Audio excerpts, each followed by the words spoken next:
And we're live. Welcome back, everyone.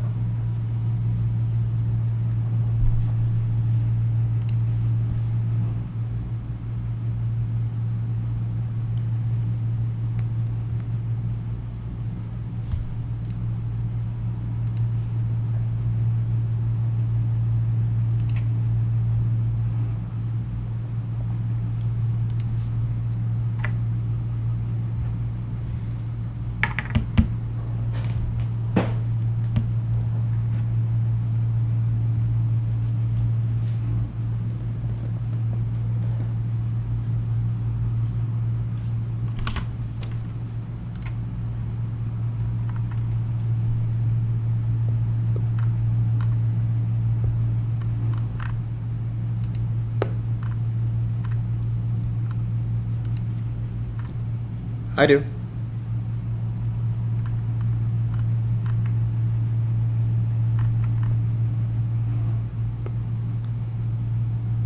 Really? Do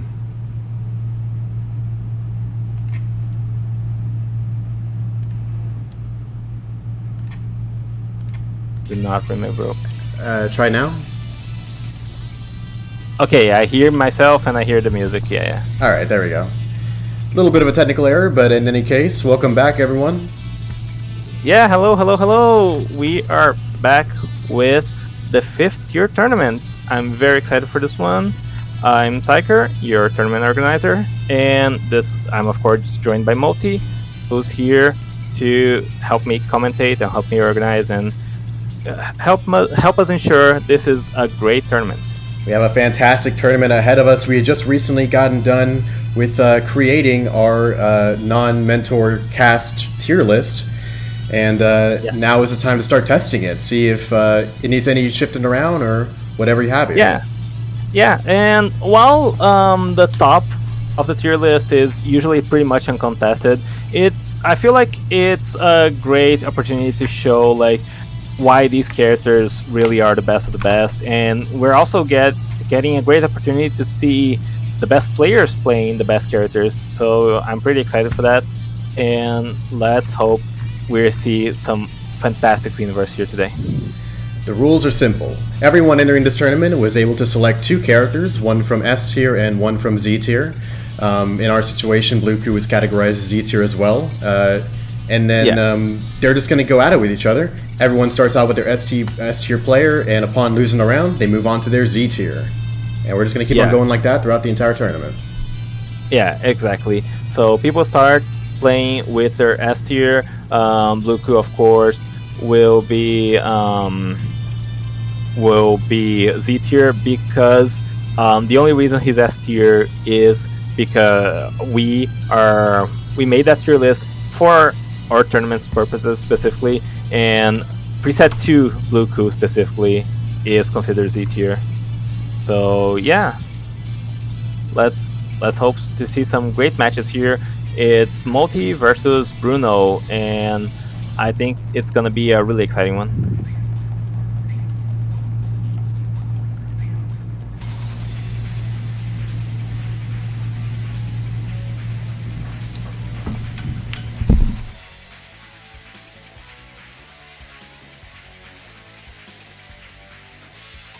Of course, both these players have to open with their S tiers. So Bruno will be on MUI Goku, and Multi will be on Bardock and Mass Saiyan.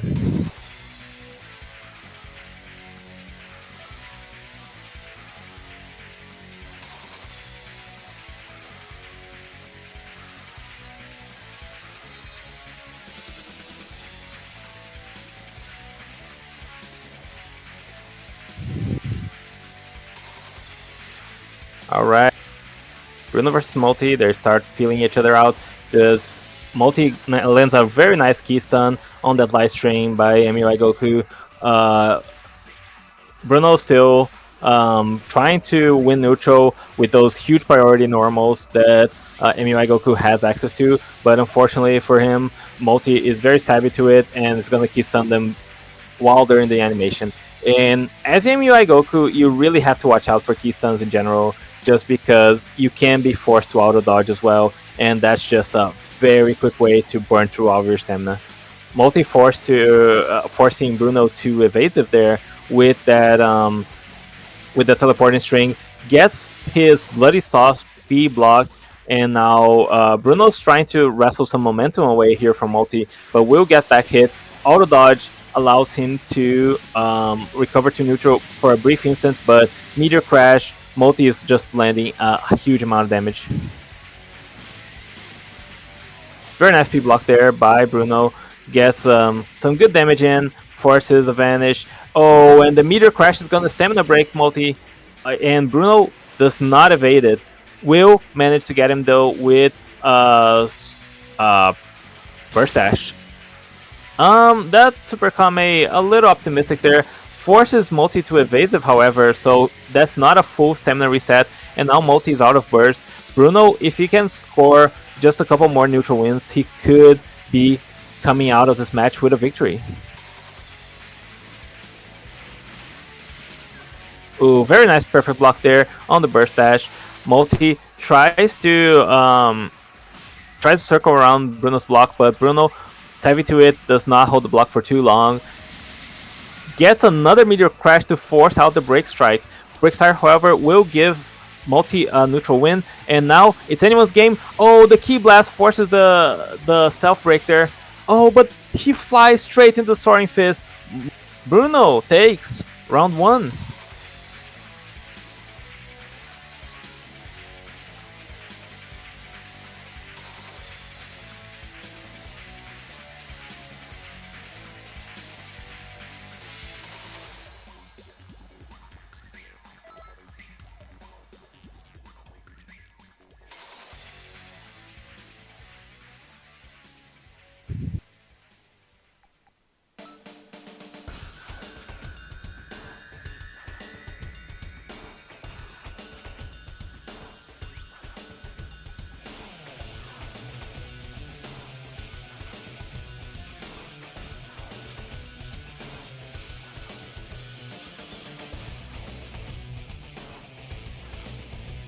Multi is hovering over the Super Saiyan Blue Goku, his Z tier for this tournament, and decides to go with it. Will not be playing Bardock yet again, and just tries to press his advantage here against Bruno's MUI Goku. You know what? That's completely fair. In my opinion, Multi played a fantastic game on Bardock there, but just flying straight into the Soaring Fist, you know, unfortunate way to lose out on that match. But now on a Z tier, he boasts much greater advantage here, especially with those God Fists that will make it very hard for Bruno to maintain any sort of stamina whatsoever. Oh, but he just sticks in that block stun there, gets a combo started on him, forced to, tries to dash H into God Fist, does not manage to work. Oh, but he has an armor burst. Does Bruno realize that? Yeah, he goes for the Kamehameha, does not get a great punish. Ooh, I think he tried to manual vanish that. I don't know, his stamina is looking pretty low, and even lower now. That's, I don't think that's real Multi. That would have been really clever if it worked though. The light break on the tumble, but burst dash or Spirit Explosion into Super God Fist, and now Bruno has no great opportunity to burst if he goes for it right now, and Multi fully aware of it, trying to keep his burst seal there. That Meteor Crash from downtown, and Bruno seems a little desperate here. The neutral God Fist will manage to score a hit, a light break. But his stamina, oh my god, he already doesn't have a hit burst anymore. Oh my god, Bruno wins 2-0. Major upset already. You cannot underestimate the damage that MUI Goku is able to dish out, dude. And with that, that's the first set of the tournament. That was crazy. I totally did not account for the Ultra Instinct Super Soul. Activating at low HP, it really brings a whole new level to UIQ that I didn't account for. That was a fantastic match. Disappointing outcome for me, but I'll have my chance in the loser's bracket. Yeah, there's always loser's bracket, and you know, I'm hoping you're gonna put out a great performance down there. That's for sure. All right, who's up next?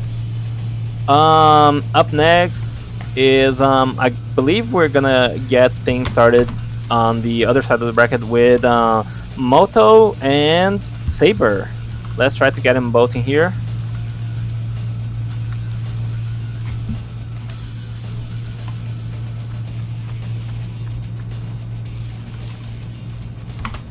Our invites are set.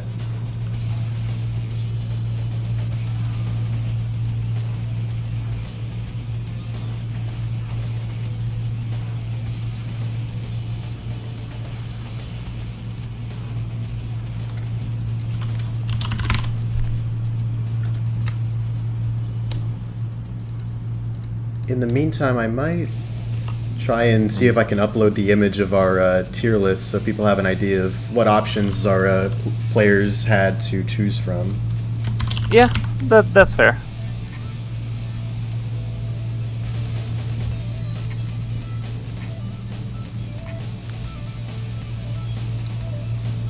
Moto, the head gamer, has joined the lobby. We're waiting on Saber.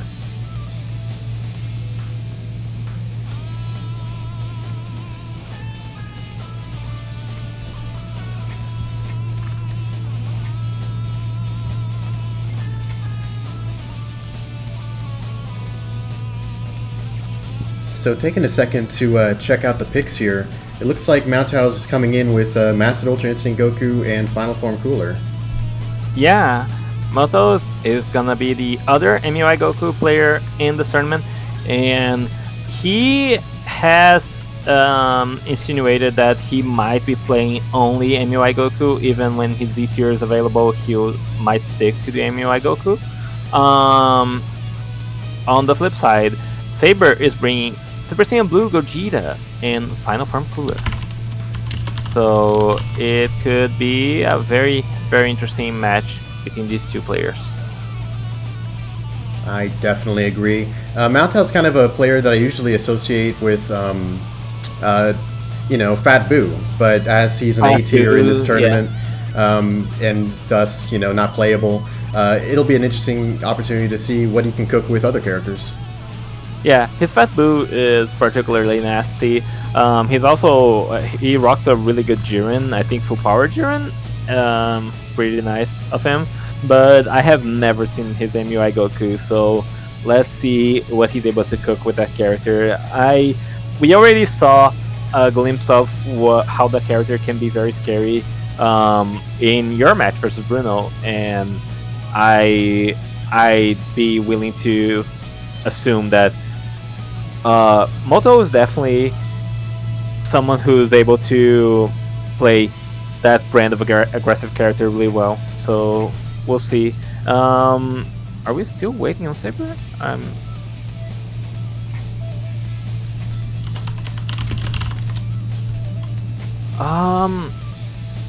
Oh, I guess I'll message him on Steam. Do I have him on Steam? Alright, we'll try to get a hold of Saber. Let's skip ahead to the next match. Sorry, Moto. Up next, let's run TP X SE versus Dan the Dango. We're just gonna keep calling him TP for short. I feel like that's the best. Good to me.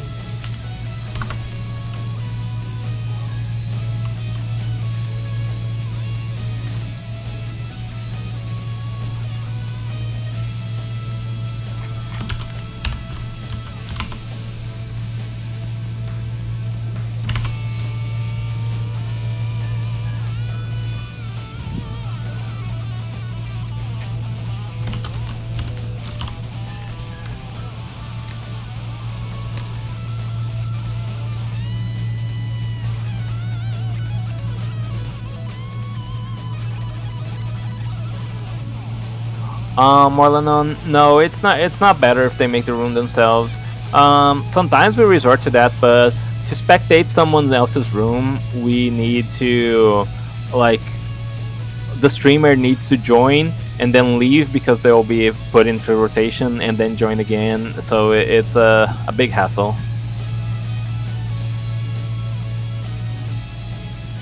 Okay. Yeah, we seem to be having a joining issue with TPXSE.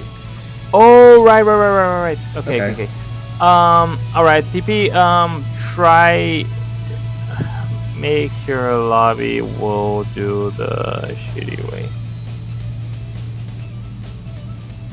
All right, TP is gonna make his lobby, and we're gonna do the way I was just describing, where the streamer has to join the lobby, leave, rejoin, and yeah. Very unfortunate. That did happen with Palki in the previous tournament as well. So I don't know why some people got that bug, but it's very unfortunate to see.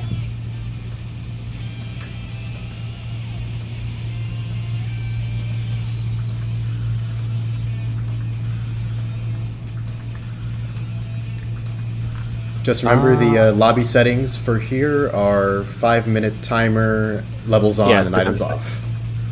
Yeah, 300 seconds, items off. Yeah, levels on.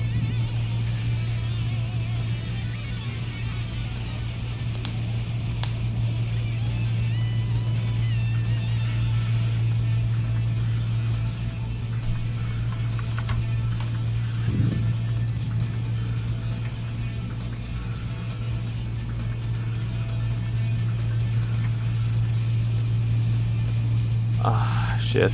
TP doesn't have Dango added. Okay, I'm gonna postpone their match, and we'll do me and Saveroll because I believe we're both here. So let's just get that right underway.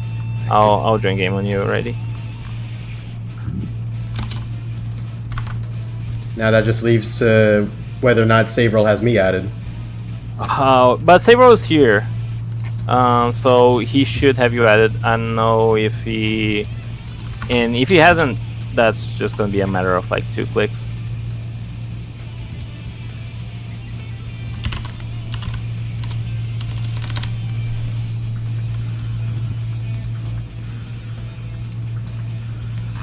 Oh my god.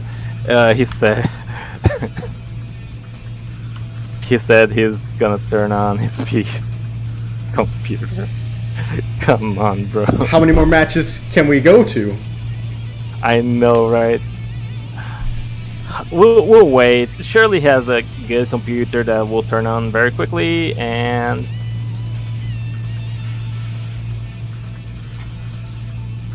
sure thing. In the meantime, I'm just gonna keep on trying to spiffy up the loading screen here. Yeah.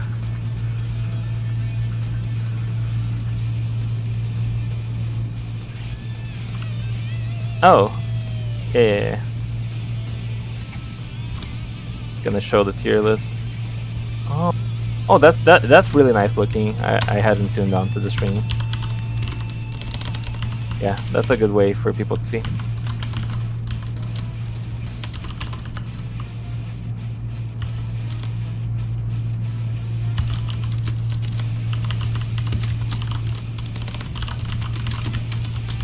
Jack also is online, yeah. If y'all can start pestering Jack, that would be just well.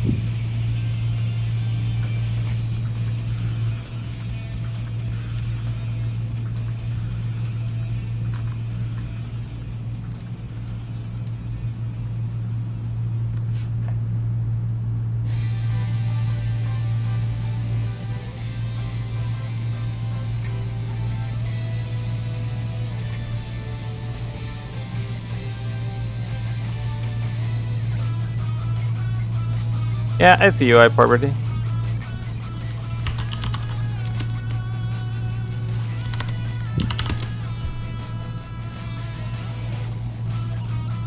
You know, but this is why we're starting sooner than we usually do. These delays really would push tournaments really late. on our previous schedule time, so I'm sure it'll pay off. Very true. After the first round is done, people tend to usually be here, and we don't have to delay any more matches, so I'm sure it'll be okay.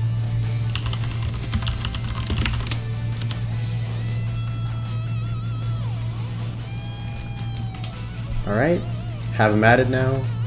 Cool. Alright. Cool.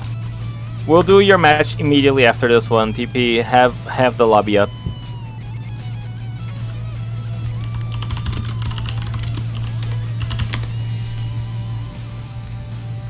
It's gonna be my match now, so I'm not gonna be looking at chat.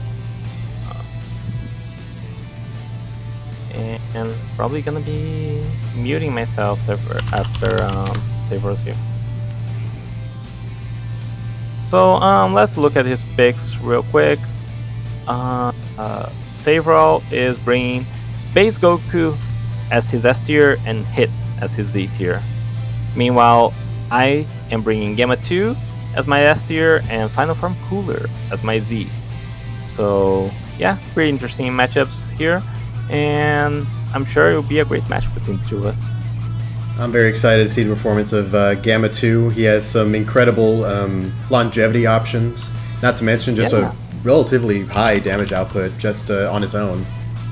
Yeah, you would know a thing or two about Gamma 2 after playing him in the Non-Mentor TB early in the year, right? Mm-hmm. And this time, you're the one carrying the torch. Let's go. He's just such a cool character. I feel like he is the exact character archetype that I really like, which his neutral options are all really good. He has counter, quick key blast super that can be done after knockbacks or in neutral. He has a grab super to deter super armor and stuff like that. That's all you need, really.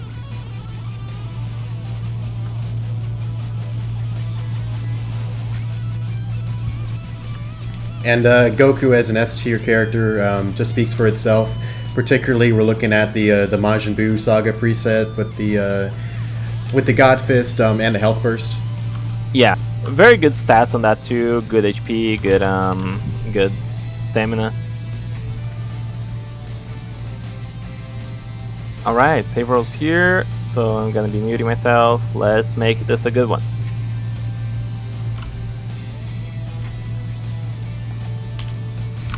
Alright, in that case, let's get the match underway.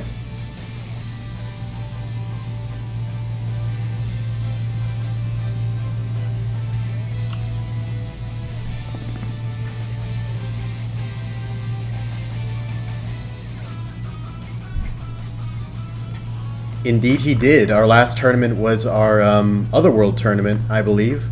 And Saveral took home the prize, becoming our greatest above the heavens. So he's coming into this tournament with a bit of prestige. All eyes are on him to see how he does with these cast characters. Alright, the match opens up immediately. Both of these characters have ridiculously amazing standing neutrals. Gamma 2, of course, has that unique key blast that makes it a little bit more efficient for key stunning and jumping in. Allows for a really fast manner of play as long as you're accurate. But then again, the same thing goes for Goku with his rapid fast, lightning fast light string, as well as his really nice regular combo damage, as well as of course the main draw, God Fist and that health burst that he has access to. So yeah, already Psyker's going through his first method of longevity in this first minute of the match, going through his use of his Super Soul, which allows him to get immediately all of his stamina back if he's broken for any reason. He also has one that restores his stamina if he gets hit with, or if the opponent uses a ultimate move of any kind.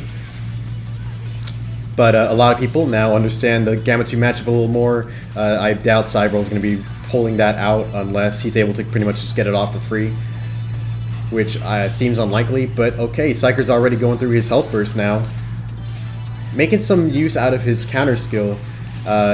Deceptively decent in its range. And also Psyker's trying to pepper in some of his back hits as well. Gamma 2 is definitely just, has a very nice bag of tricks. Chief among them, I would say, is probably his back hit. Oh, an excellent burst covering option here with the Victory Rush. Allows Psyker to get like a very nice amount of damage off, and he armored through, even if Cybral attempts the burst. So he's doing pretty well here. Already going through the burst now. If Psyker can just manage to get a Stamina Break off now, it's not unlikely that he would win, especially at this health. But then again, the same is the case for Cybral. Psyker already down to his last bar of health, unlikely to get any more. Oh, but he's moving on to a new plan of attack, the Gamma Blaster, as well as a cheeky Charge Ki Blast.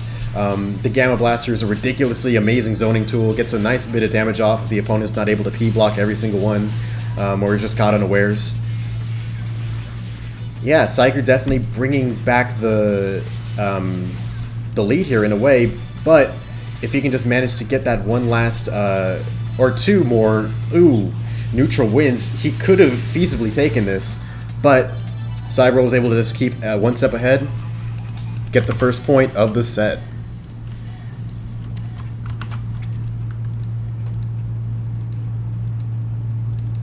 A very good match just to open up this set.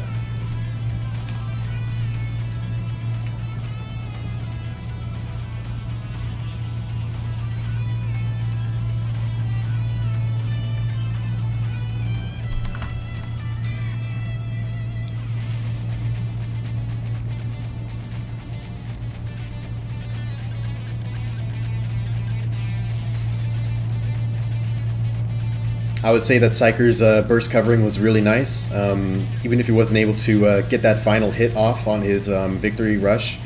But overall, Cybral did a pretty good job staying out of the way of Psyker's back hit when he did use it, and just played very consistently, allowed him to kind of eke out those necessary neutral wins that he needed.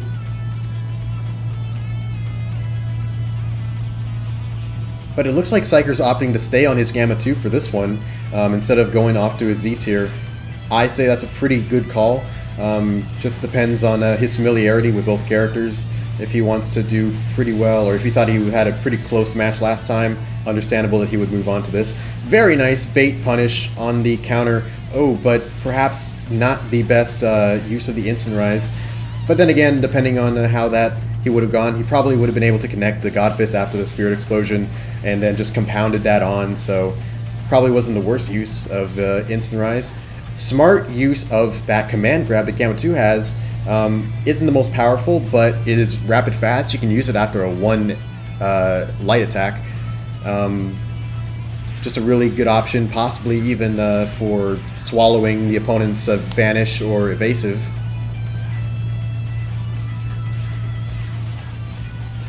Who got caught after the Step Vanish Light. Kind of a dangerous option for Gamma 2. Narrowly dodging that Godfist. Very smart from Psyker, using his counter as a bait option. He's been using that repeatedly throughout this set. Okay, so now he's kind of thinking, when is this guy going to be using his burst? Cybral did very well. Perhaps Psyker kind of anticipated a little bit too much when he would use it, which allowed Cybral to get his down and back as well as get his health burst off reliably. So the ball is in Psyker's court right now to see what he can do to reverse the situation on Cybral. A whiffed Stamina Break from Cybral there allows Psyker to get a good amount of damage off. He doesn't seem to want to use the Spirit Explosion to retaliate against the counter, wanting to hang on to his stamina, but as he's doing so, Cybral is losing more and more health. Clash after clash giving Psyker necessary ki he needs for his many interesting supers. Time and time again, that back hit into the counter is working wonders for Psyker, at least just to force out an option from Cybral.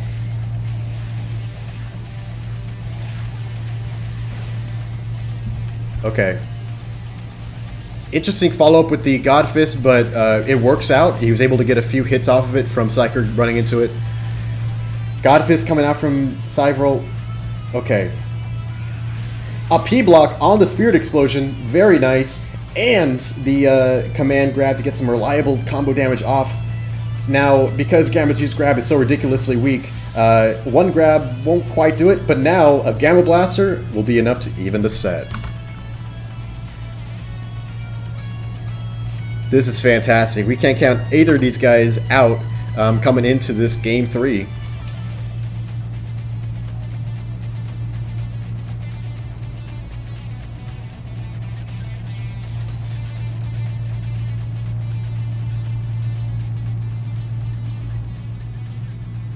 The Battle of the Size.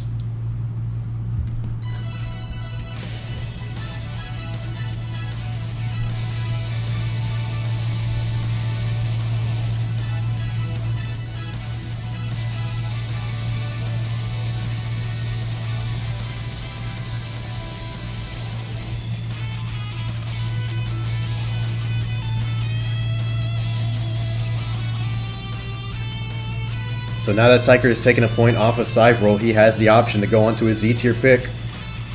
He chooses to stay on his Goku though. Psyker, however, anticipating that he would have gone for his Z-tier, goes onto his own Final Form Cooler. It looks like Cyvril might have something left to prove with Goku, or perhaps just isn't comfortable going on to hit this early into the tournament. Is up to his preference ultimately. This whole choose your S tier versus Z tier relationship will keep on going on throughout the tournament, so he has plenty more opportunities to show it off.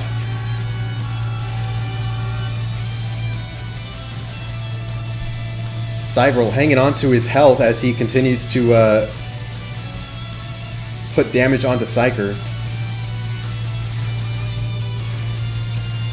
Some very accurate key stunts allows him to get some nice neutral wins. And Psyker's Death Beam are falling onto deaf ears.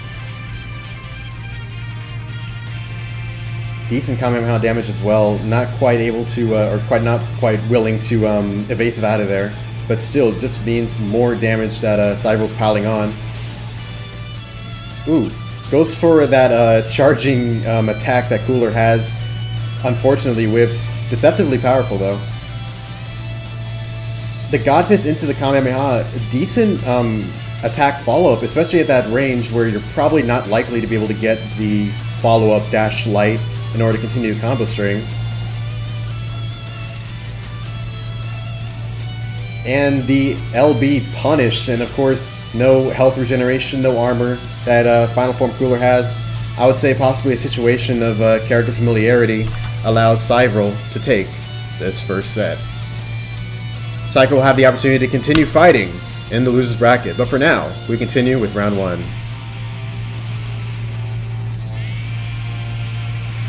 GG, Cyvril. I really expected the hit, that's why I went Cooler. I wasn't confident in Gamma versus hit, but I should have stuck to Gamma in the end. GG's, really nice match.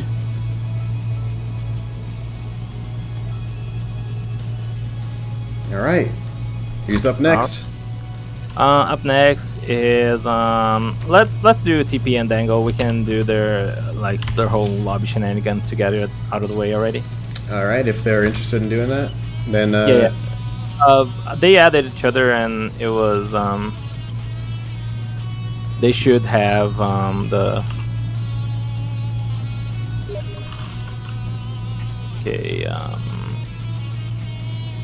TP, Dango, get yourselves in the lobby, invite multi, and let's get this rolling.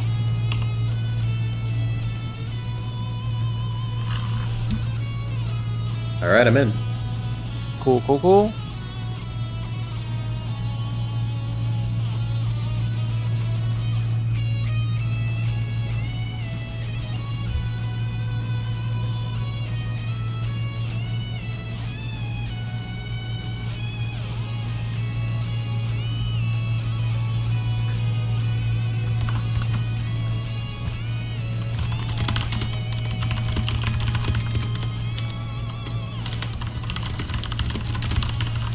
Felix, I'm pretty sure he has done that in the past, but yeah, that's a good call. Saying to just join game again, going with the lobby to get the final. Oh, it's Gogeta versus Gogeta. Sorry, I was not tuning into the stream yet. Yeah, these guys already out of the gate, moving all over the place. Not unexpected for sure. These two characters, the same character, but different combos, different supers, of course, but they're both adapted moving.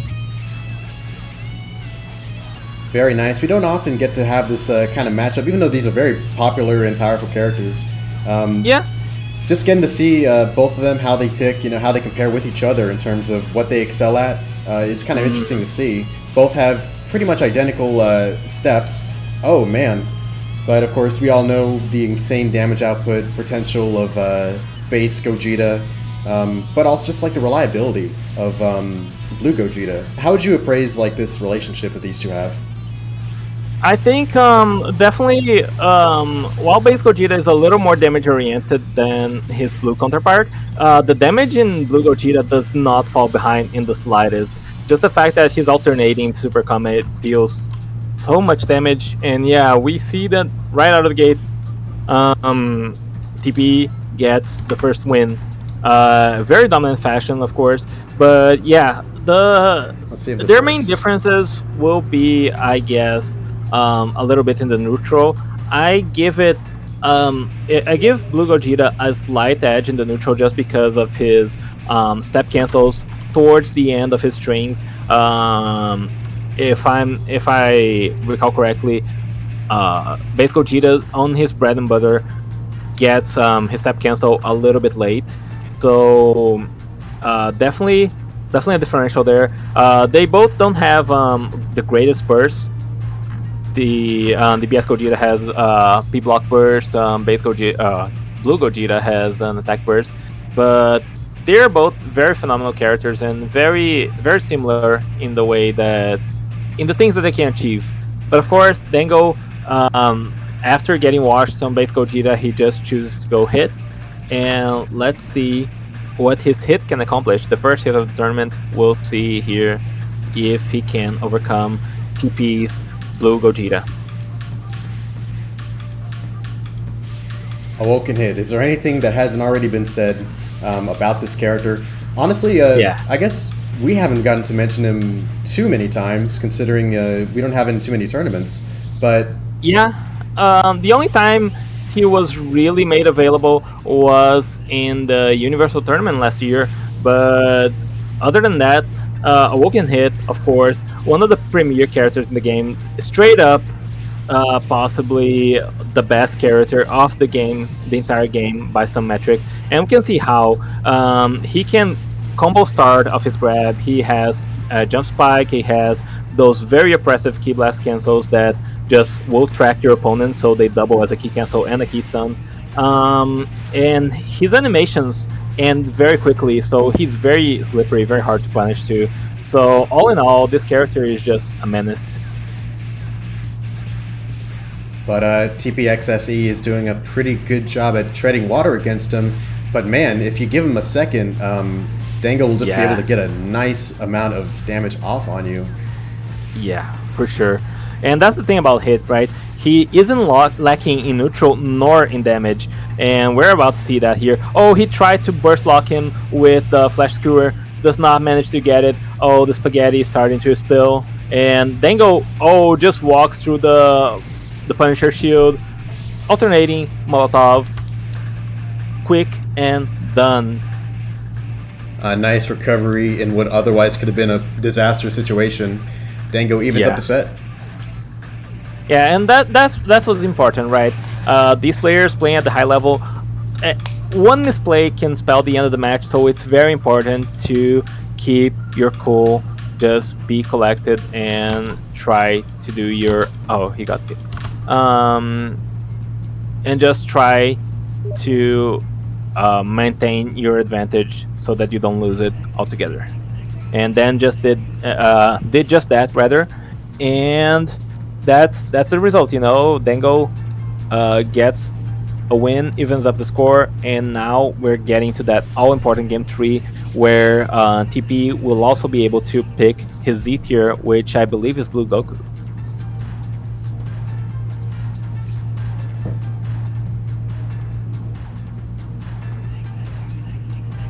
Indeed it is. Oh man. Both Z tiers are coming out. Oh fuck. Yeah, a shame that they didn't treat us to the canon stage of this fight, but yeah, Blue Goku versus Hit, a tail low this time, and right off like the first years of the universe, we already first months of the universe, it was very clear these guys were the top characters in the game, and Cooler we only realized much later, and then the Broly's also made a later join, but these two have always been at the top, and it's very fitting, right? The canon matchup between these two, and just their strengths here in those very important grab moves. God Fist for Bluku, Jump Spike for Hit, and speaking of Jump Spike, we see it thrown out there. Does not manage to score much of anything, but it's a very nice matchup to see, and it honestly, oh my god, that's a very nice break. Throughout that entire thing, Dan was trying to go for these step vanish attacks. He'd learn lightning fast if they're coming from Hit, but still, whiffing them leaves a solid window for especially any S or Z tier characters to punish. Oh, he tried to go for Kaioken, does not manage to get it off. Will get Molotov first troubles. Oh my god, that's so much damage. Oh, he had the limit burst up. Oh, that did so much damage. That did 2 bars. He has the health advantage now. All he needs is a jump spike, and that's it. Dango wins the set. Holy shit. What a comeback.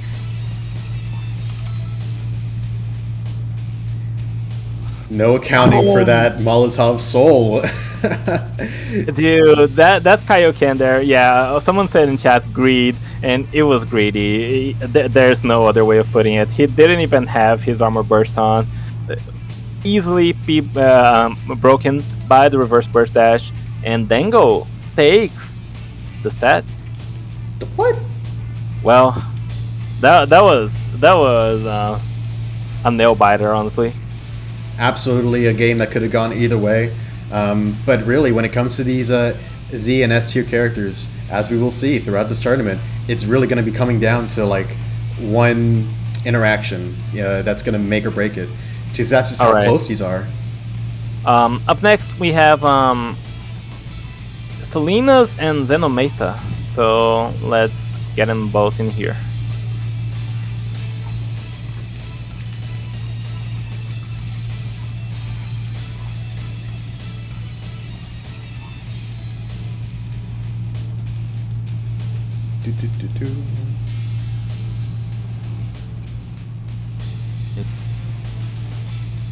Apparently Saber is dropping out of the tournament. Pocky is gonna replace him.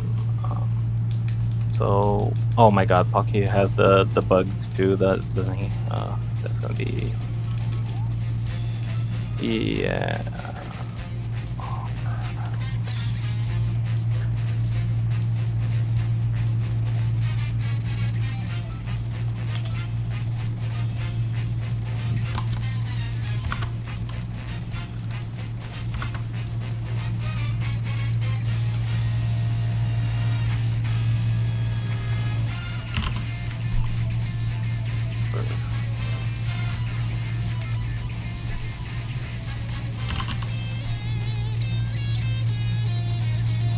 Salinas and Masa. Yeah.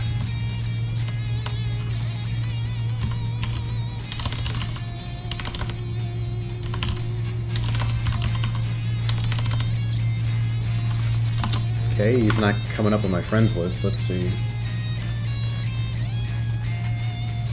Who isn't? Oh, Salinas? No, Zena. Oh, Here we go. okay.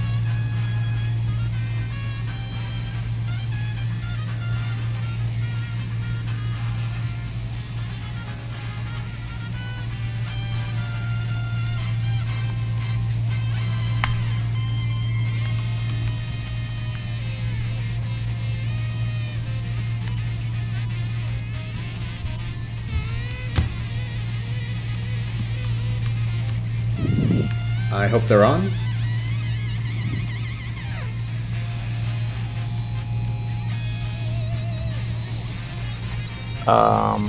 They should be? Question mark.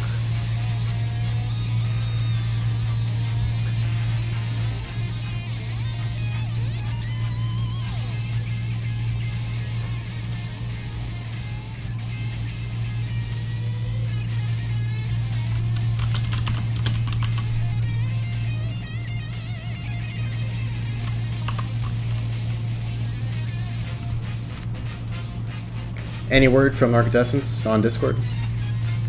And I saw Xenomesa saying he woke up just in time, smile, but I haven't heard from him since. Salinas, I thought I saw he was in game, but haven't heard from him yet either. I'm gonna message him. Your match is.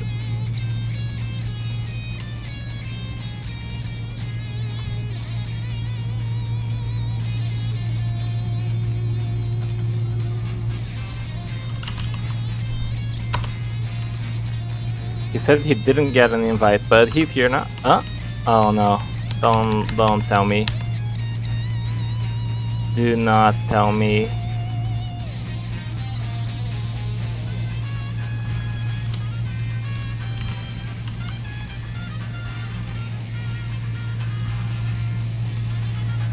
Is it the glitch?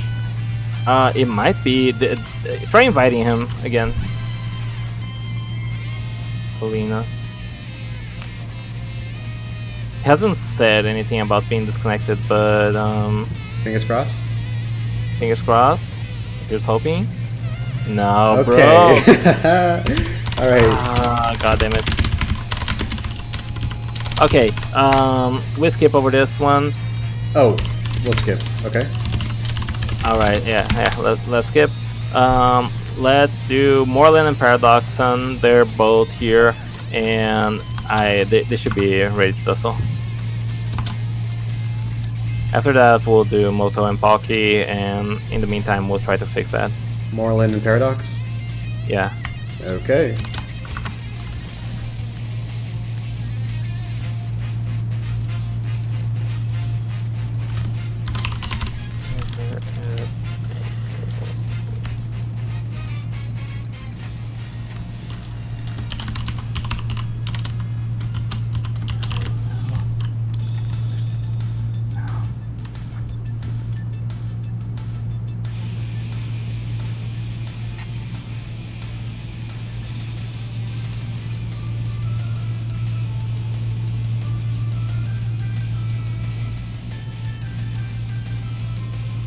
Okay, I talked to Salinas. He has Xenomesa added, and he will be making the lobby for their match. So does that mean we'll be going on to them now? No. I don't think so. Is Moreland not here? I saw that motherfucker getting in the universe like 3 times in the meantime. No, I'm messaging him right now. Your match is up. Please join.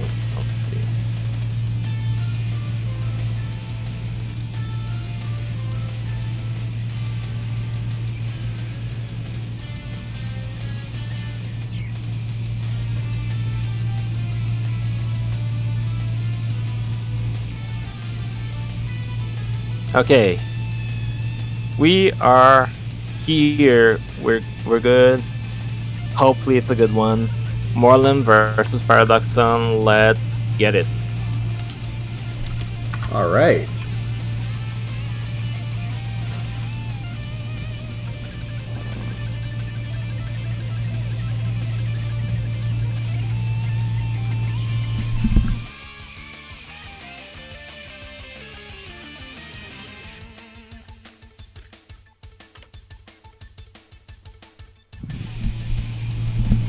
Man, what I'd give if we had a sponsor. What am I supposed to say? Like, oh man, I'm enjoying a nice, refreshing water. Like, man, I need a beverage company to hit me up. Yeah.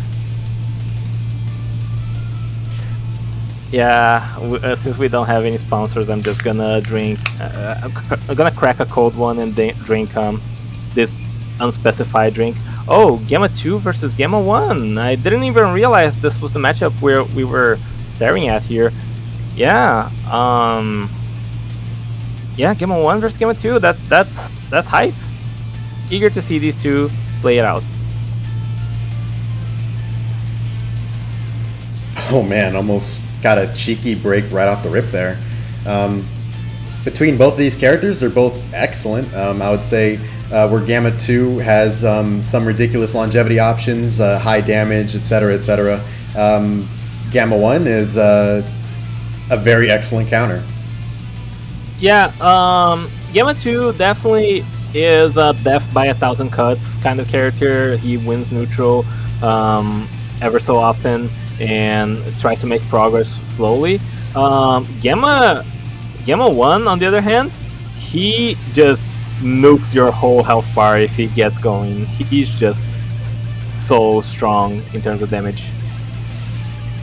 I think he meant to double input that heroic assault, but ends up single inputting it twice.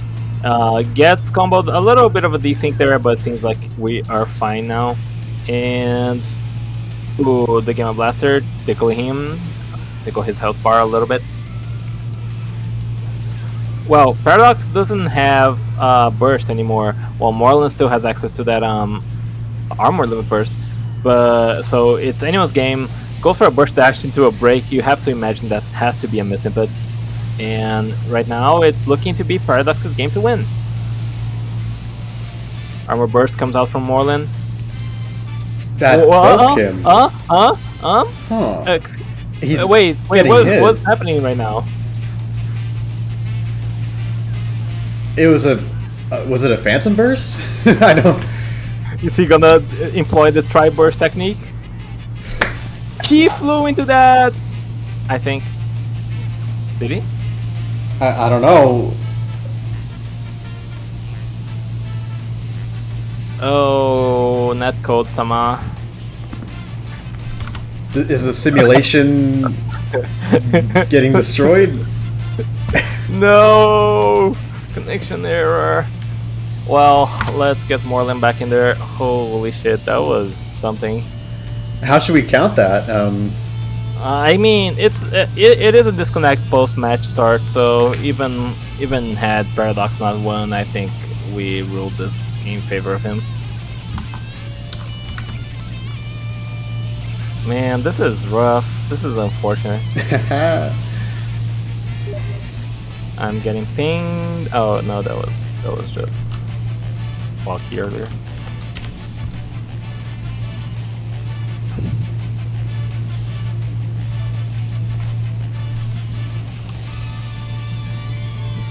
Alright, Paradox says he doesn't want that one to count, so yeah, we're rerunning that from the get-go, 0-0. Let's get Morland here and start this match.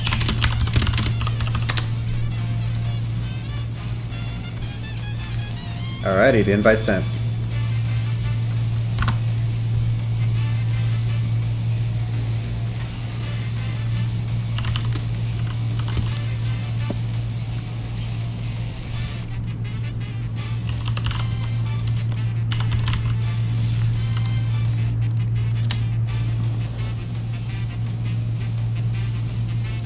Alright, Morland's back. This time he's at 2 bars instead of 1 bar.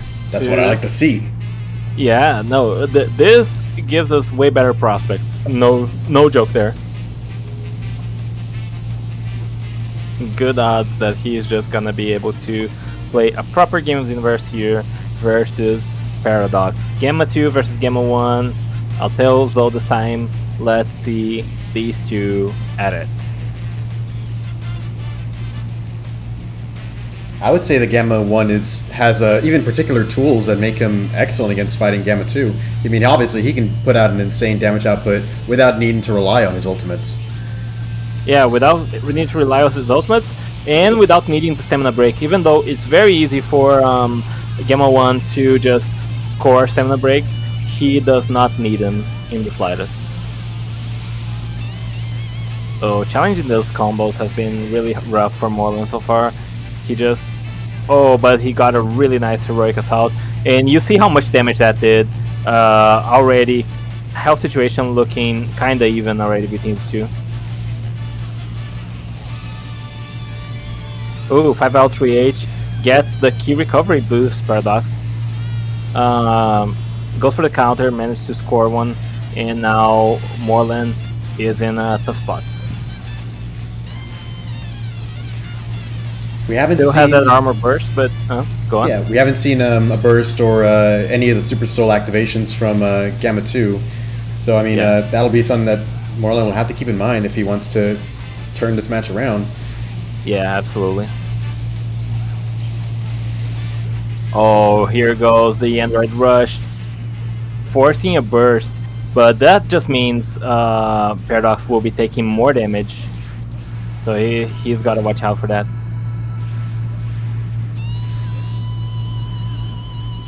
Oh, with the break, but Moreland doesn't punish it in time. Oh, the false hit confirm on Shooting Strike ended up getting Moreland punished. Paradox takes game 1.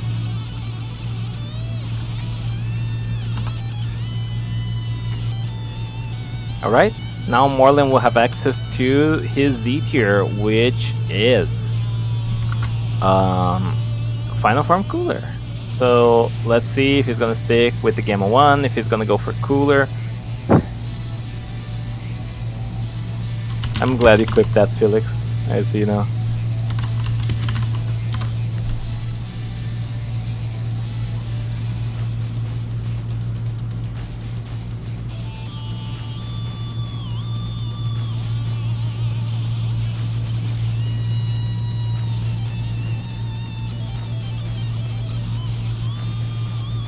Moreland sticking with the Gamma 1. He believes he can put out a way better performance and will be playing him again. Honestly, I don't even disagree. Like, I definitely think he has the potential to turn around this match on its head if he just plays a little bit better than the previous round. A lot of clashes between these two players, favoring neither of them. Both really enjoy the key, both on full stamina. Paradox just goes for the stamina break there. Maybe I miss him, but I have to imagine.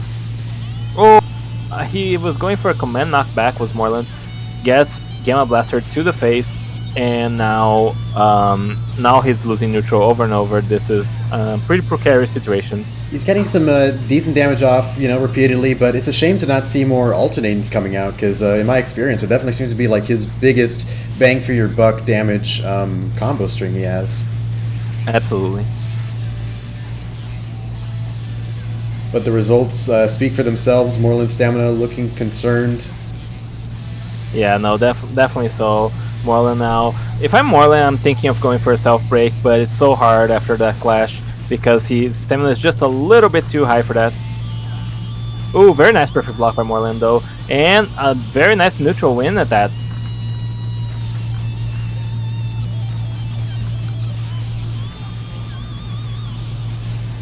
Ooh, but that slow turnaround is gonna make things rough. He goes for the armor burst, and now Android Rush into Shooting Strike, I assume?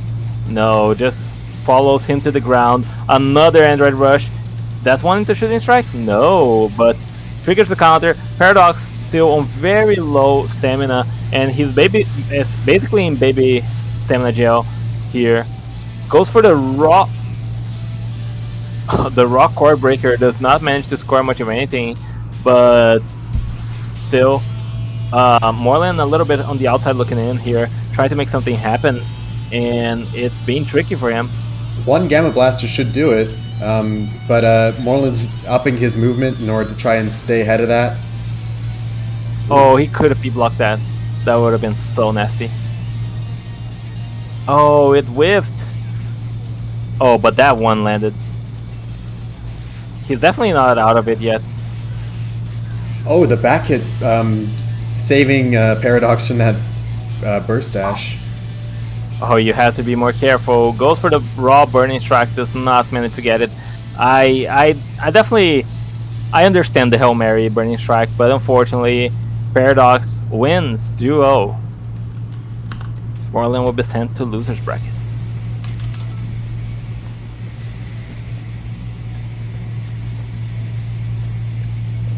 All right.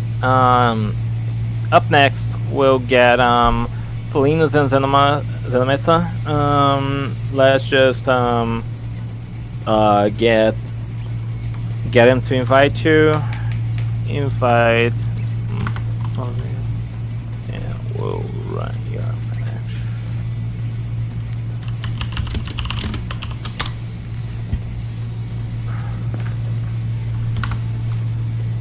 All right, now I'll just set up the names for our next match.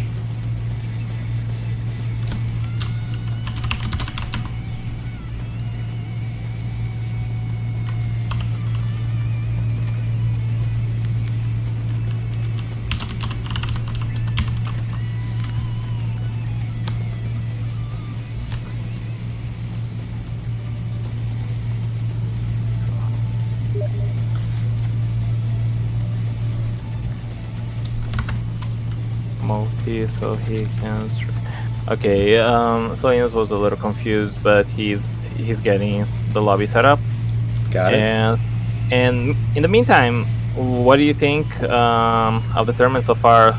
I think the S tier picks have been very interesting from everyone. I was like, I feel like people expect Z plus S tier tournament to be very homogenous, right? Just we see the same characters all over the place, but I feel like S tier at the moment has so many good characters that we just end up seeing a lot of picks that maybe fly a little bit under the radar rather. With some of these matches, I'm starting to see like this idea that I think will be further shown throughout the tournament. I enjoy the varied picks, and I also think with some people choosing to remain on their S tier even after losing a match, there are just some times where between our players at least, just like player familiarity or character familiarity. Oh, whoops. Character familiarity. I'll rejoin them. Takes precedent over just like a tier placement.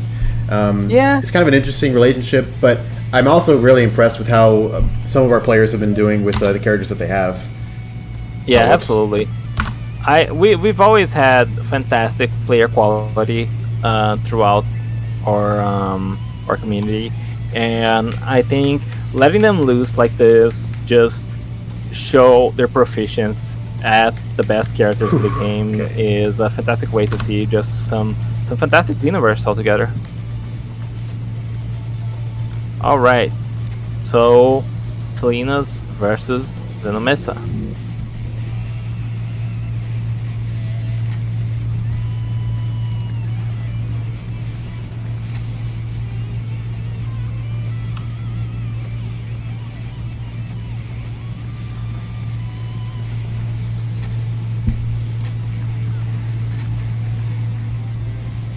All right, Goku versus Gogeta, and not even the Buu Saga Goku. That's Super Saiyan Goku, I believe, from the Frieza Saga.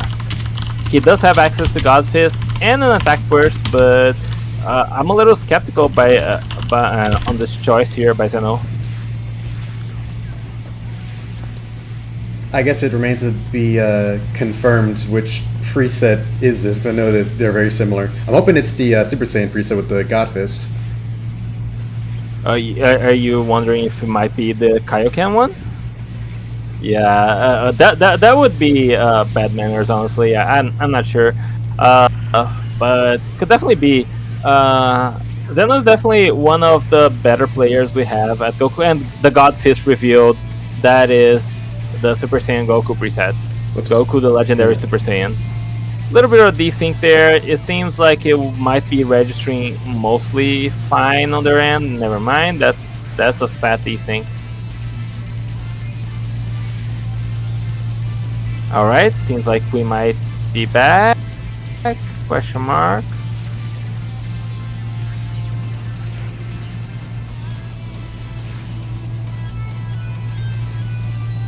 Oh my goodness. Yeah, this is not looking great, is it?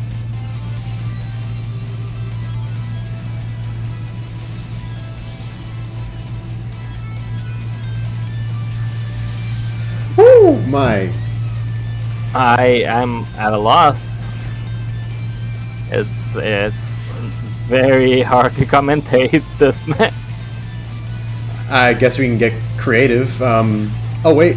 Oh man, just when I was about to have fun, I guess it looks like the net's mostly corrected itself. Or not? No, I've always, every time I think it's fine, then it turns out not to be. A clash between these two players. Surprising that only one has happened thus far. Salinas activating the parallel dimension in order to get that grab off. Fantastic Marth grab there that he was able to employ.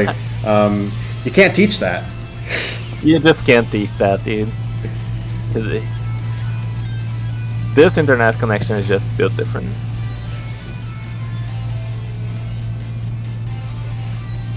Salinas activates his stand. Holy shit. Oh my god. Zeno reveals that he's part Magneto. Oh, dude. So, you know, Let's JoJo and X-Men, a very nice combo there that we got going on in this here tournament. At a 180-degree angle, I guess he's hoping or wondering whether those things will come right back around at him like a boomerang. Dude, it would fuck me up if that happened. I would say it's anyone's game, but it had already ended 5 hours ago. We just didn't catch up until now.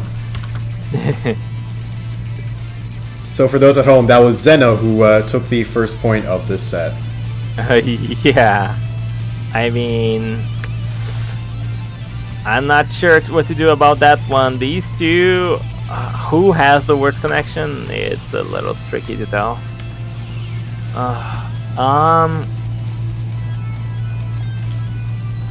Yeah, I mean, I'm gonna tell Salinas to try like off screen. Let's see, maybe it works out better for them. Try fighting.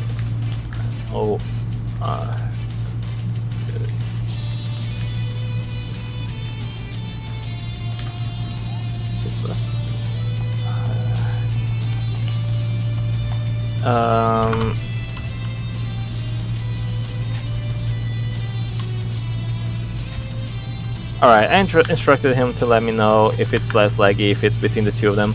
In the meantime, oh no, Moti. It's on Mautau and Pocky, so you have someone else to join. Invite. Oh, brother, it's Pocky and Mautau. What is this? Like, I need to be honest with you guys. Until recently, until like a couple months ago, I had not heard of this bug where some people just can't join endless lobbies. They just get ejected. They can't join 2v2 lobbies. They get ejected, and they have to make their own lobbies, or else they just can't play the game. What the fuck is actually happening with those people? Because we've been at this for years now, and holy shit, why can't like Pocky has been in tournaments since fucking 2018, I don't know, and all of a sudden he can't join our lobbies? What even is happening?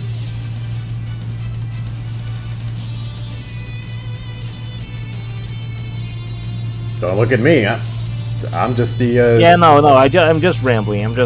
Like, holy shit, it's so fucking annoying.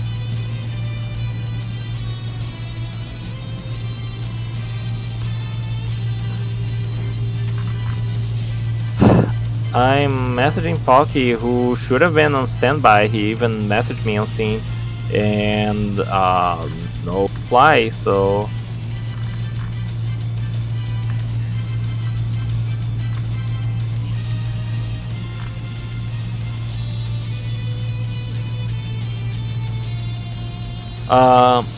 Moto, if you're hearing this, have you added Pocky? Is this like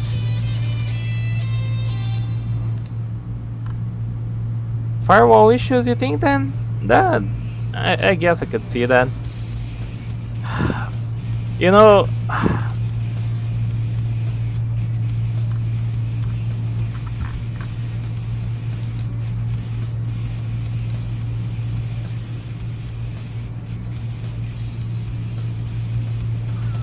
what the fuck is this?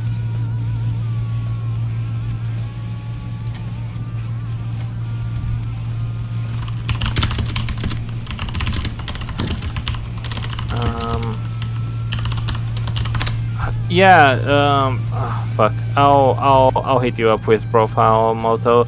Let's do Bruno versus Saver in the meantime. This is taking way too long. All right.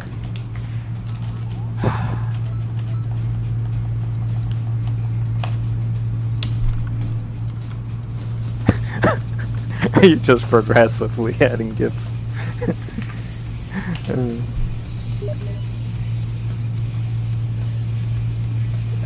Zeno's telling us that he won the off-stream match, but the connection was the same. Well, this is... Bro. I mean... Zeno is... Where? Is he on DMs with you? Yeah. Okay. Well, we need to know, like, was it even remotely playable on you guys' end? Because all stream could see was laggy, teleporting all over the place. So that's what we need to know.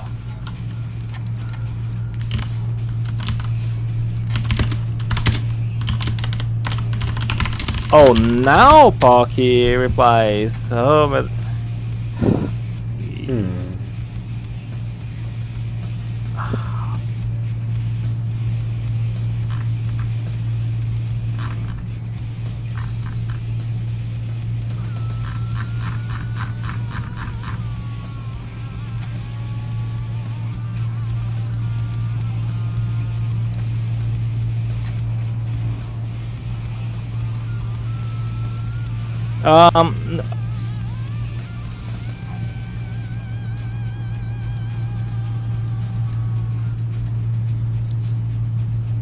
I mean, Felix, you can do that, but you are, I mean, should have at least someone on NA also do a match with the two of them, because, you know, you are naturally going to have a worse connection with Lagros than Salinas. Zeno said the connection was hardly playable.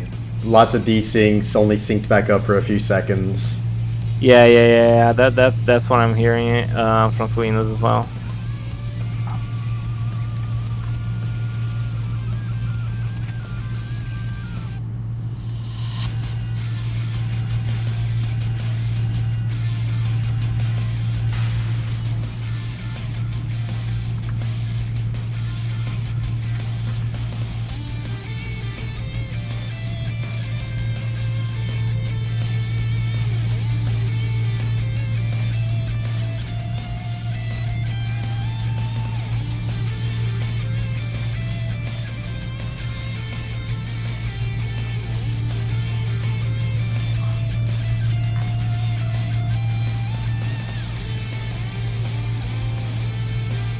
Alright, Felix, feel free to match both of them and let me know, I guess.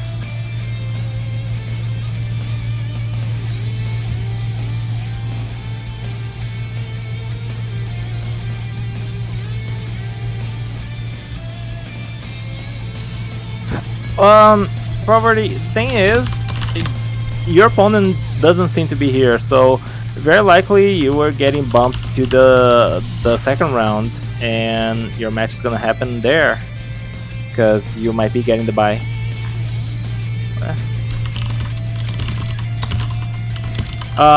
Sabrol said he's added you, Multi. I didn't realize he didn't have you originally. Oh, so now we're doing for sure. Yeah. Okay. Oh well, apparently. You got the match is going right. Okay. I was being talked to in the end. I gotcha. Okay. I thought he had you added when he joined for my match, but I guess he joined off of me. Alright, Goku versus Goku. One of them is Master Ultra Instinct though. So let's see. Bruno has pulled a fantastic upset earlier on with that MUI Goku, but can he achieve the same here versus Savrol? Such a premier player in this environment. I think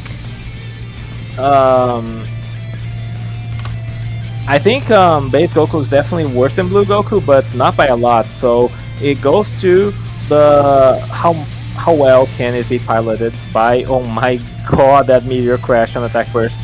That's just, oh my.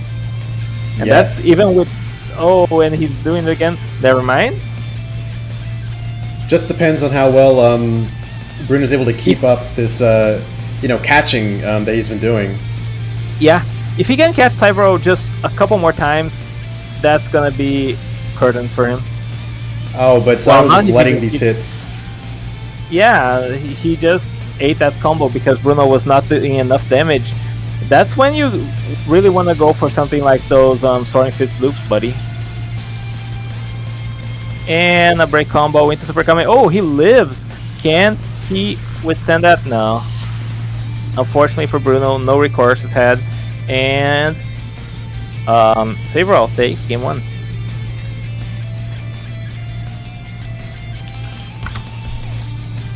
Personally, I think Bruno could have stood to play that just a little bit better, but yeah, that juggle combo was pretty tragic. He should have dropped it into Soaring Fist at any given point, and it would have been so much better.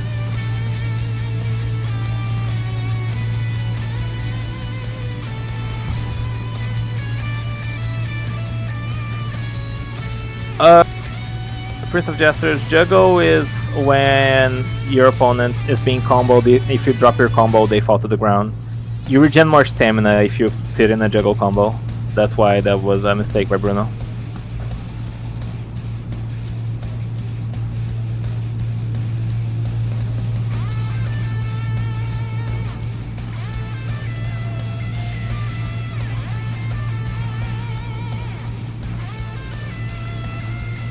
Alright, final form cooler here by Bruno. I deeply regretted going in with this character against his Goku, but partly that's also because I was defeated in the mental game because I hell expected him to go hit. Maybe Bruno will perform better, and he already seems to be. Yeah, he seems to be getting a good amount of Cyberl's stamina off. And an excellent damage from the combos. I'm wondering what his response is going to be to all this. He still has his health burst on deck, but here he is starting a combo with only 1 bar of stamina. So yeah, and still ending combos with his Kamehameha. Oh my god, the fake blast, he got hit at the tail end of the Kamehameha. There's no denying the damage output, and of course Bruno doesn't have access to a health burst or an armor burst or anything like that. Oh, he's loitering around there, but was not punished for it. This Bruno just needs to win neutral like one more time. Oh, especially like this. Oh, he drops his combo. No, the panic. But P block saves it, as well as the incredible block damage that oh my god, that super did. I didn't expect it to almost take out 2 bars of stamina. Wow. Thanks to that Bruno evens up. Yeah, Bruno evens up score 1-1, and now we are getting to that all-important game 3. We might be seeing a hit pick from Cyber, but it's hard to tell what's going to be happening next. Definitely still potential for Cyber to come back with just Goku, but it's hard to know.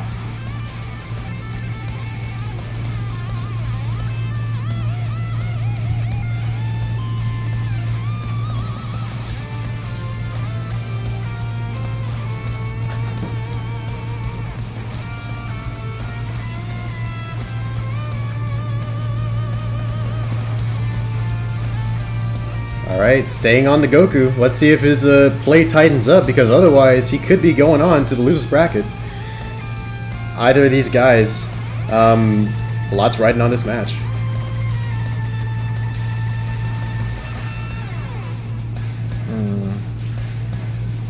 The start kind of reminds me a little bit of the beginning of the last match. Just the kind of surprise that Bruno lands that fake blast allows him to kind of start this ball rolling that ends with Cyvril already down to critical stamina.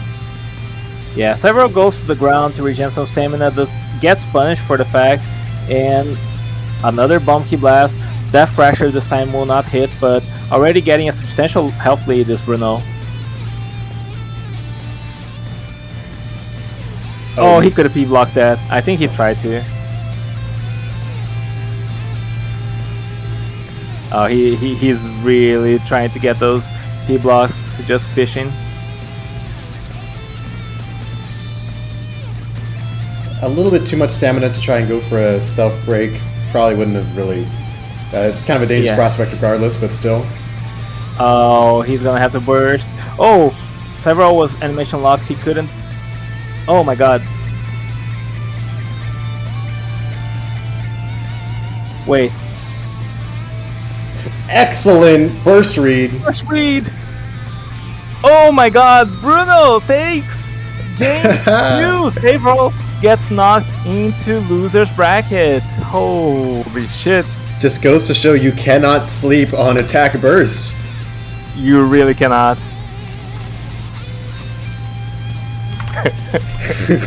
Oh my god, I'm shocked. All right, Pocky versus Moto. Well, let's get in Pocky's lobby. Invite Multi after Moto in the lobby.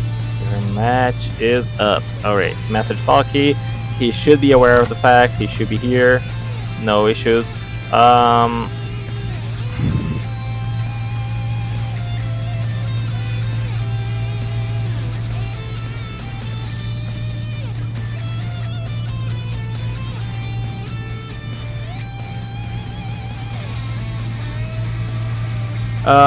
And Felix, in the meantime, played versus both Salinas and Lagros, and said his connection with Lad was clean throughout, and Salinas and him had a huge desync for the first 30 seconds, but after that it was also clean.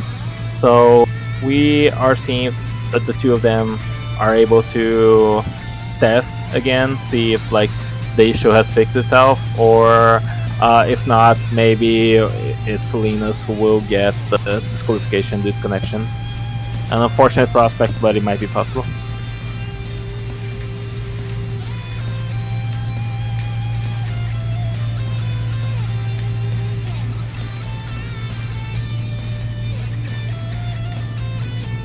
So I should be expecting an invite from Pocky? Yeah.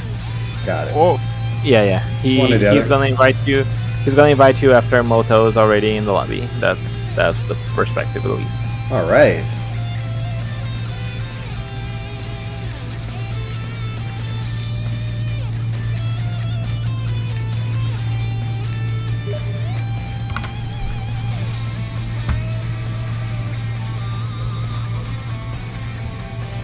The invite was received.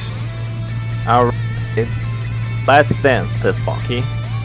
Let's see how it goes. Moto versus Pocky. I feel like we might have seen this match in the first tournament that Moto has ever played in, but I cannot attest for sure that that was the matchup we've seen. Moto, again, is using MUI Goku and Final Form Cooler, and Pocky is bringing us Bardock and Hit.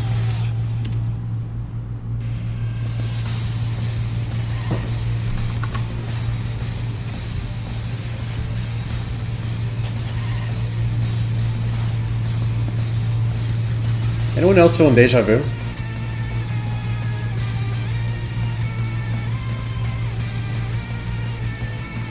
Alright, Math Saiyan.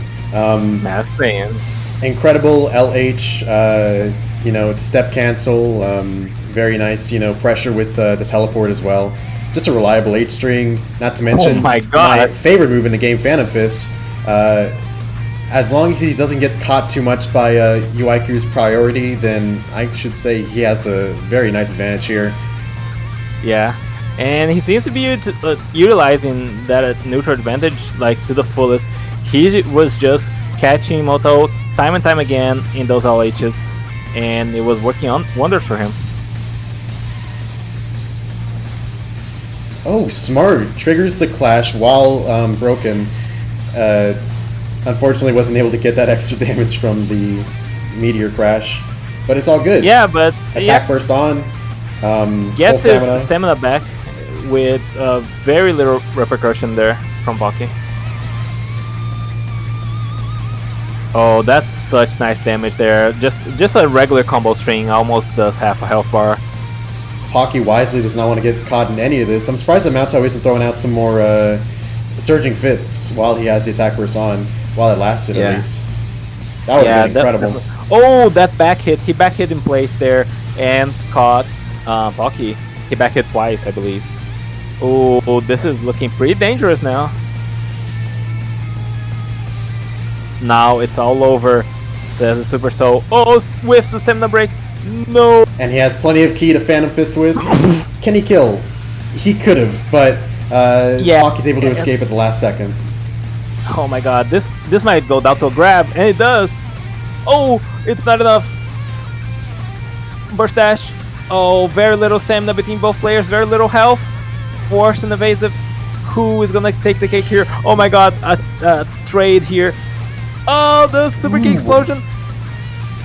The meteor crash doesn't work after the burst dash. Reverse burst dash. Oh, these guys are one shot. Oh my god, so many burst dashes.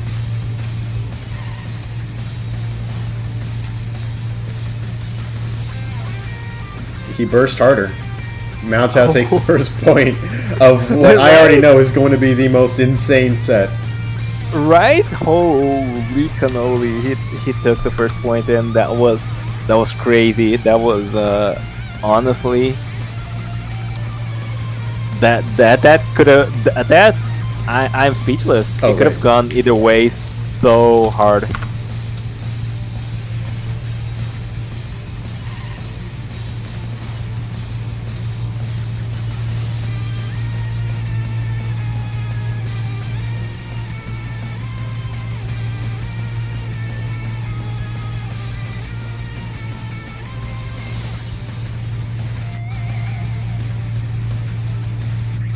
Alright, we are back for another insane matchup between these two. Pocky now has the possibility to change to hit, so we'll see how that goes. I have to imagine he's going for that right away, and yeah, he is. Of course, UI Goku's auto dodge does not dodge jump spike, so that's something to be wary of. Other than that, it's still a game of who can catch the other first, who can catch the other better, especially with the oppressive neutral that Hit has, but MUI Goku has some kind of priority that you don't see anywhere else. That guy's grip is insane. I'm so happy for a few people that usually do play these Z2 characters during this tournament. It's like they finally get to be themselves. Right? Pocky showing off some incredible damage already. Forcing the burst already. Yeah, he was going for the Molotov there. Oh, forcing Moto to dodge in place with those Ki Blasts.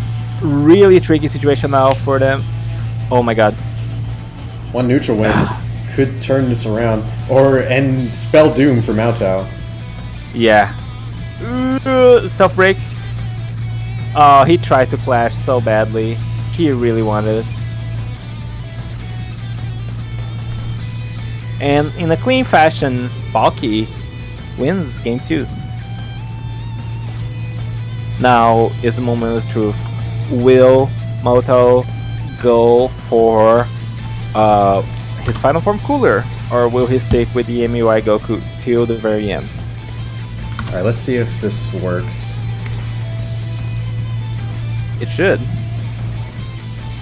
Yeah. It's a lot nicer because you don't have to load content. Oh yeah. Here it is.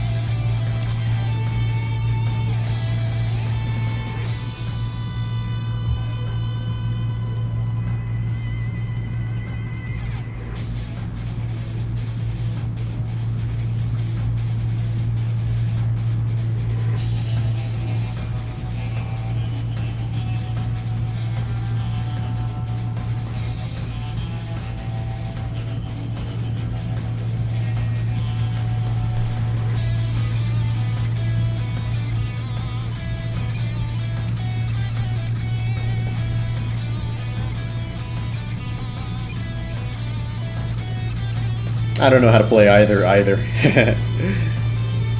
But, I mean, I'm sure that a whole ton of similar DNA exists between male Earthlings, Goku, and Hit. At least when it comes to key stun, you know, like standing neutral, all the cancels he has, you know. I'm sure it wouldn't be too difficult to learn either. But yeah, here we are, Hit and Cooler. Yeah, right out of the gate already. Baki landing some really nice key stuns. Moto getting too evasive with his back turned to Baki, which means he gets the faster cancel on the fake blast. Surprised we're not seeing any death beams here. Could be a matter of preference, or perhaps just being wary of, you know, Hit's ability to be on you the instant he sees an opening. Perhaps in any case of a whiffed death beam or whatever have you. Yeah. Yeah, that's absolutely true, especially for Baki, who is not a player who's completely unfamiliar with it in the slightest. Oh, and there's the jump spike. First jump spike. First of many more. Could have been very dangerous for Moutow there, being up against the wall against Hit. But luckily he's able to get some damage off, perhaps force some more stamina from Pocky. Maybe a break. Ooh. A little bit misinput there, I have to imagine. Oh, bro. The flash skewer into the jump spike. Oh, he got jump spiked out of the burst dash. No, Moto. Wow. Pocky wins game 3 and will advance into the quarterfinals to face on Felix.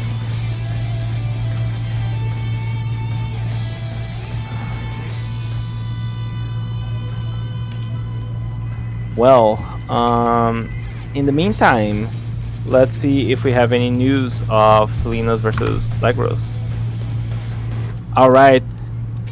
Apparently it remains the same between the two. They absolutely cannot fight, and it's not working out for them. This is a tough call to make here. I know. I think I have a solution.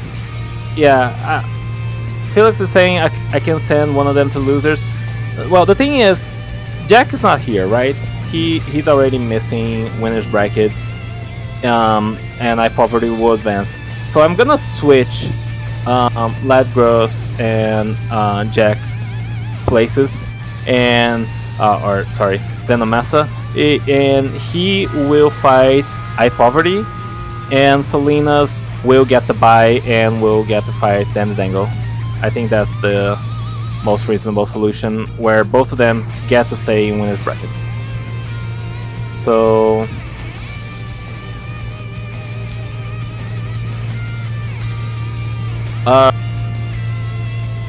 then if you're hearing this, go add Selena's and we'll do your guys' match come round 2 of the tournament.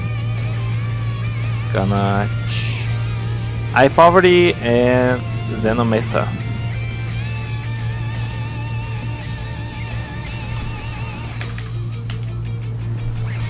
Alright.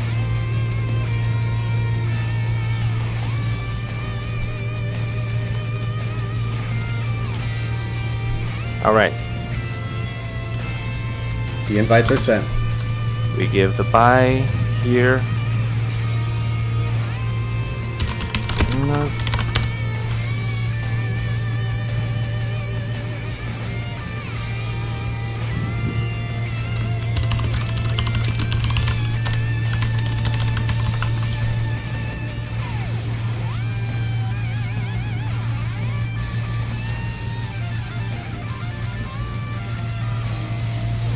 It's almost round 2, yeah.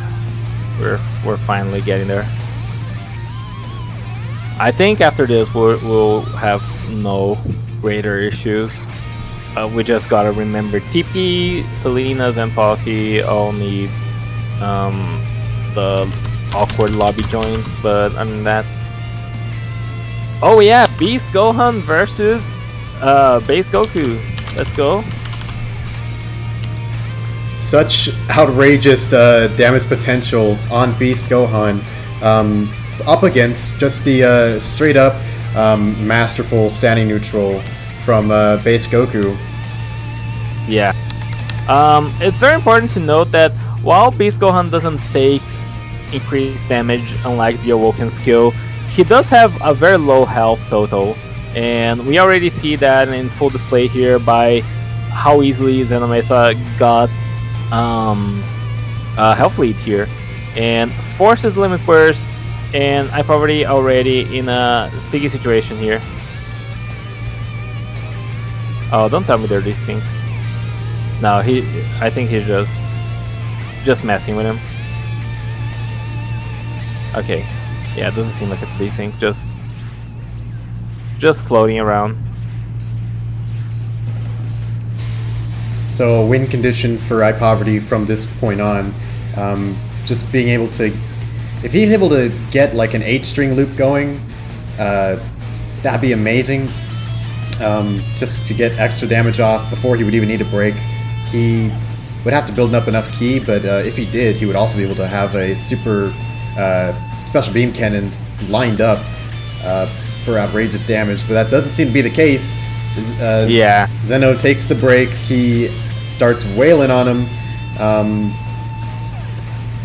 Very quick stamina break, very quick burst of damage. Pretty clean win here by Xenomesa.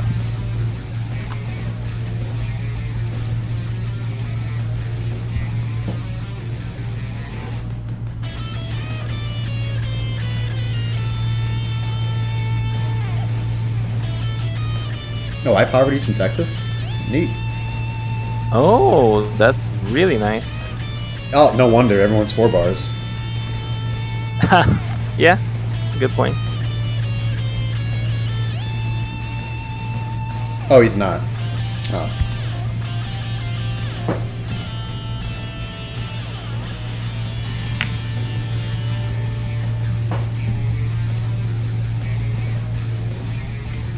That's not good. Looks like Zeno was having some trouble with the connection, or at least getting into the match. It's alright, Oh. I'll remake the lobby, and then we'll get both these guys back in. Alright. Cool.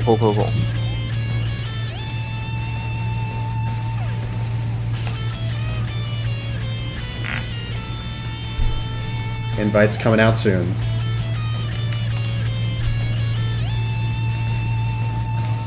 Oh wait, I probably should have...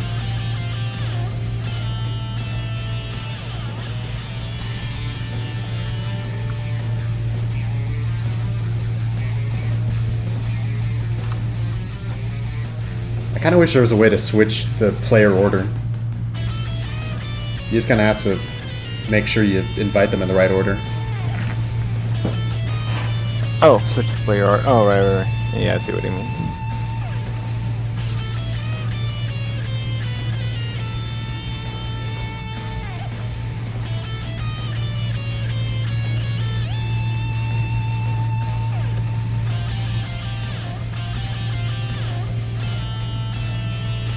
I guess the damage from Goku's 8-string is shotgun-like, but, you know, I don't know if it's shotgun-like in the same way that Gohan's 8-string is.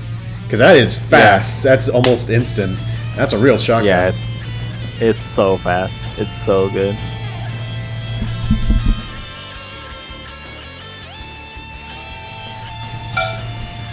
iPoverty choosing to stay on the Beast Gohan. Yeah. Despite having access to hit, S2Z tier decides he's gonna be loyal to his Beast Gohan, tries to perform better in this match versus Xenomesa. I see he's using a lot of back hits, just kind of a dangerous proposition against someone who knows to watch out for P blocking or is just, you know, able to bob and weave very well. around that option. Ooh, unable to grab him out of that stamina break. Perhaps forgot that he had the armor burst. Oh man, he drops his own combo there. He got a combo started on Zeno and had a great opportunity to just go for massive amounts of damage, but unfortunately it drops his combo going for the Demon Flurry and does not manage to score much of anything afterwards. Ooh, very nice Demon Ray there. Now that's not to say that, you know, this is one of the worst presets of Goku, but by far it's not. It's one of the best. You know, you still have access to God Fist, you still have access to, you know, all the regular Goku things, a good amount of resources. Super Kame. Yeah. Yeah, definitely by far not the worst, but still a very underused preset just because of how good the Blue Saga preset is. Alright, Zenomesa will be taking game 2 and will be sending iPoverty to loser's bracket.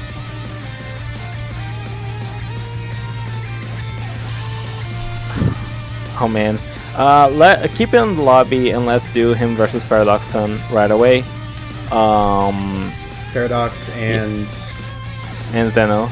Got it. Yeah, because both Selena's and Palki require the lobby solution, so we'll see. We'll see how we get that done.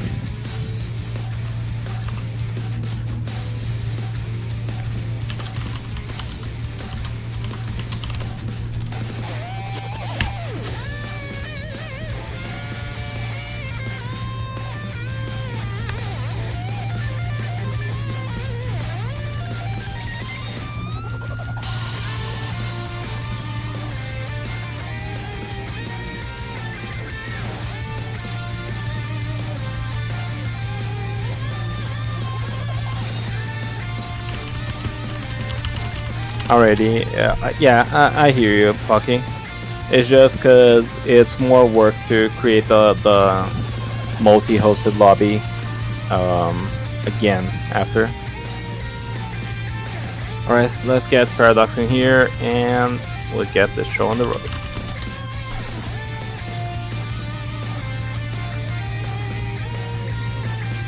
Alright.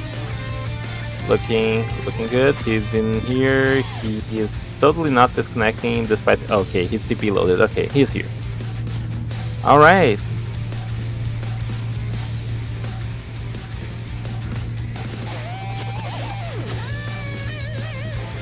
Let's see how it goes between these two. Goku versus Gamma 2. I believe we've seen this matchup, between me and Savro. So, yeah. Very interesting matchup. I think Gamma 2 is definitely one of the characters that has the most potential to just schmoove around Goku. Just the fact that he has such good neutral, especially standing neutral, and so many resources to work with. Just of the fact that his Super Soul, oh my god, he gets a break on the Clash. Can he punish it? Oh my god, he's gonna get God Fisted and Zeno is gonna get his full stamina back. This is devastating. A counter coming out kind of clutch there to put this match back into a neutral position, but this is not looking good for Paradox. All depends on how he tries to leverage his longevity resources, but oh my god. Can we be seeing... Yeah, he's smart not to break here, and smart to lock his... or at least attempt to lock his burst. What? No self-break? Bro. Oh no, one hit will allow Zeno the chance to clear this out, and indeed he does. Yeah, that was rough. Alright. That was game 1 in favor of Zeno.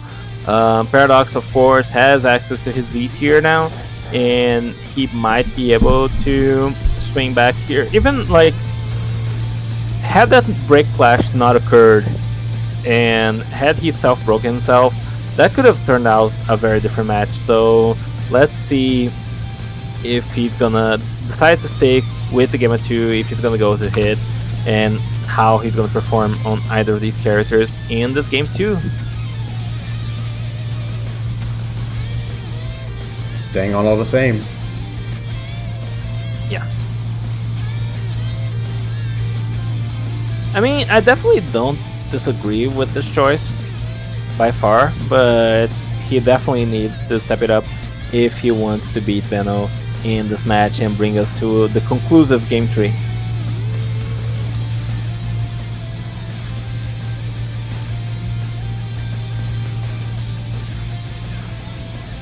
Ooh, just out of range of the counter hit. Yeah.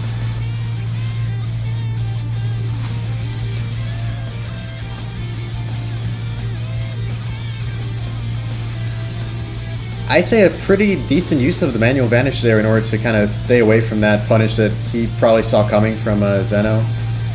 Yeah. That's definitely something that comes up a lot, especially in other Z and S tier matchups. You know, being able to kind of put away some stamina, but you know, you still get your safety out of it. You don't have to use as much as if you were hit. Oh. I like the early limit burst, that's for sure, but unfortunately he doesn't manage to get the Kema Blaster, doesn't manage to get the counter either. So now he's just, oh, and he gets God Fisted right away. This is rough. This is not looking good for Paradox. Back against the wall with him now, and he can't get the self break. Zeno is definitely gonna go for the God Fist loops, and this is, oh, but the God Fist loops drop. Oh, never mind. He's right back in them. Oh, he didn't even block or anything after that finish, so unfortunate. And a Kamehameha to seal the deal. 2-0. Quickly, clean by Zeno.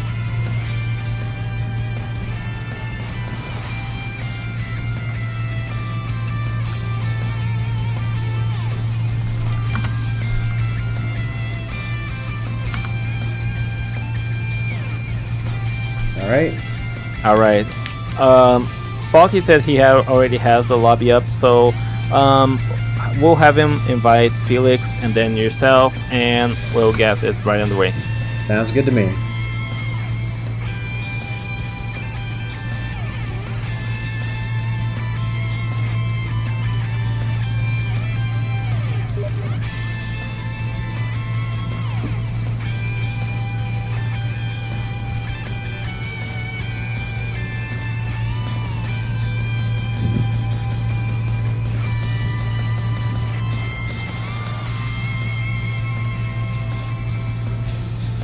Balky and Felix.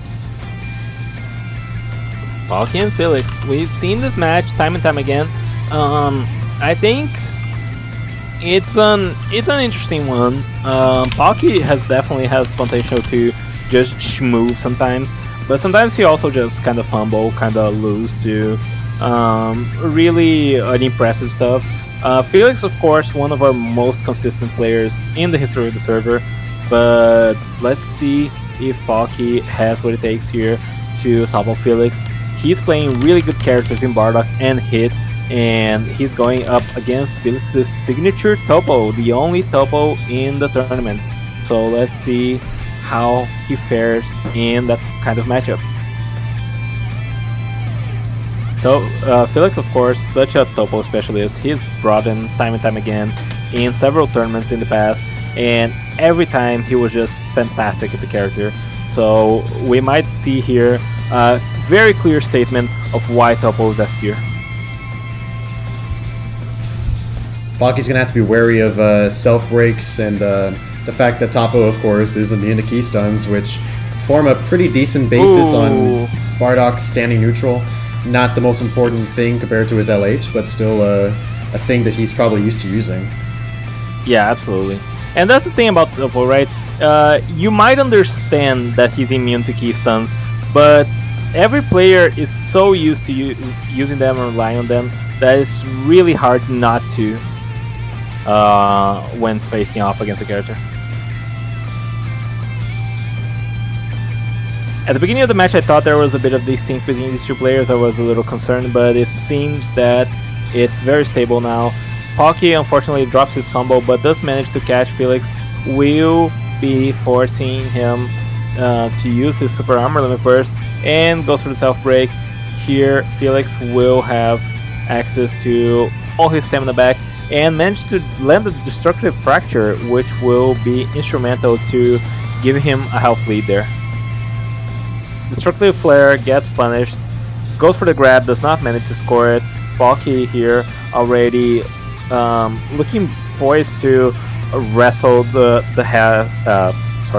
rest of Felix's health away from him.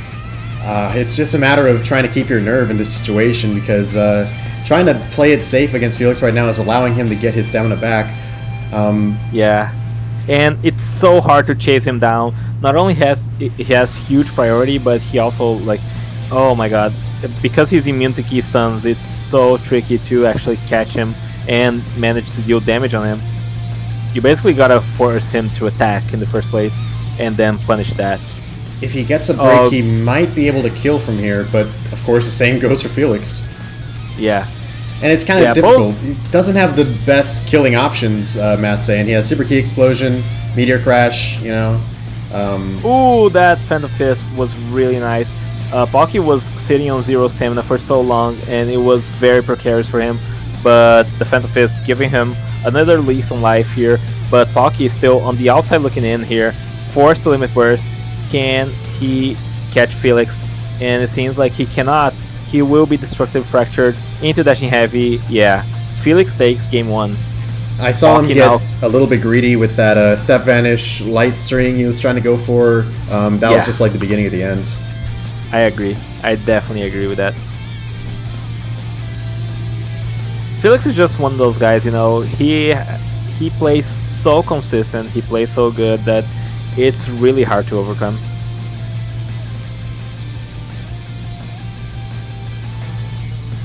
You cannot afford to make mistakes, you cannot afford to get greedy, and that's unfortunately exactly what happened there. I saw you panic leaving the room because someone read you.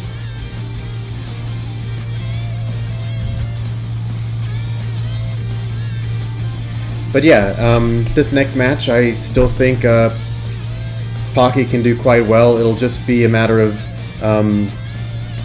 keeping focus, acknowledging that just because you're in the lead now doesn't mean you have to change your play, or you know, like how much you're willing to go after him. Just trying to keep in mind that at any point, like he can turn this match and reverse it on you. Yeah, absolutely. I think I'm very excited to see how Felix is going to be able to handle Pocky's hit, though, because hit is just a whole different beast. He can pierce through the armor burst with his grabs, with his jump spike. He is also much more adept at catching any character whatsoever, even Topo, despite his Ki Blast immunity. So let's see if this is gonna turn out to be in Felix's favor yet again, or if Pocky is gonna bring us to that all-important game 3. It's fortunate that he's on hit. There's just this massive damage potential that he has that can sort of bypass the concerns you might have going up against a character who can readily self-break like Felix. You can just focus on your damage output, you'll be fine. Yeah, absolutely. Oh, Felix going for those neutral fractures. That's also a little bit greedy by him. Ooh, alternating into... oh, I don't think that's alternating actually, but still. Goes for the jump spike confirm. And now Felix down a lot of health here. And he's forced to spend stamina, even those very short hit combos. Oh my god, he goes for the heavy break.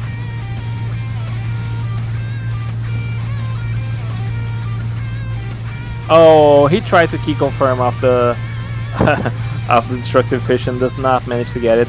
Oh, this is anyone's game right now. That heavy break could have been used much better by Felix, but unfortunately did not manage to score much of that. I'm worried about his use of his burst back in that moment. Not too much of an opportunity to capitalize on it now. Yeah, definitely not. Felix and Palki both on their last 3 bars of health. Of course, Palki has access to a 2-bar evasive, but it's not a very good one. And you would rather not be forced to evasive if you're hit. Oh my god, the fracture might kill. Yeah, he did. Wow, even against hit, Felix takes 2-0 against Palki. It's a shame we didn't see any of hits, supers off of that, off of the few, like neutral wins he got. Flash skewer, grabs into the charge key blast, rigmarole. Like, those would have been fantastic damage options against Felix. It'll probably have to be something that Palki keeps his mind on as he goes into the loser's bracket. Yeah. Alright, up next is Salinas versus Dango. I hope Salinas already has a lobby rated up. If not, we should get him on track very, very quickly and get this match going.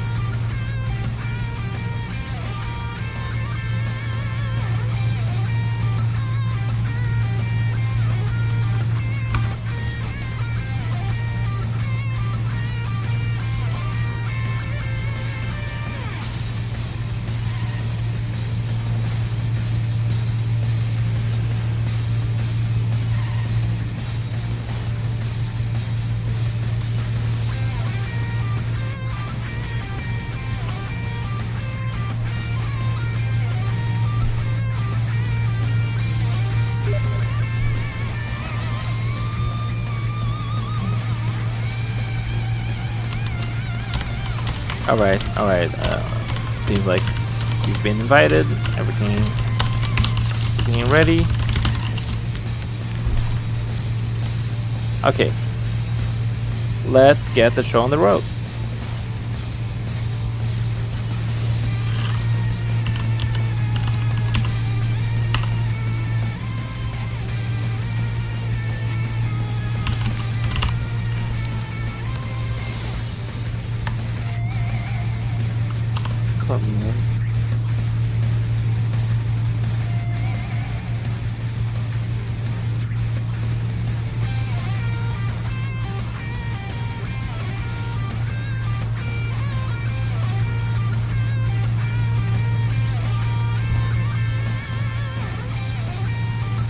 Oh yeah, it's Space Gogeta versus Blue Gogeta, yet again.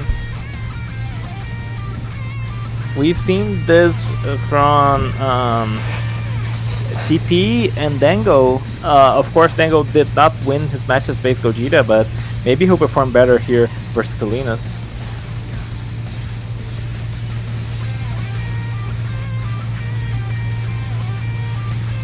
Of course, the Super Soul that Base Gogeta has in his base form gives some ridiculous amounts of ki that he can immediately use going into his very easy to use Super Saiyan transformation. Let's see if he tries to go for it. Could be in danger of getting P blocked, but shouldn't be. It'll just kind of depend on whether it's a true confirm or not. Yeah, it really is not that scary. Yeah, he immediately goes for it. That's 30% more damage he's doing right now. For free, pretty much.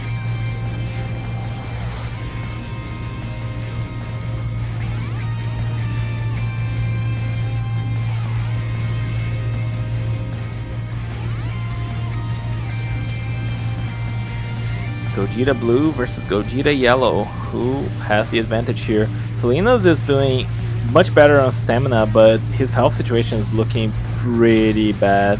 And that's what you gotta watch out for when it comes to... oh my god, they're moving so fast! The crowd! Oh no! Got punished for blasting the crowd, and Meteor Explosion will seal the deal. Salinas, lives! And unfortunately setting himself up for a break from Salinas. Oh my god. Is Dango gonna choke this? Oh no, ladies and gentlemen. This is... Clash. He won't be able to kill. Burst Dash! Burst Dash ignoring Punisher Shield. Dango takes game 1. Holy shit. That was... wow. A nail biter just in the first point of the set. Yeah. That's exactly what I wanted out of Gogeta versus Gogeta, dude. That was a very explosive match. Let me just... and... got it. It's like a muscle. You have to develop it. Yeah.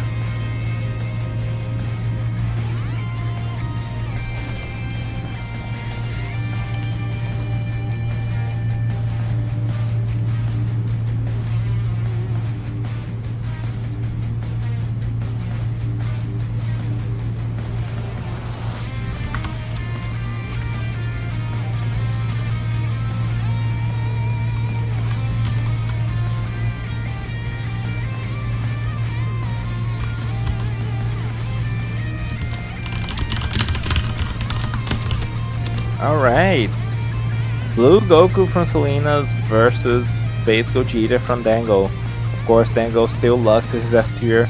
Let's see if he can overcome the sheer power that is Blue Goku.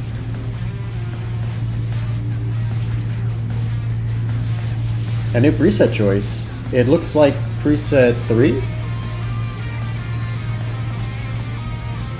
Maybe it's hard for me to identify it, but preset 3 has backflip. Backflip on Goku, especially with the resources of Blue Goku, that shit is nasty. Looks like it's 4. I see the little patch on the chest. Oh yeah, I think that's correct then.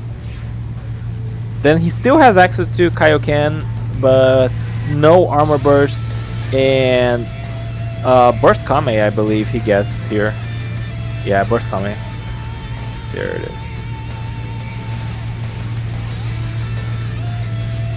A very nice combo extender and combo starter. A lot safer to use than just Kamehameha usually. Yeah, sure. Nice. Oh my god. He blocks the burst Kame. He doesn't even need to. He has all the ki he needs, but... yeah, just for show, you know. But speaking of just for show, Salinas is styling right now. Oh! Wait, predicts the burst, but gets punished! Oh my god, another one. Very smart to go for that ultimate right off the rip, I suppose. And also, opportunity to get more damage off? A little bit, a little bit. Oh, very nice perfect block on the Experience Explosion. Suddenly, Dango's back in this. We're so back, Dango bros. Another grab. Oh my god. And Salinas paying the price for not going for that burst lock with the God Fist loops, decides to read the burst and gets punished for its troubles. Now back against the wall. If Dango scores even like a couple grabs, this could be the set. Oh, but a very nice God Fist will keep Salinas alive here, bringing us to that very important Game 3 match point between these two players. And let's see if Dango is gonna stick with the Gogeta, if he's gonna go to hit. I assume he's going to hit, and you know that's gonna be tricky for Salinas to overcome.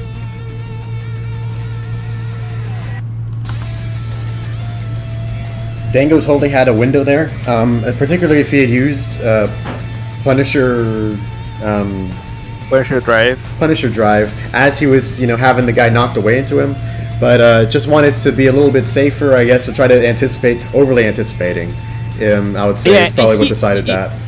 He basically wanted to force a vanish for free and punish it, but Salinas showing some restraint does not vanish, and that was the beginning of the end for Dango in that match. But still, very, very close game. Could have been anyone's win there.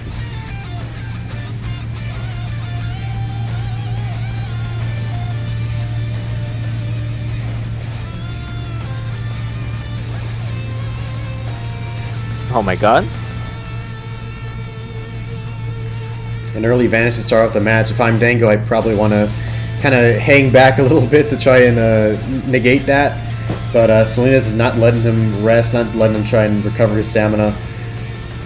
Yeah, Dango seems to have his issues with the present connection, so he is just trying to capitalize on it with the grabs, with, oh my god, jump spike does not work, however, after that power key blast. And now Dango, last 2 bars of stamina, and feeling the pressure here against this blue Goku, gets grabbed against the wall. Let's see. Oh, but the grab does not connect. The dashing heavy into jump spike, is that what that was? That's crazy. A very nice grab there by Dango into power key blast. Gets enough key for a jump spike, but does not go for it. Didn't work the first time. He doesn't want to attempt it again. For any console players in the spectating stands right now, yeah, that's what Hit's grab kind of looks like on, I believe it's PC, right? That has them kind of stuck in there for a little bit afterward. I'm not sure if that's PC exclusive, but yeah, that's definitely how it looks here. Another grab, power key blast, jump spike. Jump spike works this time. Fantastic amount of damage, and now Dango has him back against the wall. Selena's really desperate here, trying to make something out of the situation. Goes for the charge heavy. The charge heavy gets P-blocked. It's over for Selena's. And a bunch of key stuns just to tickle his health bar. Selena's gets sent down to losers. Dango will advance into winner semifinals. The Bluku Hit matchup, difficult, but you got to lean into the God Fist, and that kind of helps equalize the playing field with the ridiculous amount of damage output he's capable of doing. Hit with his jump spikes, with his flash skewers, and the charged key blasts. Yeah. In any case, we got to move on to the next one, right? Yeah. You gotta rehost the lobby. I'm letting Bruno know his match is up because he asked me to inform him in advance. Are you ready for me?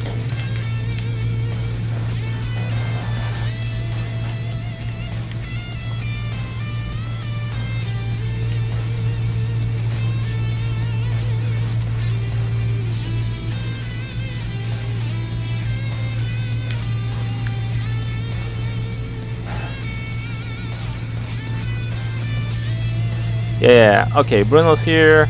Let's get him and Zeno right in the lobby, and let's see how that goes between the two of them.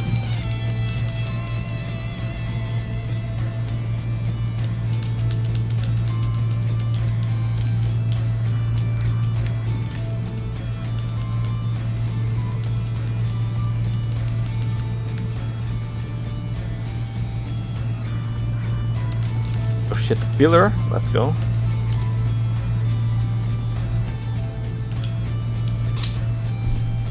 All right. Who's it again? Bruno and Zenometa. He was ready. Yeah, he was ready, dude. I told him, I was like, here.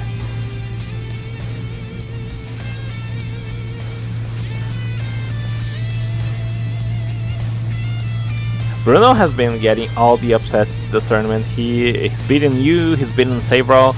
Let's see if he can beat Zenomesa, and let's see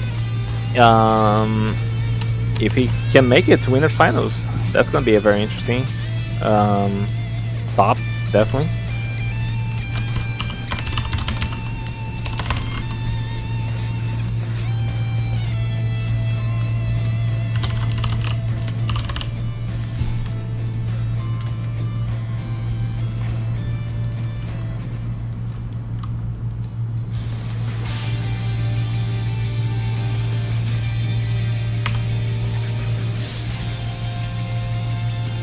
Alright, Cell Games Arena here. Bruno facing base Goku, I believe, for the second time here. So let's see. Oh, technically for the third time if you consider like Blue Goku has the same moveset. At this point he's just already used to the matchup. Nails a very nice perfect block, but will get God Fisted for his troubles.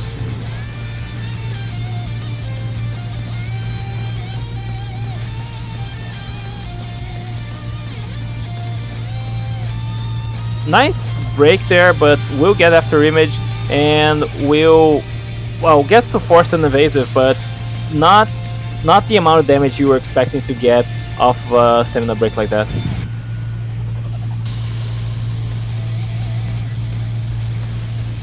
Alright, Bruno already using his burst, but on the bright side, he's at least got all his stamina.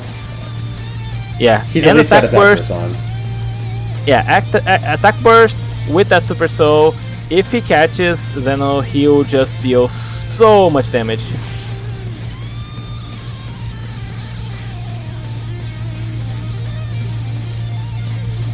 Zeno's just able to take advantage of those rapid hit punches that Bruno's going for. They have high priority, but very punishable. Oh, gets punished for going for the meteor crash. Zeno takes round 1.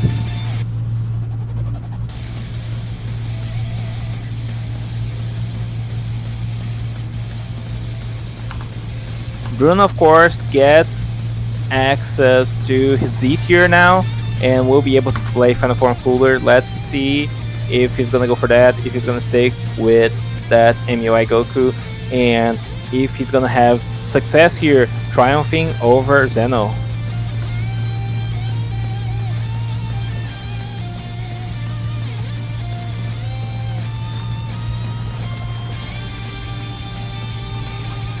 I didn't catch this, but he said 2 of his vanishes got eaten, and that's just very unfortunate. That's Goku with God Fist on any amount of lag, you know? Mm-hmm. That's how it happens.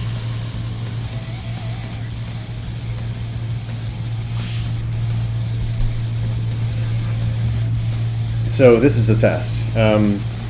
Spirit Explosion is going to be a very nice way for Zeno to stay out of the way of some of the higher damage cooler combos that Bruno might send his way. It'll just be a matter of how Bruno's able to react to those. I don't know if we've seen him P-block the Spirit Explosion yet in this tournament, but it'll be one that'll be pretty necessary if he wants to stay ahead of Zeno going into this. Yeah, absolutely. Deathwing? Yes. Very nice perfect block. Very nice neutral win, question mark? Well, okay. Very nice neutral win now. Seems like a little bit of desync happening here between these two players. Bro, that's a badly timed burst if I've ever seen one. He's gonna do another one? Oh no, he's gonna wait a little bit? Yeah, oh. God Fist. And that's death. Zeno takes game 2. I know there was a little bit of desync there, so I'm just gonna see if if there's any like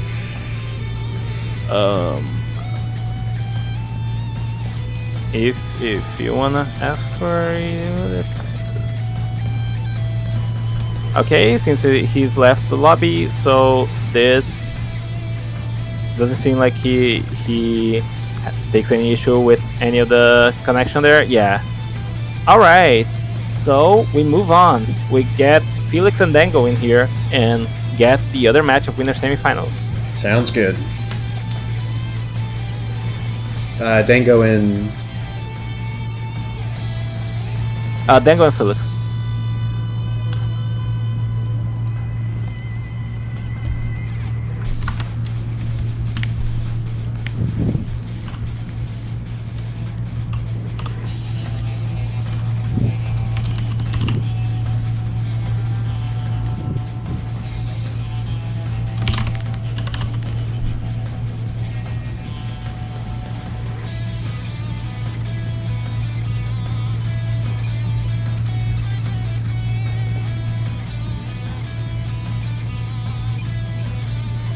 Yeah, I read that, TP.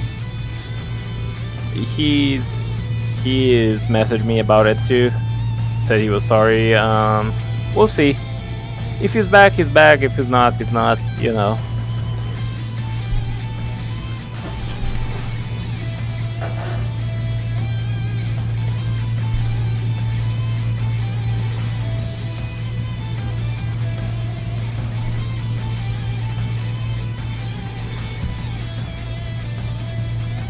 Alright.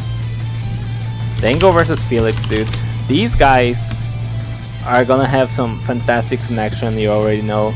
because they're playing from the same exact country. They're both in the UK, and they're both quality players. We've seen this matchup many times before, and this one is the one I'm the most particularly excited about because Dango has been playing some really good Xenoverse, and if there's anyone that might take down Felix's Topo, Felix's Blue Goku, I would count on Dango to be one of them.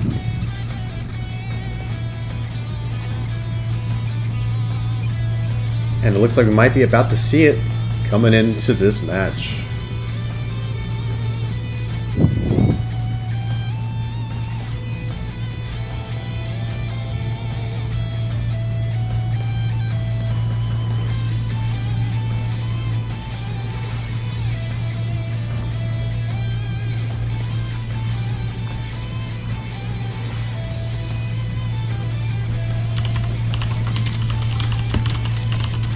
Alright, Topo versus Gogeta.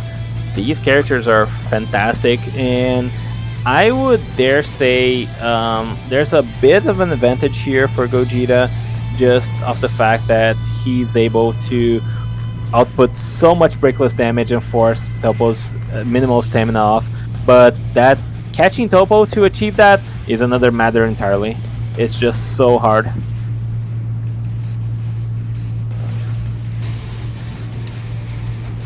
Feel like the players are kind of feeling out what they're able to do to each other, what they're able to get away with, of course. But, you know, especially when it comes to the damage output that they're both capable of, they kind of want to see, okay, well, if I'm able to do this, is it likely that they're able to immediately keystone and come back at me and hit me for like half my health bar as retaliation?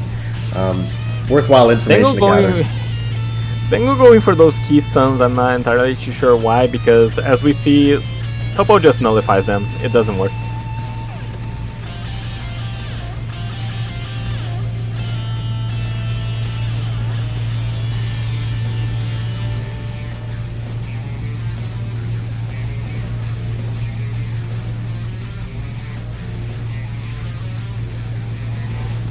Ooh, very nice Punisher drive.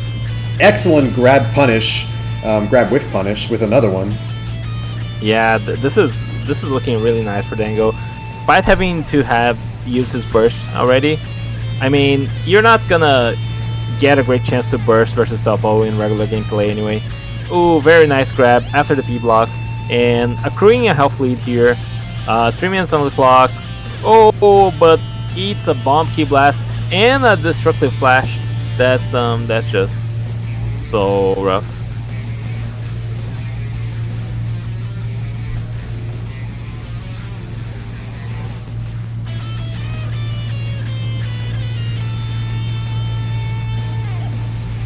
Baiting Felix to manual vanish there, but does not manage to really catch him, and that this is rough for Dango so far. Has to play so well just to overcome the pressure that Topo gives off just by being hard to approach. You know, he can't get key stun, so it's so hard for Dango.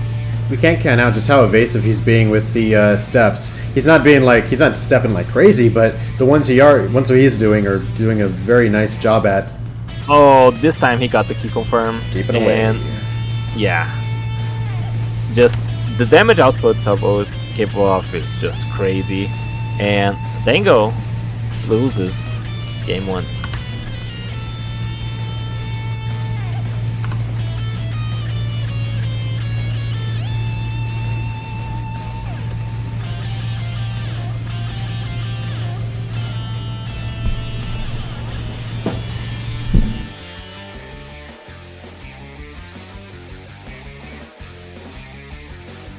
Dango hasn't dried off the water.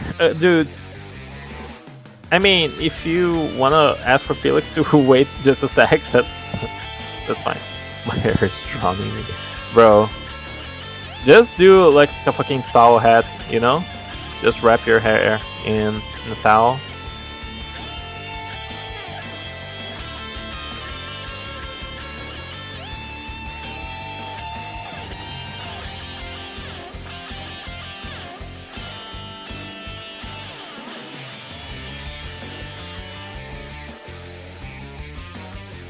Really? I never heard that, Kyoto, but that. Guess I'll try a t-shirt at some point.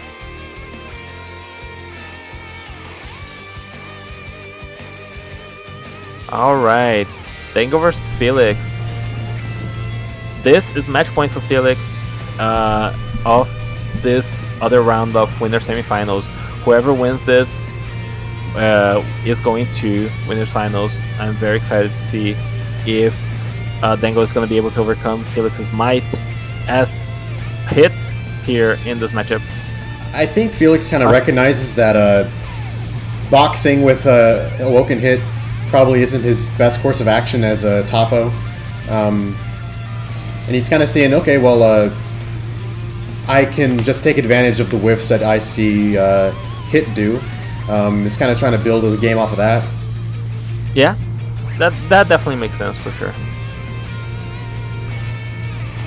I think if I'm Dango, I'm just trying to get a bit of a health lead here, trying to force Felix on the aggression because chasing down Topo is so hard.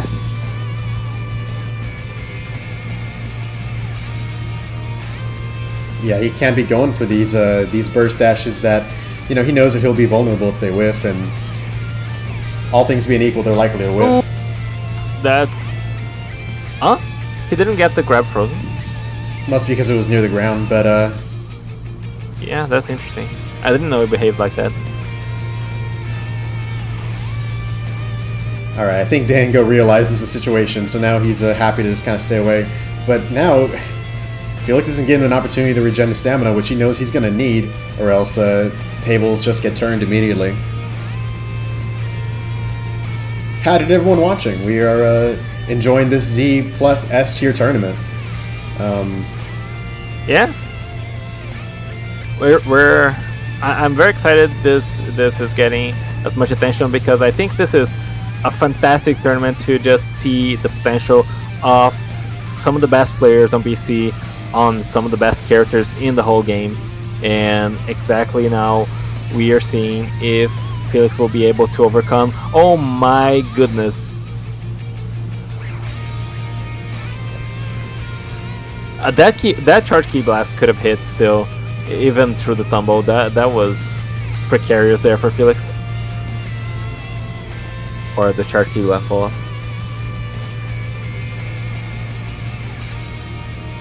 Of course, no burst more in play for Dango, and oh my goodness, that's so much damage. But oh, goes for the Tremor Pulse hits. Holy shit! Historical moment here. Dango trying to go to the ground to regain some stamina. It's so hard for him. Oh, tries to go for the backbreaker. Felix is not able to evade it. Felix punishing the jump spike. No limit burst more in play for. Oh, but the bomb key blast whiffs. Oh my god, Dango. Oh, he's getting fractured. No, Dango. Oh my god. Another significant lead that Felix was able to reverse. Yeah. What do you even say? Should I say that he should have blocked more? I mean, I don't know, bro. Yeah, that was a fantastic match there by Dango. Felix will advance into winners finals, and we'll be seeing him versus Xenomesa. Let's get him in here and get that right underway.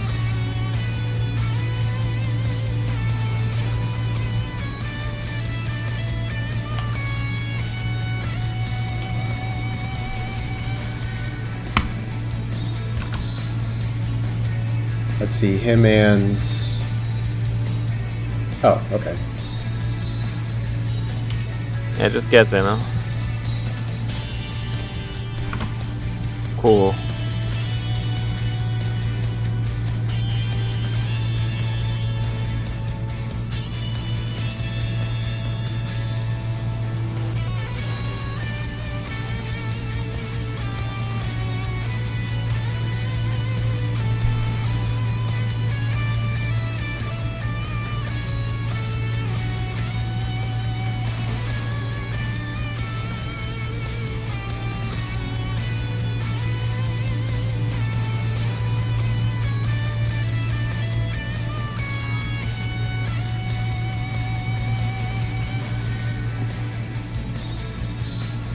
All right, gotta update the names.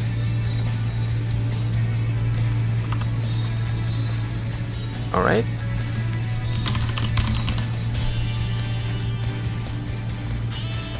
And we're getting right into it. Goku versus Topo.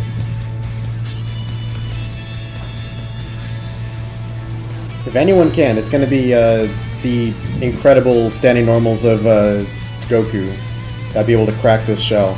I guess now we can know for sure the reason for this shirtless preset is definitely preference beyond anything else. Versus Felix, no way he's just fucking around. He definitely believes in the shirtless preset. Probably because of that after image he just revealed for a second there. The Buu Saga preset has instant transmission, and that's okay, but not the best. Very nice God Fist there, and you know God Fist is going to be instrumental to beating Topo in a matchup like this.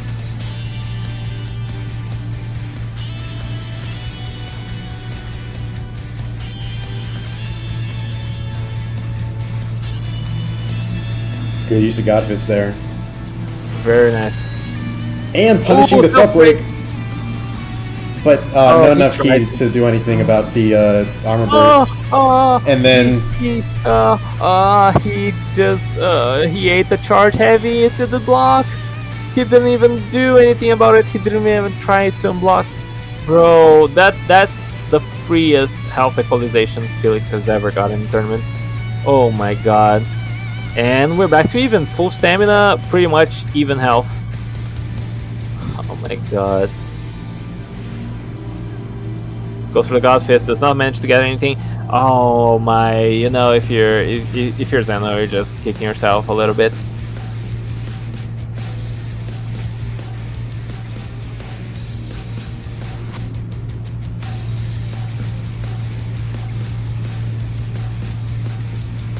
Wisely trying to push the health issue with that grab there as he approaches.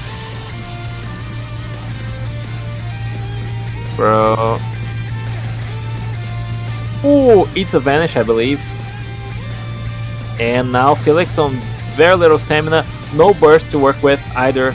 But also no ki from Zeno in order to push the issue. Yeah, and immediately wasted on a false, like, whiffed God Fist. And now he's trying to open up Felix, but it's so tricky. Especially without any key stuns to rely on. Dude, he keeps going for those optimistic God Fists. This can kill? They're like, oh, that's the kill though. Yeah, but he keeps going for those neutral God Fists where it's like, I hope this hits him, instead of just saving his ki and using them the first second he catches Felix. Fortunately for him, does manage to get a break and takes game 1.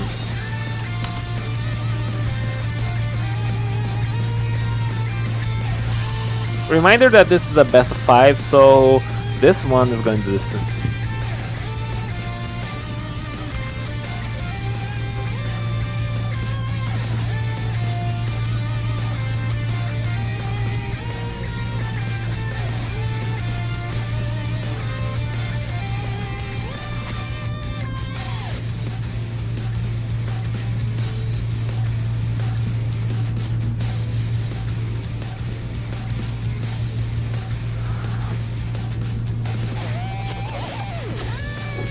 Yeah, Felix is going to Bluetooth now, and yeah, no surprises there.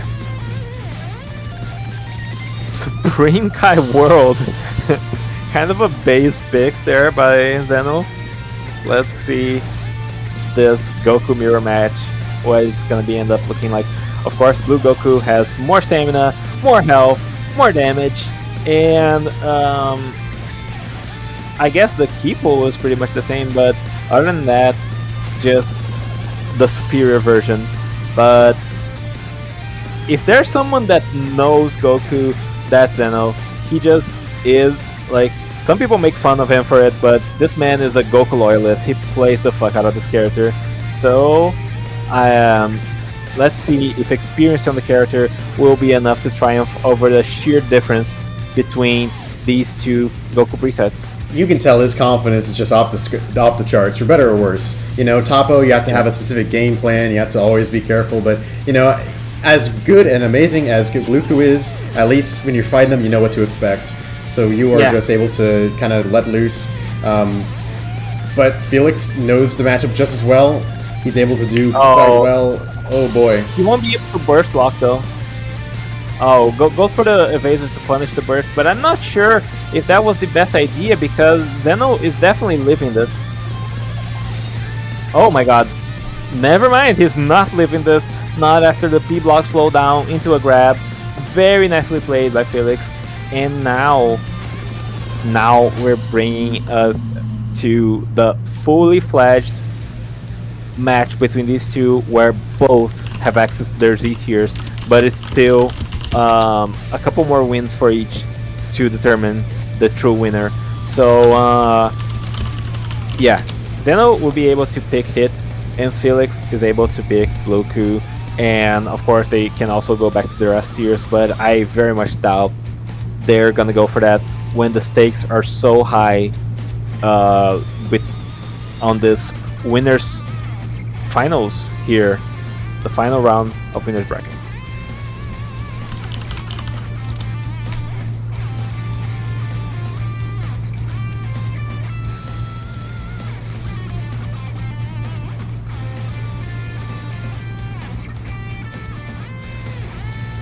Alright, moving on to the hit.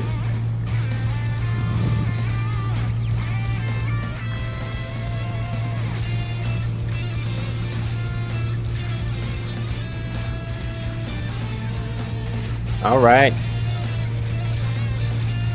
Hit versus Blue Ku. This is just like the show, and let's see if Zeno is able to triumph over Felix's Blue Ku.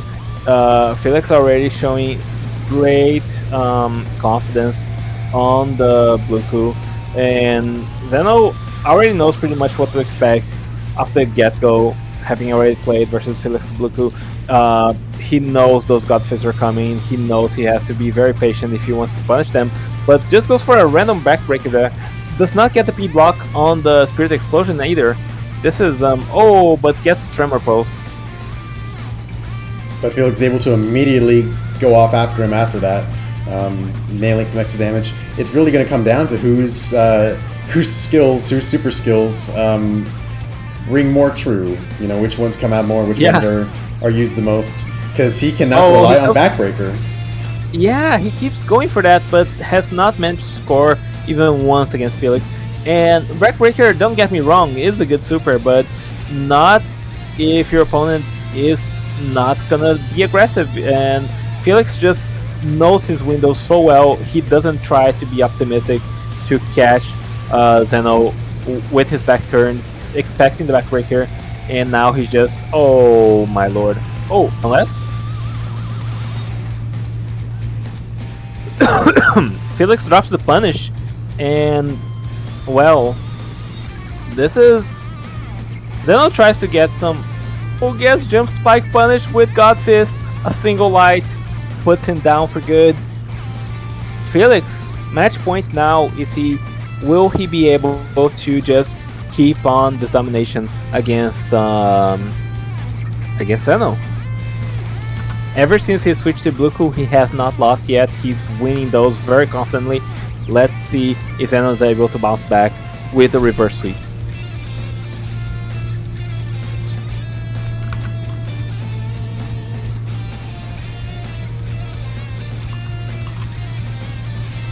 Oh, whoops.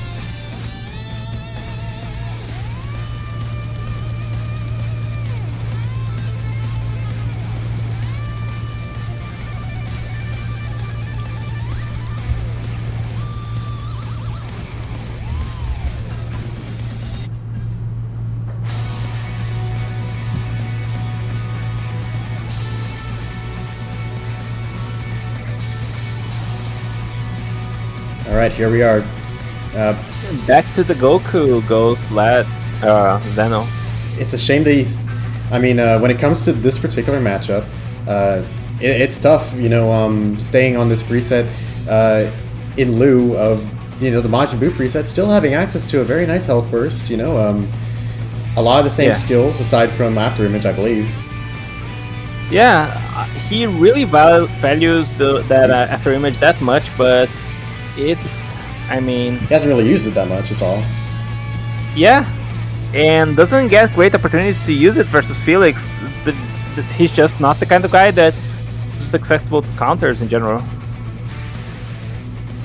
Jason, the jump is hilarious.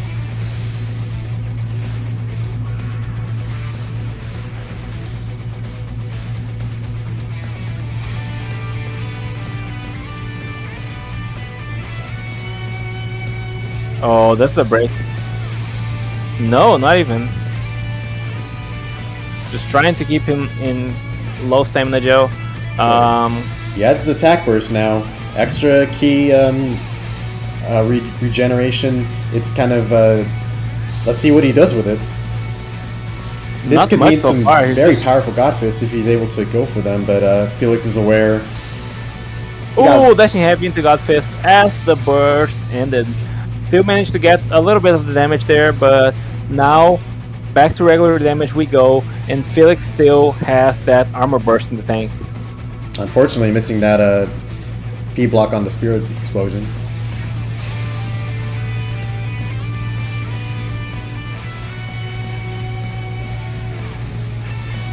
Oh, missing the P block again, just not used to the timing anymore. Dashing heavy into God Fist. Zeno doing a great job another one. Getting him off the ground so that he can't regenerate his stamina, and then catching him with these God Fists. Ooh.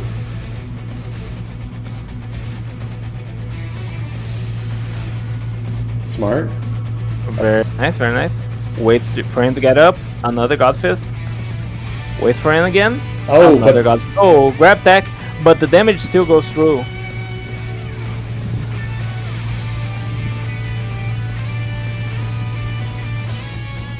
Well, Zeno was able to get a whole bunch of damage off through that break, but Felix was able to get his stamina back. So, I mean, it's anyone's game to win now. But things are looking optimistic for Zeno, who's choosing to stay back a little bit to help regenerate his stamina. Yeah, he's trying to bait Felix into vanishing, but Felix, very disciplined, does not do so. This is, oh, very nice P block. Very, very, very great patience here by Zeno. Exactly what he needs. He knows he has the health lead. He's just gonna force Felix to attack, and it seems to be working really well for him. Forces an evasive, he blocks it, goes for the God Fist. He's gonna force another evasive, hangs back. Oh my god, he's winning the mind games. Just has to be a little bit careful with those step vanish. Oh my god. Throws him away from the wall so he can't immediately follow up, but that's fine. Yeah, it just goes to the ground, regens some stamina, punishes the God Fist. Oh my god. Turns around into the combo. They have the same stamina, so... Oh my god!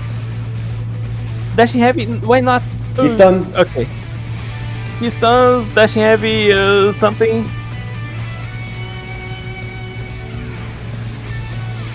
Oh, the Spirit Explosion managed to clip him. Zeno brings us to a final game 5. Holy.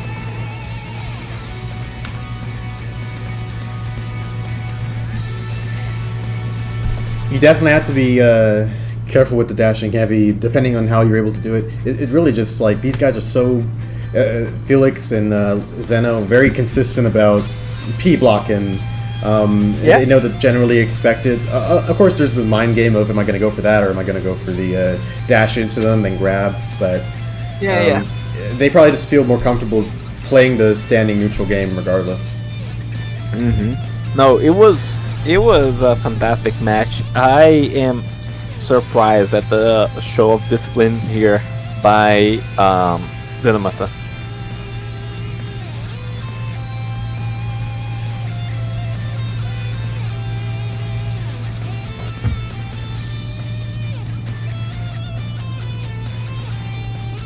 And back to the Goku off we go.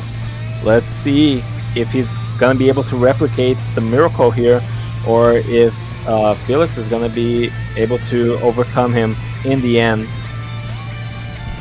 It's a pretty interesting map for a Goku. It kind of has like a variable floor. The walls are pretty far away from each other, but I don't know. You could probably get some interesting Godfist movements going on through here. Definitely still like in the height range where you can follow up on Godfist unless you're way closer to the ceiling. Yeah. The walls being farther apart definitely plays an interesting factor in grab follow-ups, but I think because these two are using Godfist to begin with, they're always going to be driving each other closer to the corners than towards the center of the map. Zeno not being as patient as he ought to be allows Felix to get a whole bunch of stamina or hurt on him, as well as health damage. Just walking around, that's like the worst, because he wasn't even getting stamina back, and he's not getting any use out of this attack burst. Yeah, no, that attack burst is expiring. He just did it to get a stamina refresh, which fair enough, but definitely does not help advance his position the slightest. Good job staying away from that preemptive Godfist Felix was throwing out. I would have gotten hit by that, absolutely. Yeah. Very nice perfect block there by Felix, and he's just hanging back.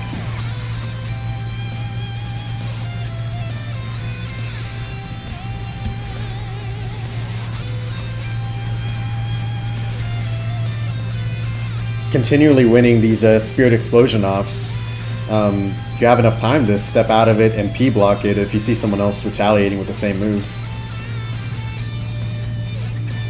Oh man. Oh, that's a break, and no limit burst inside. Felix will take the final conclusive Game 5. Yeah. Felix wins with Super Saiyan Blue Goku, but credit for Zeno where it's due. He played a fantastic Goku, especially in that Game 4. That one was honestly beautiful to watch. Felix will advance into Grand Finals, and Zeno will be sent into Losers Finals. So now we are able to start our Losers Bracket. Alright. Alright, first match. Yeah, let's do it this way. First match, Jack versus TP. TP has hosted the lobby. He's probably gonna have already invited Jack. He was mentioning as much at least. And we'll get that right underway. All right.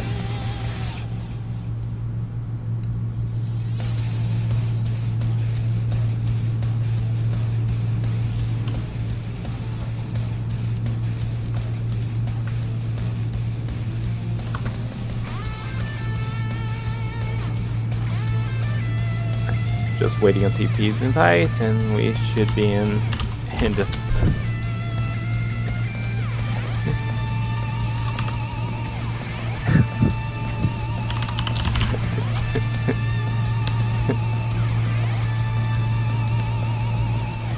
What the fuck has this stream turned into?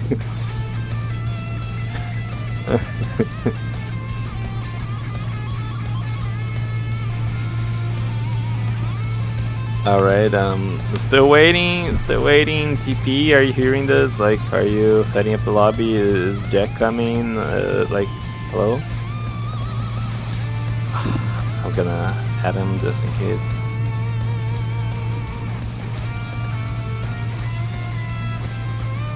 Come on, bros.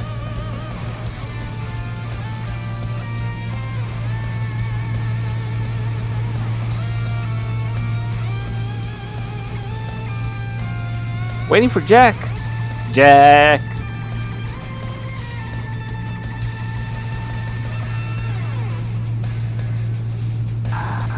Man. All right. Let's wait.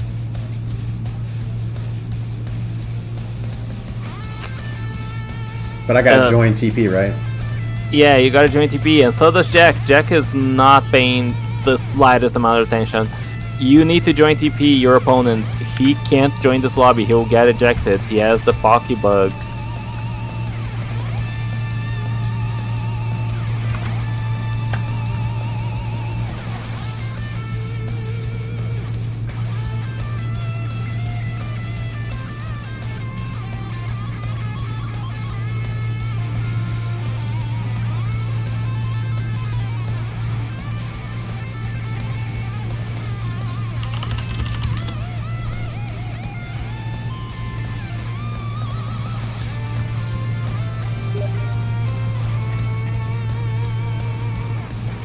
Alright, we got the invite.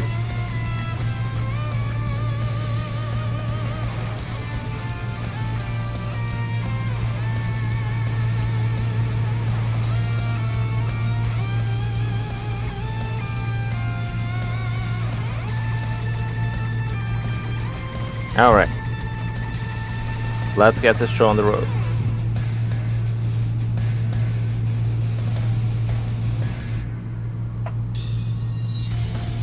What happens if two people with the Pocky Bug face each other?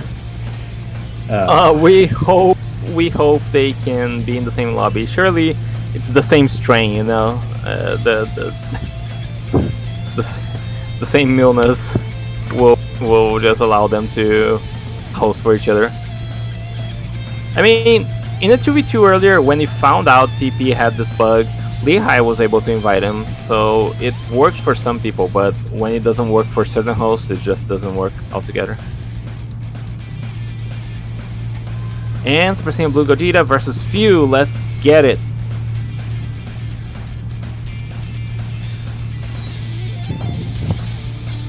Alright, I've been looking forward to this match. I've been looking forward to watching Jack play all tournament long. This motherfucker just flipping in, being late for the tournament and shit. Alright, now he gets B-blocked. First neutral interaction of the match goes in TP's favor, but already Jack has started his loops. That's Few. That's the Few right there. He's just going for the classic loops with the alternating. Goes for the energy blades, does not manage to score much of anything, and TP already bled out a lot of stamina just trying to avoid being stuck on those few loops. TP doing a pretty good job of forcing out a little bit of stamina from JJK, and more importantly, some health damage. Trying to keep this as even as he can health-wise, but all the while, you know, kind of siphoning off his own stamina as well. Really wants to be careful. He doesn't have too many options when it comes to longevity, getting health and stamina back. Yeah, absolutely. The thing about Few is you really want to just outvalue him, because while his loops are tremendous at draining your stamina and just winning neutral in general, Few struggles to deal as much damage as a character like Gogeta, like some of the other S tiers. So what TP needs is just to win neutral a couple times and equalize the situation by dealing a ton of damage here in this matchup.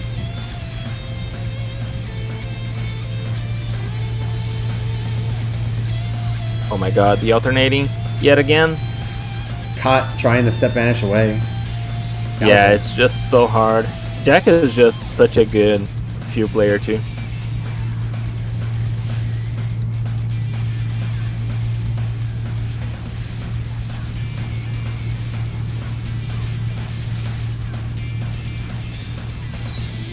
Ooh, gets grab. That's gonna be a lot of damage. Yeah, Few's grab is extremely high damage. Oh, it just blocks until Confusion Blade activates, and a Dashing Light will seal the deal. Jack takes game 1 very convincingly.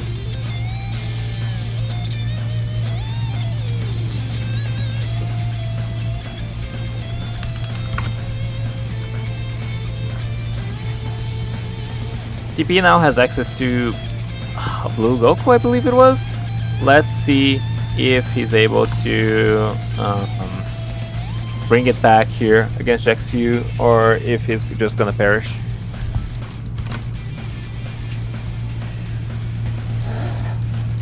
So when it comes to playing against Fu, and honestly, we haven't seen Fu during this tournament, it can be hard for viewers to understand like what kind of game plan these guys might want to be going for against a Fu.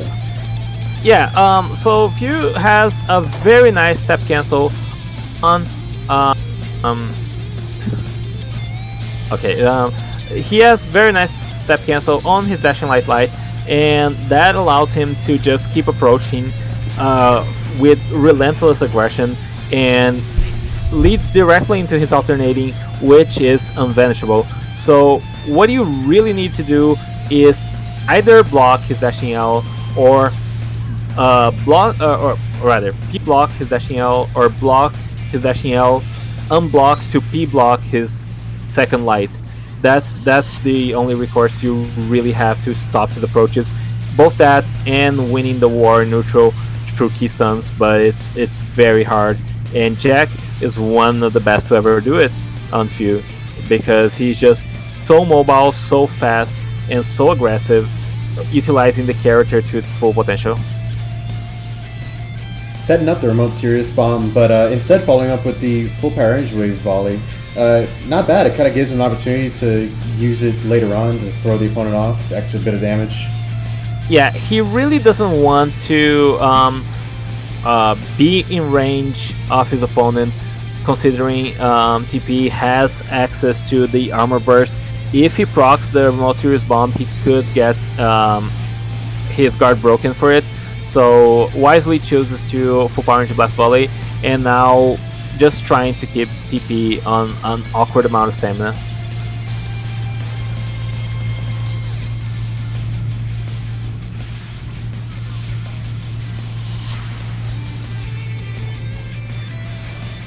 Ooh, burst locking. Ooh, cancels the burst. Expected burst, that's why he was a little cautious of approaching there, but that might have just given Jack the opening he needed. Will he punish Oh. it? Chooses to take the damage instead of wasting any stamina, as he should. Yeah.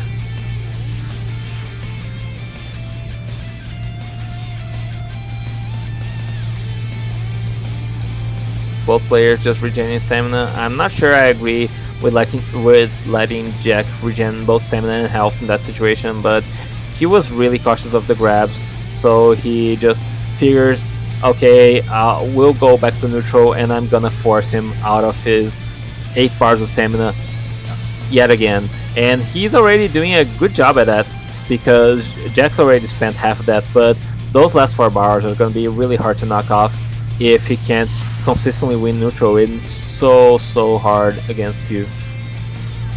Oh, goes for the grab, does not manage to get it. Ooh, very nice. Yeah, very nice God Fist on the young guard there. Goes for it again. Jack, on his last 2 bars of stamina, gets Dashing Light, but does not manage to follow it up. And now it's anyone's game. If TP catches him like twice, it's over. Oh, but That Kame. Yeah, that Kame is the sole reason he lost. And unfortunately for him, he's out of the tournament. Jack will advance to losers round 2.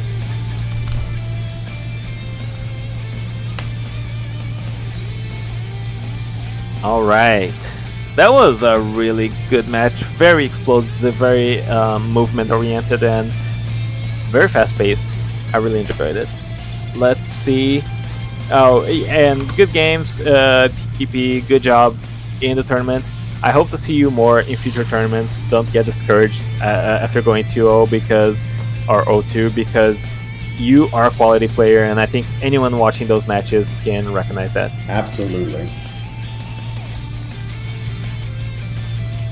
Yeah, I agree, Lehigh.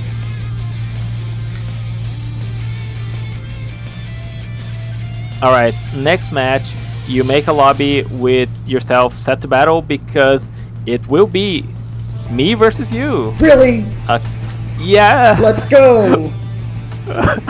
I'm shocked you're so excited. I mean, I love fighting as well, but oh man, one of us is going down. Oh boy. The fuck you're inviting me for, Jack?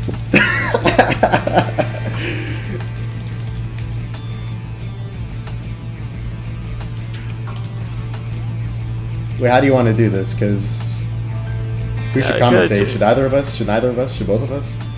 I mean, depends on how serious you want to take it. I'm down for both of us commentating it, or for neither of us. I'm fine. I'll probably go silent if I'm focusing, but I'm down for a little bit of tomfoolery. You know what? That's true. Let's be serious. Let's be serious. All right. Serious mode. Engaged.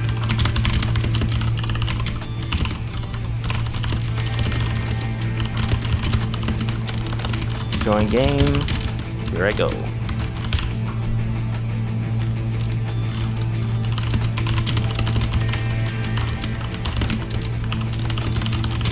Alright, good luck, multi. Good luck.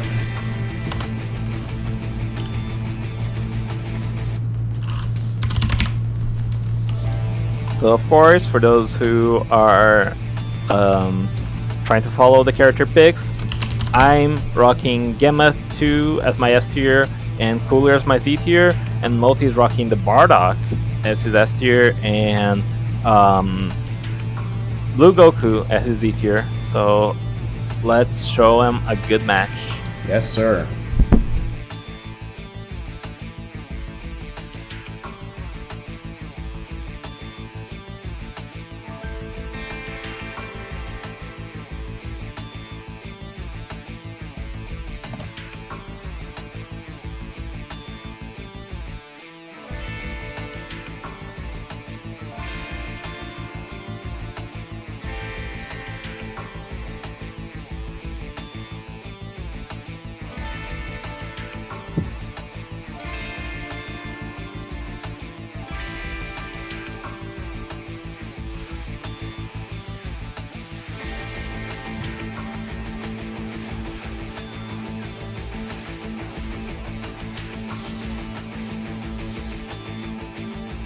Really?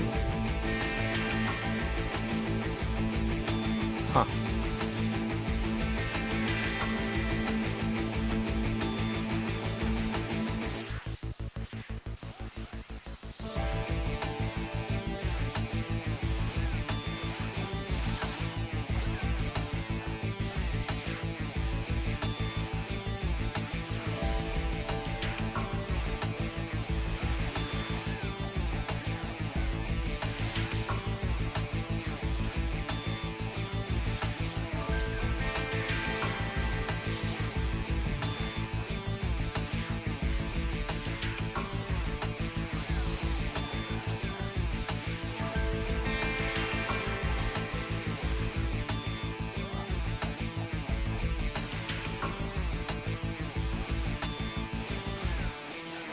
Uh-oh.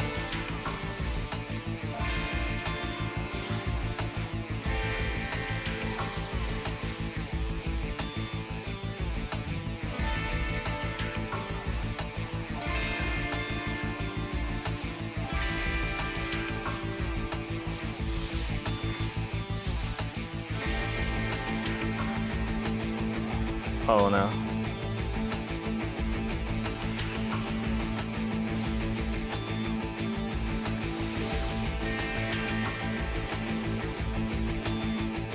No! Fuck! Ah, got it.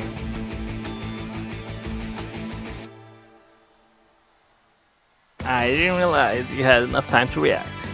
Alright, Multi takes game 1. Let me report the scores.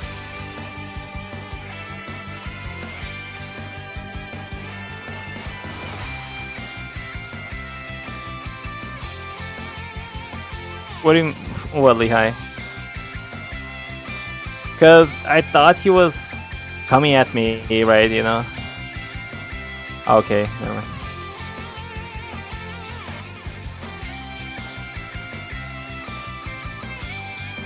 You were talking about something else. Just missed the context. Alright. Here I come.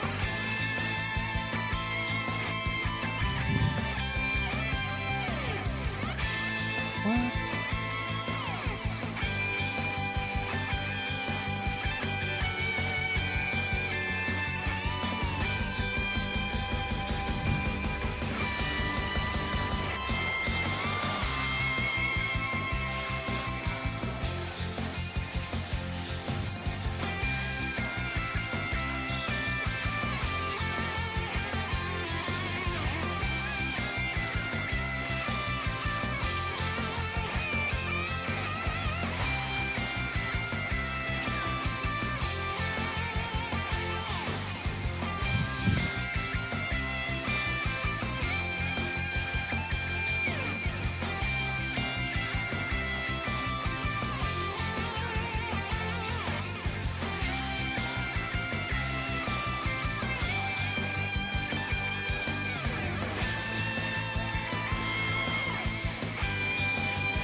Oh.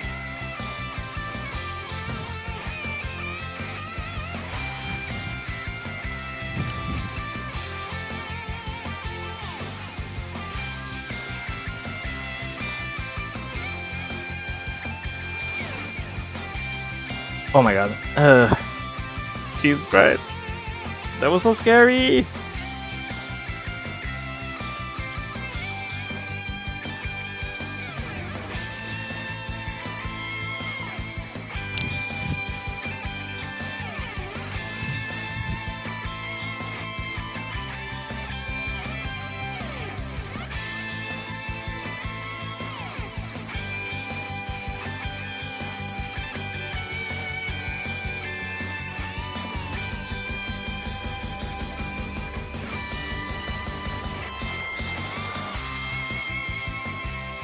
We're quiet because we are focusing and reach out. Come on.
Uh-oh.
Ah, goddammit! I could have broke.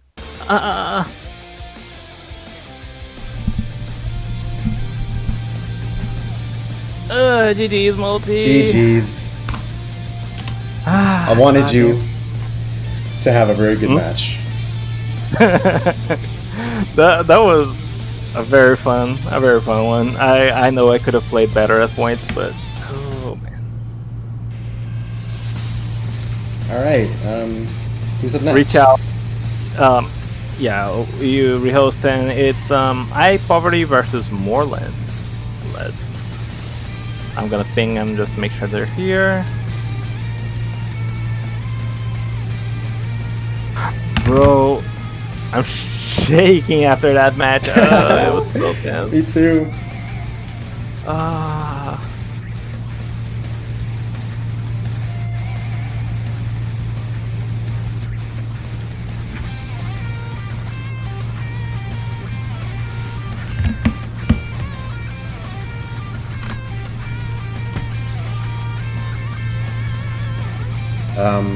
Moreland, Night Poverty? Yeah. Got it.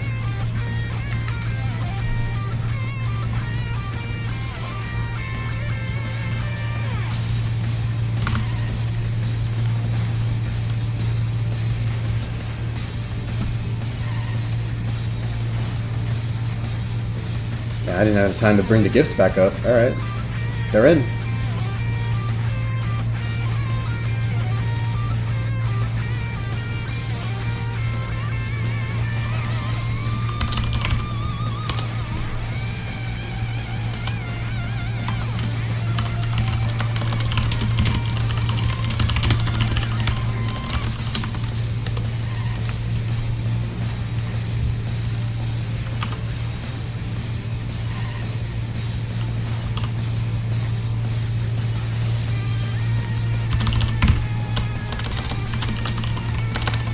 Oh yeah, I'm not.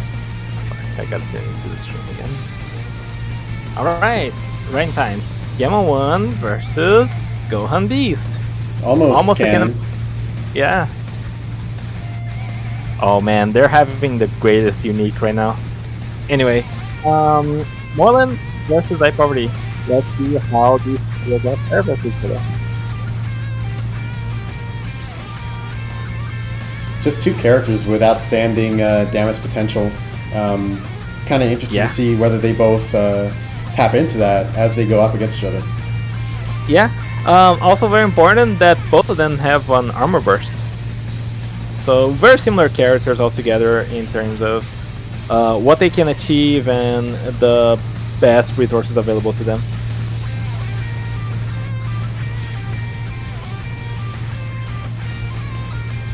Just sidestepping around. I probably a little bit of a stamina disadvantage, but not really caught just yet. Throws out some key blasts that get deflected by Marlin's boost dash.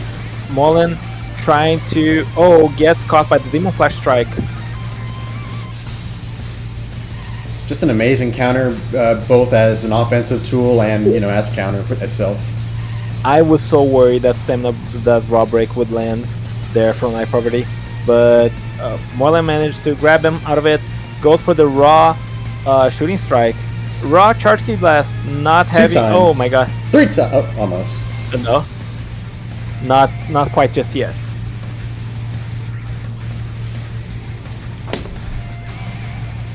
Oh, the counter the reverse ultimate. Nabakasenta, dude. We don't see that one very often, neither from Piccolo nor from Big Gohan. Oh god. The backwards hitbox, I think. Nah, he just vanished into it. It was a whiff, but uses Demon Ray as an evasive there, so a little bit of a stamina decrease there by a property, but still managed to hold on to a health lead. And thankfully his stamina break attempt did not actually break his stamina, as he was an armor burst. Yeah, and the armor burst was respected this time, as opposed to the other time that was attempted.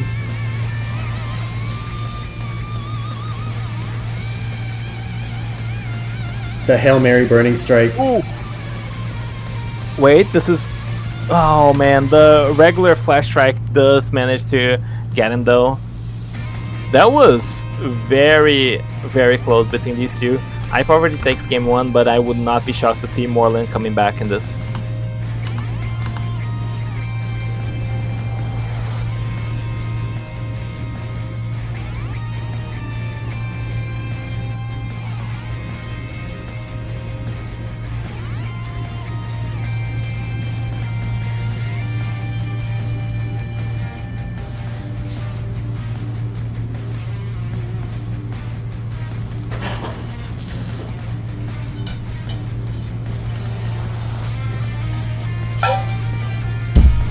High Poverty staying on the Beast Gohan.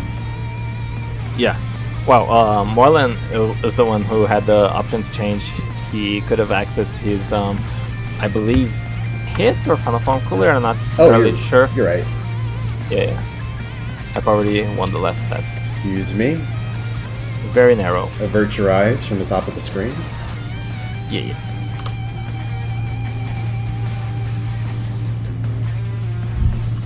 Morlin now getting a substantial health and stamina lead, just clapping right back against High Poverty.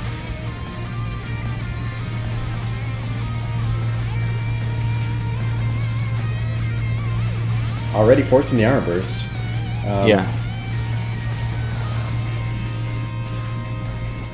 Still wants to attack though. This would be a great time to try and either recover some stamina, perhaps, or Yeah, land a grab would be the typical response there, but lands a burst dash into shooting strike and immediately gets perfect block. Is this all? Says Gohan, and getting 5% more on those strikes. Okay. I thought that was the queue up for Beast Cannon. That would have been devastating for Marlin.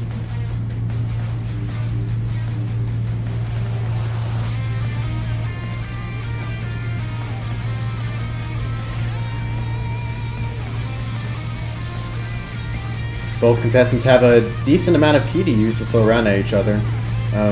Interested to see what they try and go for now. Morlin at pretty dangerous stamina.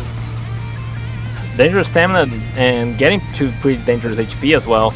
I think the next few neutral interactions are gonna decide this match. Oh, very close here. And Morlin takes game 2. God, this is so close.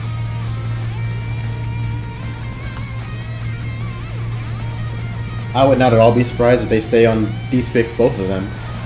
Yeah. I have this slight suspicion neither of them are changing their picks. I know Poverty is a huge Beast Gohan fan, that he wants to get better at that character, and I think Morlin is feeling most comfortable right now on Gamma 1, so he's probably sticking with that as well.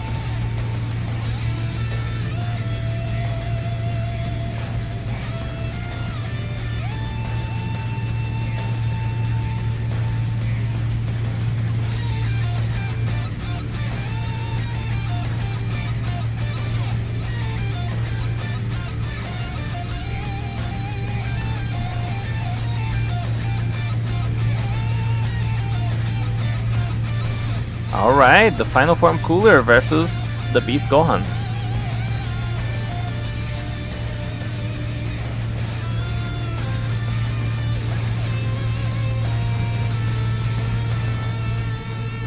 Now, if there's an advantage here, and that applies to Gamma 1 as well, is that Cooler has a 2-bar evasive, while Beast Gohan has a 3-bar evasive. So, in a blow for blow, especially with evasives, it's definitely gonna go in Cooler's favor. Fortunately, Gohan does have some additional tricks that Cooler doesn't quite have, particularly the outstanding damage of his grab type counter.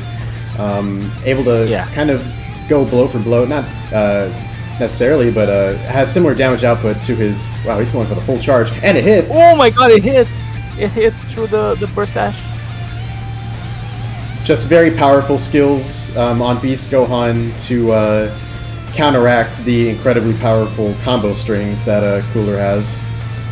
Oh my god, he went for the Beast Cannon. It almost hit. That was so scary. But for his troubles, he's about out of ki. Oh my god. Marlin's about out of stamina as well. This is looking pretty precarious. Goes for the attack burst.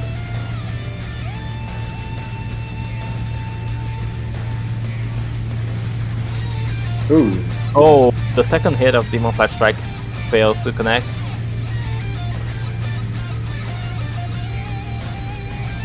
If I'm Morlin right now, I'm trying to go for that Death Pressure that worked out so well the first time. Oh, but he gets stamina broken for his troubles. Can I Poverty finish him off? Good descend in order to get back to his level. Oh my god.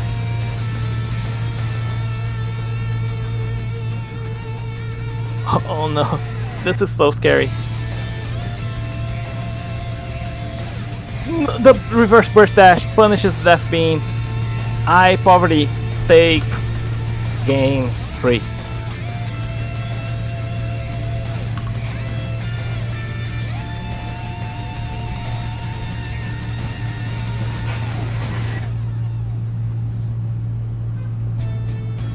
certainly hard fought by both contestants. iPoverty will move on, and we will be happy to see Moreland in our next tournament, if he so chooses.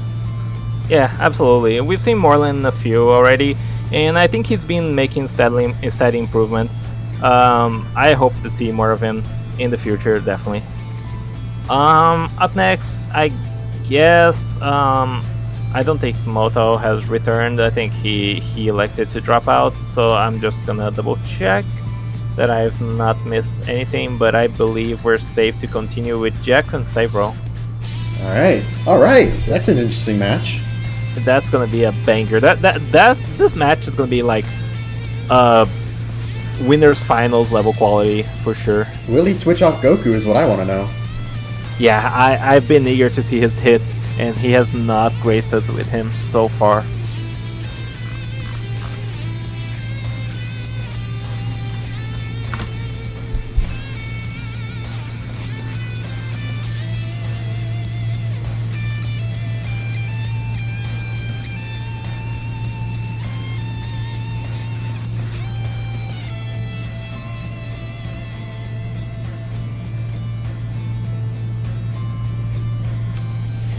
Yeah, it's crazy. Very, very crazy.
Right, just waiting on Sabro.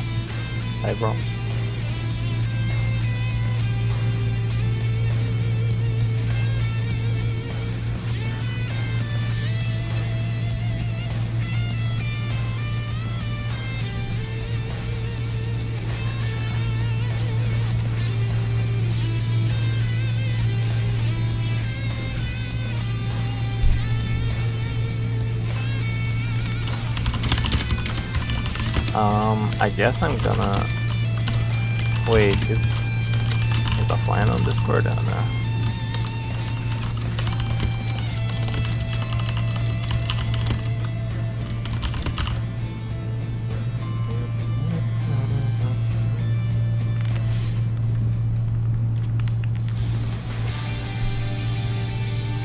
Any response from contestant?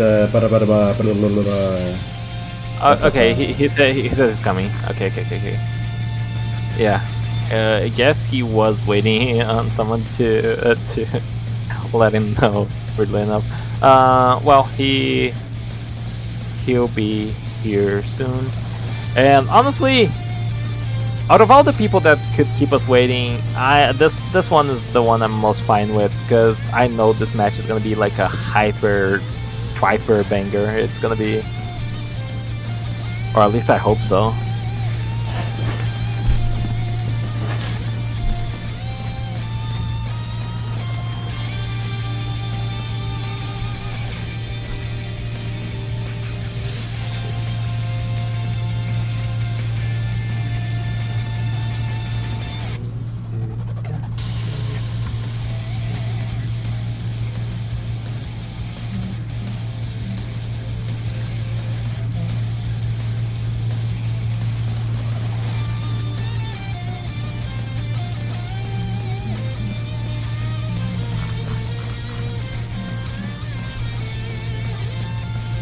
Music provided by the greatest Dragon Ball game ever made, Tenkaichi Tag Team.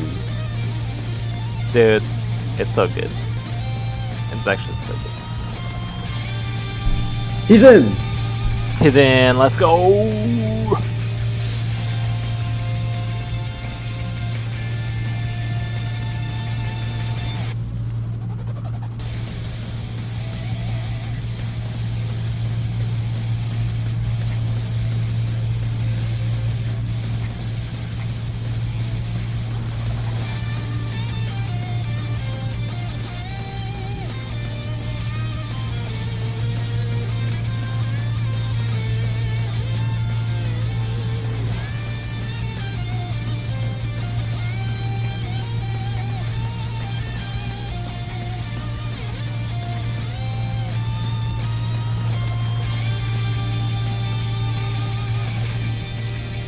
Alright, Few versus Goku, and he's going with the good Goku preset.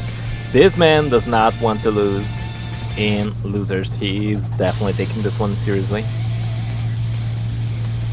Let's see how this goes. Already a pretty normal start for Few matches. Jump attack, getting a stagger, a combo starter, and already Cyber's stamina is suffering quite a bit here from Few's neutral advances. Fu's definitely a character. It's all about matchup knowledge, even beyond just what you're able to do from your fundamentals. Yeah. It's about blocking, P-blocking particularly, and also kind of being able to see the windows, the punishable windows. Yeah.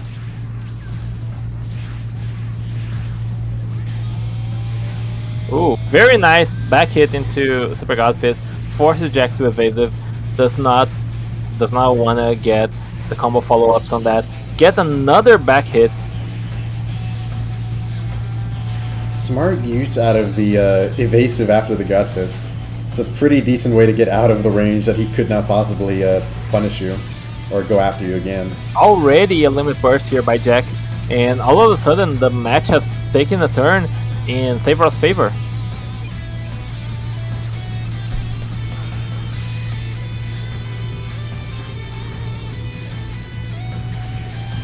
Ooh. That soft break is gonna be a little... Oh, never mind. I was gonna say it's gonna be a little hard to punish, but I guess Jack is... Oh, but the full power into blast volley does not track correctly. Oh, you know he's screaming VC about that one.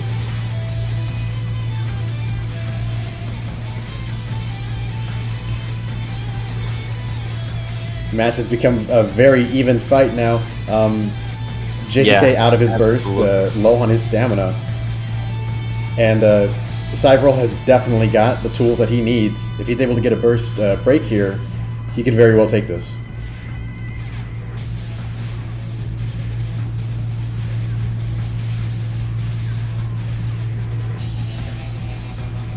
Oh, this is such low stamina here from Cyberl. And he rolled out of it. Yeah, the remote serious bomb does not fully connect, but will be enough to force him to his last 2 bars of... Oh my god, but he gets so much stamina back just from those energy blades by Few. Oh, managed to confirm a God Fist off and just that continue it. stagger. Yeah. On World Tournament, it's so easy to continue God Fist, to be fair, but man... That range was a little iffy.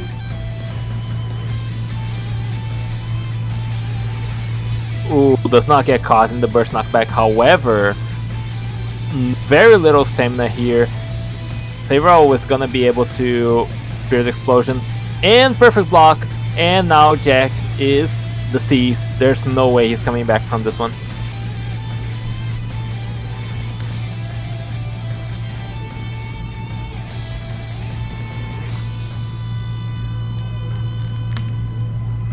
Yeah, this is round 1.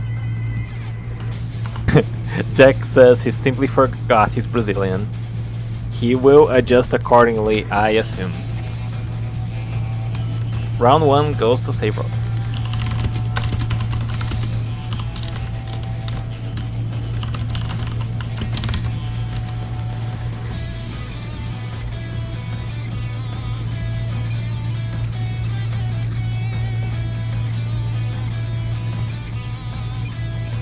It was definitely a very close match. Do you think that JJK is likely to stay on Fu, or I mean, how confident do you think he is with his Z tier pick?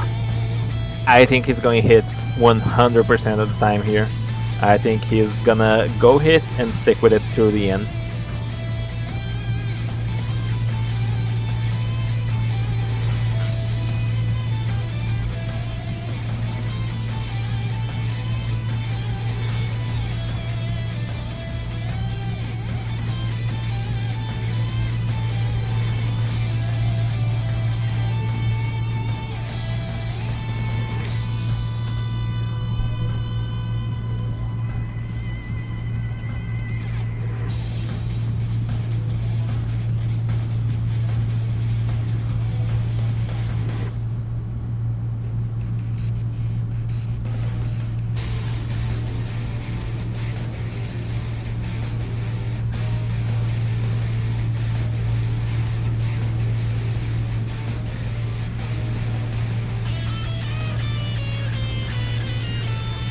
I guess you can imagine that this character switch kind of comes with some amount of comfort from Cyvril.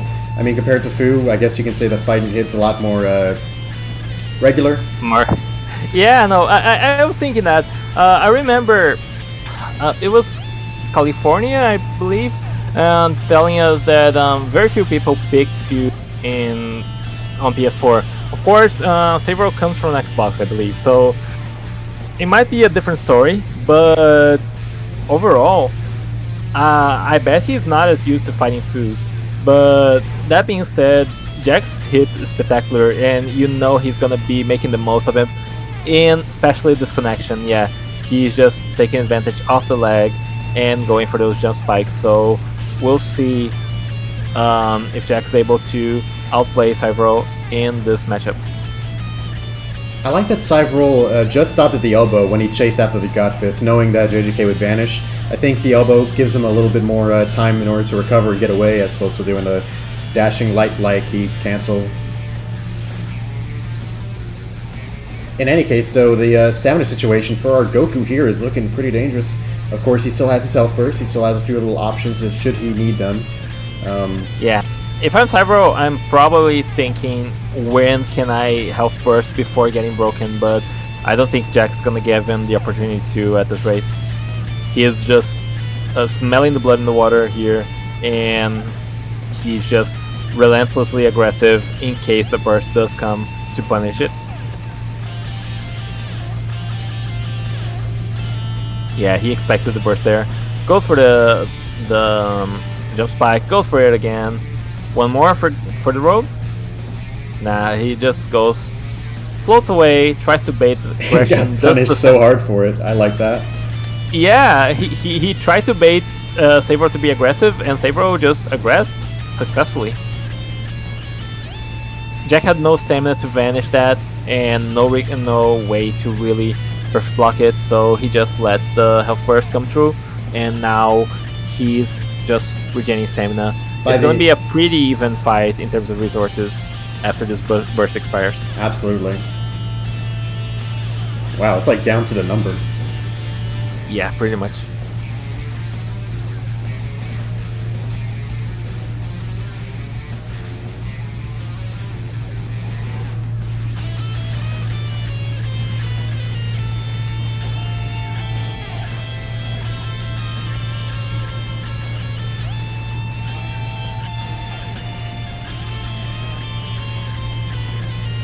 The neutral interactions here are down to the wire. They're both constantly keeping each other at the mostly same amount of stamina. Both very much preferring the use of the step vanishing for its speed, and that just makes it even closer when they have to try and evade the other and attempt to punish afterward. I find it interesting that Cyvril anticipated Jack to limit burst there and kind of dropped his combo as a result. I feel like that might be the tipping point here to turning the match truly in Jack's favor. This should be a break, and Molotov, not even. Oh, wow, that works like that. Fast. Yeah.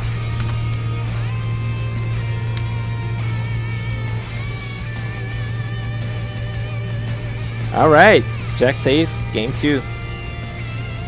But yeah, I think Saverall really did lose that to a little bit of an of prediction, and now both players will have access to hit as they will have access to hit as their Z tier, and will be probably we're gonna be seeing a mirror match here. Now it goes down to who has the best mechanics as hit, who has the best utilization of his supers, of his great fantastic tools in the form of his grab, in the form of jump spike, in the form of his standing infinite, and all of that good stuff that this character is known for. Unless, of course, Saverall just sticks to Goku, we'll see. This man has not shown his hit yet, but I imagine, yeah, we're gonna be seeing it right now. A Woken hit just like Jax, and it's time to see whose time skip will truly be unbeatable in this game 3. While they're both players back against the wall here, whoever loses is out of the tournament. I can almost hear like the montage music playing in the background in my head. Right? This must be what it's like to play a ranked match. Wow. Wow. We're getting a taste of console. Stamina is absolutely flying so far. JJK rightfully being a little bit more careful now that he seems to be at his last bar of stamina. Doing a good job at making sure Cyber's the same way. Yeah. I've noticed that we haven't seen very much of the same kind of combo that Dan's used with the Woken hit. You know, the grab, charge key blast, whatchamacallit. These guys are just more happy with the combos regularly. Well, here we see grab into a dashing light. That's very typical, I believe. Just getting a combo starter, combo extension here. But, ooh, that's a very nice stamina break. Oh my god. Goes for it again. The limit burst! The limit burst got locked there. Oh, and he punishes the limit burst without taking the knockback too.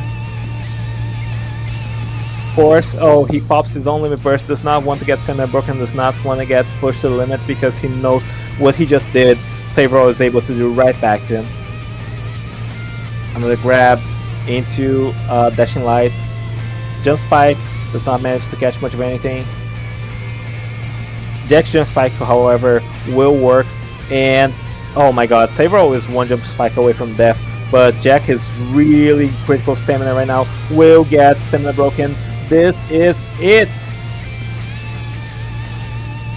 Oh my goodness, Jack was so close to coming to a win here, coming to a win here against Saverall, but will unfortunately perish at the face of his hit, will be knocked out of the tournament. What a good match. It was a good match, I agree.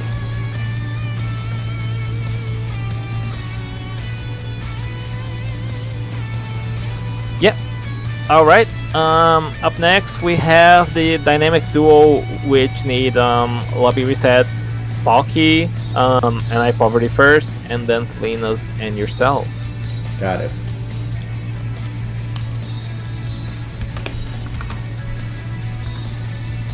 I'm gonna let Palki know this match is up. And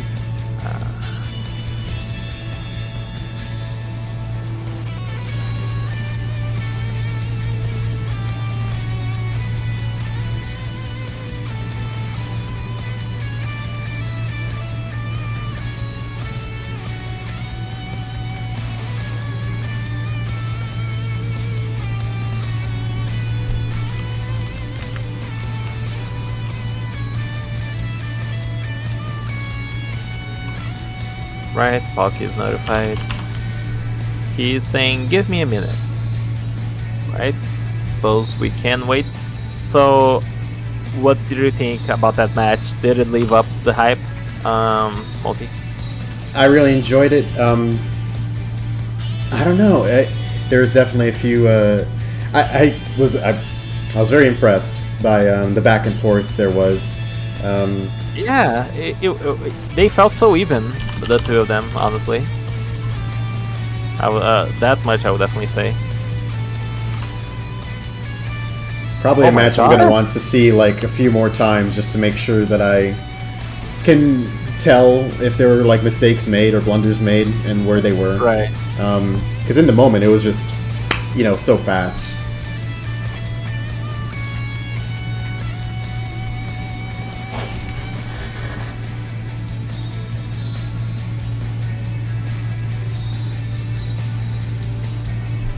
Oh shit.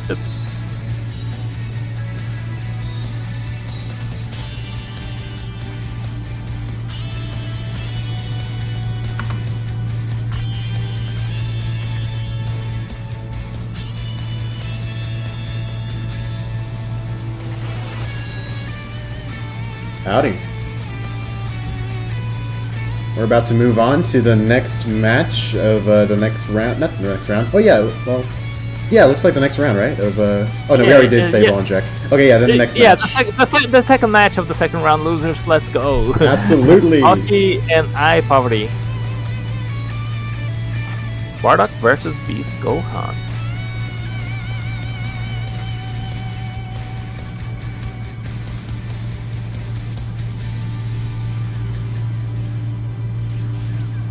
It's pretty fun. It looks like this is preset 1, which I believe has Super Guard, which is a very nice option for continuing safety after getting broken. Yeah, absolutely.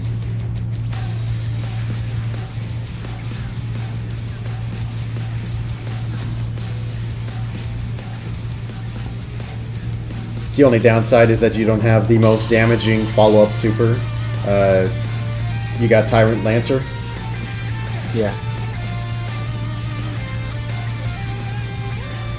Ooh, that was a nice Demon Flash strike attempt, but Pocky unfortunately vanishes. And now this is gonna not be a break, but pretty close to it, keeping him in very low stamina. I'm not sure if Pocky can kill him if he nails a break right now. Oh yeah, especially not thanks to Armor Burst. Good for the Beast Cannon, does not manage to get much of anything, but looking pretty solid here still. Solid position.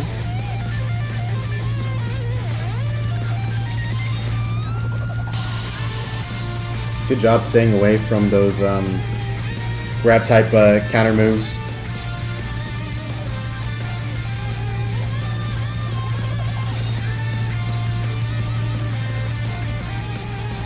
I'm kind of curious what these guys is, or what Pocky's plan is once he gets the break in. I guess just like H-string maybe into. I think he has full power energy wave. Not bad. Yeah, full power energy wave. Yeah, not terrible. Definitely so. He could be looping 5H domain as well. This is probably gonna be a stamina break. No, he drops the combo.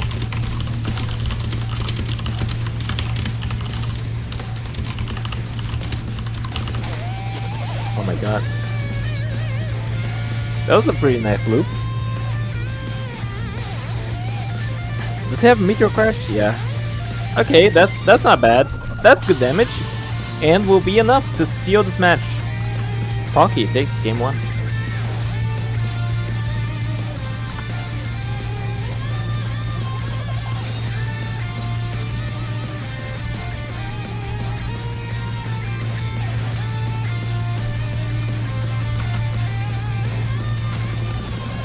Stop lying, Fabled. Oh.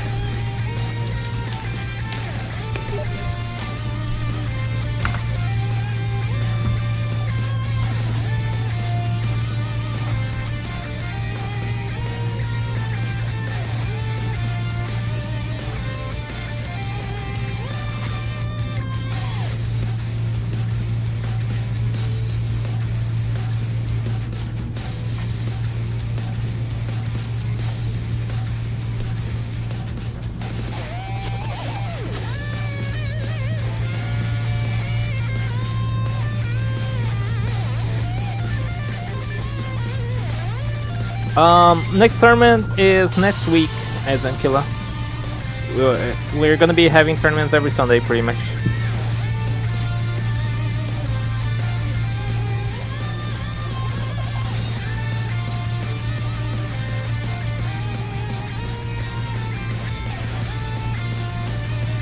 Each tournament will have a different rule set, so yeah, be sure to stay tuned. They're all going to be posted in announcements, and so you make sure to read the announcements properly when they come out. 30 viewers. Oh, howdy.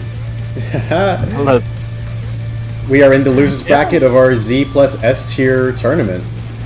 Yeah, we're doing pretty good. This is, of course, Z plus S tier tournament means these guys are playing the best characters available in the game. They have to start off with an S tier character, and when they lose, they're able to access their Z tier character, but they're not obligated to do so. So some people, of course, stick to their S tiers either to prove they're better than people think, or just plain old character loyalty, believing certain matchups are more favorable. But yeah, this is the losers round here. So these people have had their chance in winners bracket and have been granted a second chance here in losers bracket. Whoever wins gets to advance. Whoever loses will finally be out of the tournament. And speaking of out of the tournament, this is the match point for Pocky. If I've Poverty loses here, he will be out of this tournament. Good patience in order to avoid triggering that counter roll. Ooh, I think he tried to go for a Hail Mary Beast Cannon. Yeah. The fact that it doesn't have armor, even for a single frame, is so... you can sometimes get really disappointed with the way things turn out. I'll tell you that much. And a stamina break into slow, into poison, and that's it. Pocky takes game 2. Could have sworn he could have recovered from that. Anyhow. Maybe so. Maybe he didn't realize he could recover. Up next is Selena's and Multi. You can see if you can tell Selena's to host a player lobby, I guess. We'll see if it worked out. Hopefully you don't get ejected. Okay.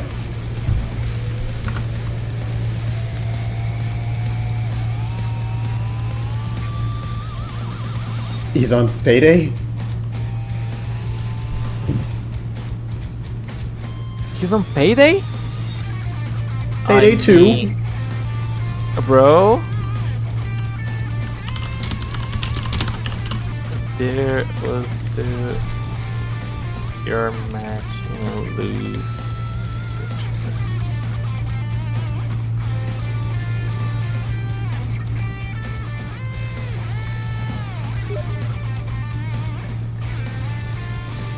Bro.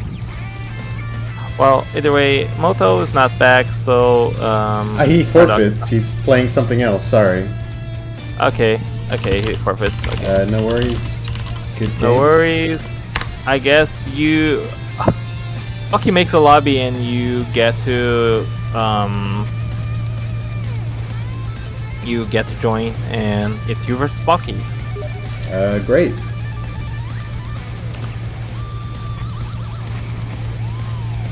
But Pocky, if you're hearing this, invite Multi and let's go.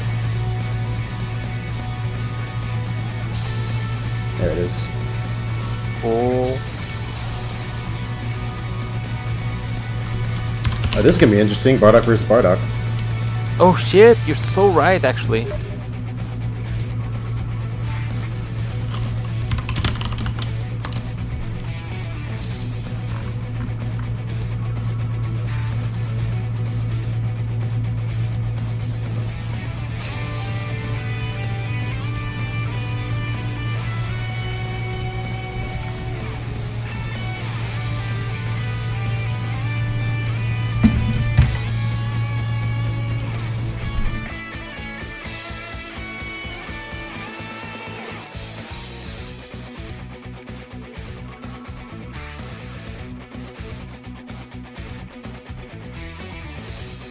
Alright, Multi weighing his options, deciding which preset will be the best for the job, ultimately decides on...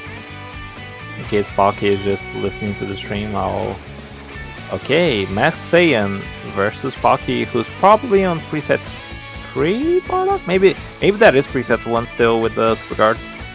Alright.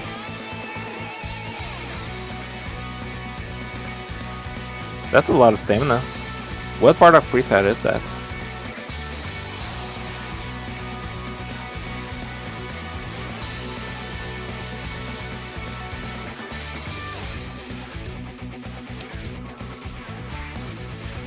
Guess we won't know until we see a super.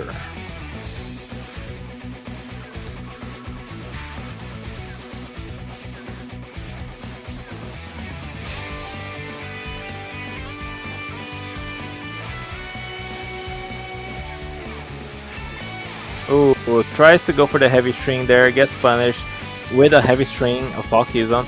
Yeah, that is preset 1 with Tyrant Lancer and Super Guard. What? Super After Image? Has a preset like that? Sorry, ladies and gentlemen, I will return the commentary very soon. I just gotta investigate. Unless someone in chat can attest to me that that's a valid preset.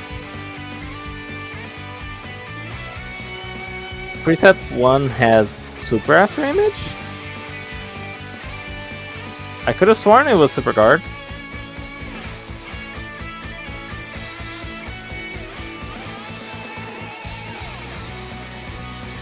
Yeah, that's the thing. You know, I just gotta get in game and make sure Pocky is not playing with a Mentor preset in disguise.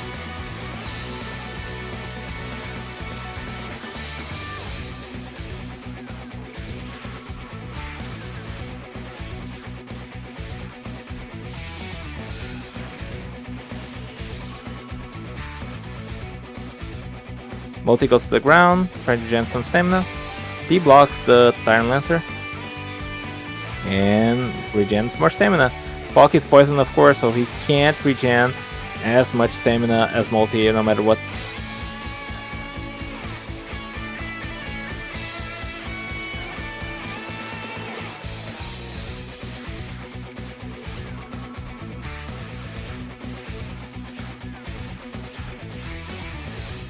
Right, I'm going to offline battles to check these presets real quick.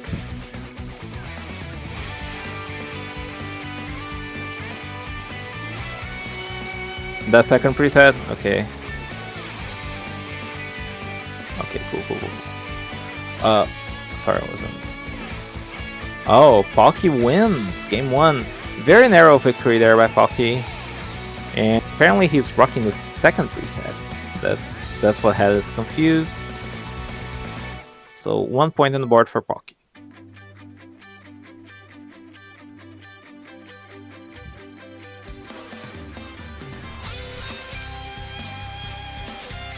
What a weird preset. Explosive Wave as an evasive?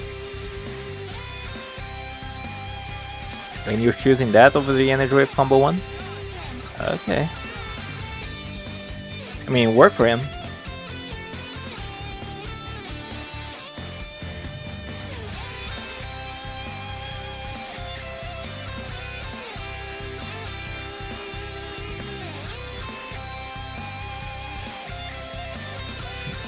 That's a good point, Kanyoto.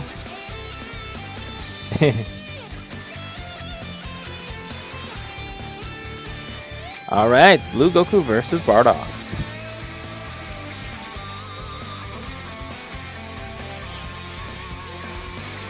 In this connection, definitely gonna be able to utilize to his advantage those God Fists quite a bit more with Multi. Ooh, the Spirit Explosion into God Fist is definitely true in this connection.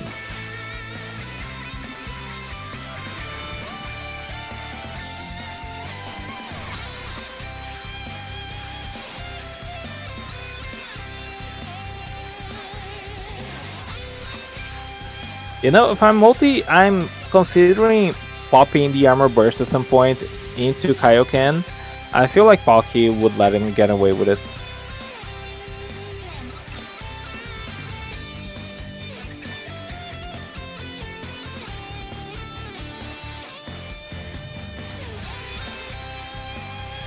Ooh, gets grabbed for his troubles.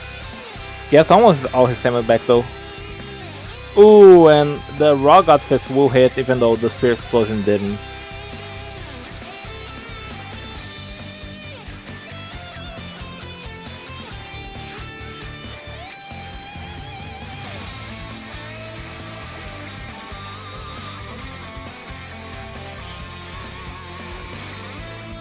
Oh, gets God Fisted yet again.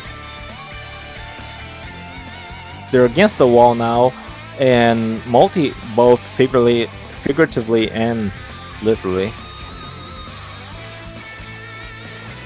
And the wall is definitely gonna enhance some of those multi combos there with Super God Fist follow-ups. Oh, that's rough. You still wanted to evade that burst, but understandably does not manage to do so. Pocky still on 1 bar stamina, managed to proc the Phantom Fist. Multi getting a little desperate there.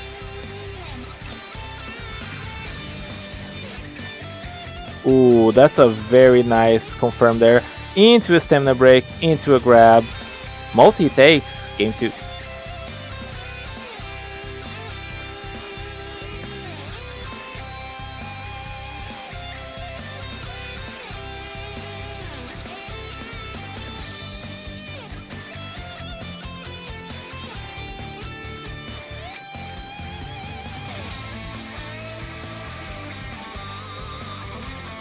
Pocky now having the option to go to his Z tier, which is hit. We'll see.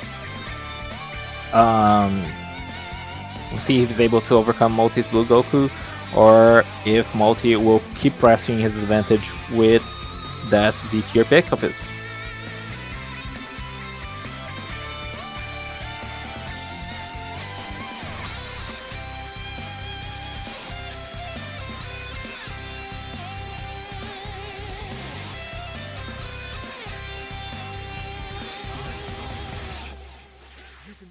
The Unico, dude.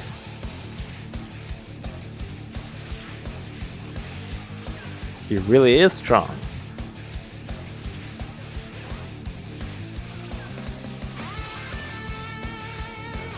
Oh my god, these dashing lights are just the bane of Multi's existence right now. He finally managed to get a clash which will give him access to those God Fists yet again. Pocky vanishing super early, does not want to get clipped by those God Fist loops. Oh, that God Fist could have very well waited that vanish. Oh, jump spike into the wall. The poor audience does not want any of that and will fall straight into the clutches of Multi's loops.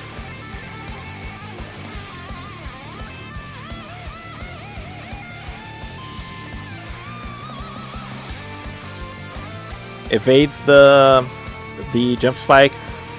Key stuns the jump spike. Pocky unable to get those jump spikes off for free. Ooh, tries to punish the block there by Multi. Does not manage to do so. Pocky has not landed a single jump spike so far in this match, while Multi has landed plenty of God Fists.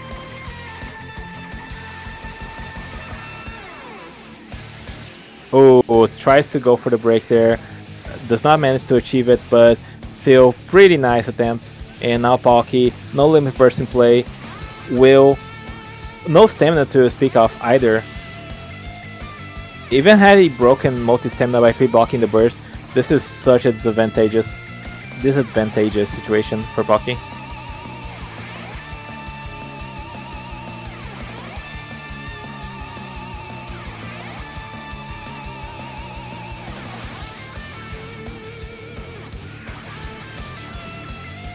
And Spirit Explosion to Super God Fist. It's not looking good for Pocky fans right now. Oh my god. Unless Multi, very disciplined, does not evade. He knows he has the health lead. Does not want to lose it all on... Ooh, goes for the Super Kame just for the cool finisher. Multi takes game 3 and will advance to losers round 4 where he will rematch Bruno. Oh my god, that was insane. Yeah, that I was so scared for you when he managed to get you to like sub 2 bars again.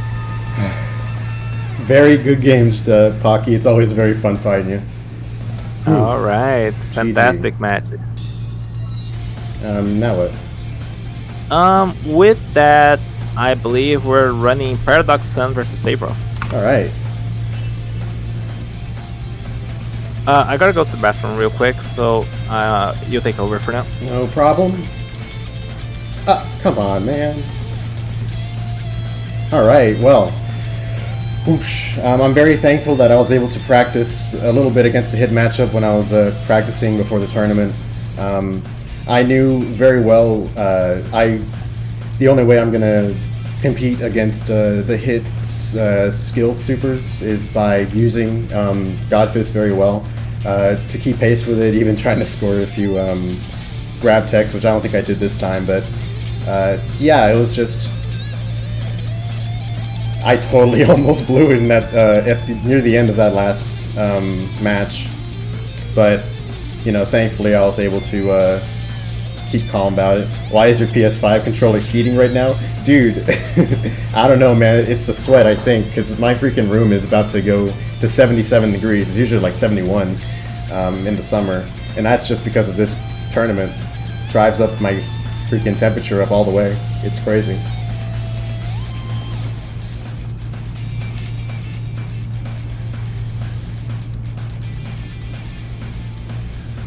Alright, and let me see what we have. Paradox and Cyvril, so let me get these guys in.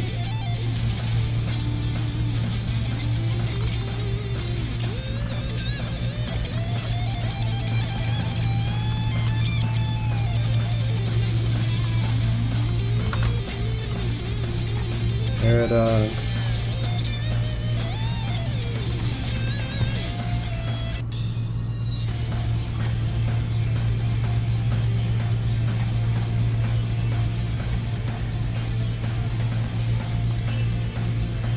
Alright, the invites are sent. In the meantime, you already know what's about to happen, so let's get on to it.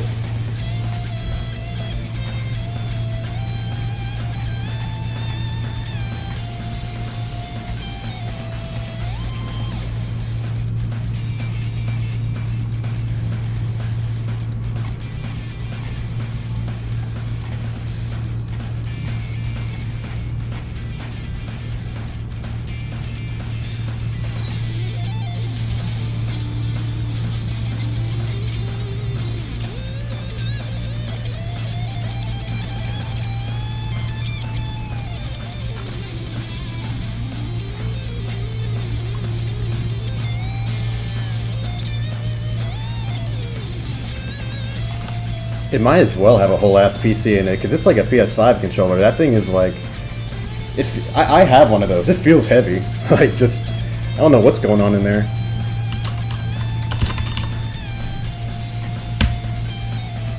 They got like the motors they use in cars or something.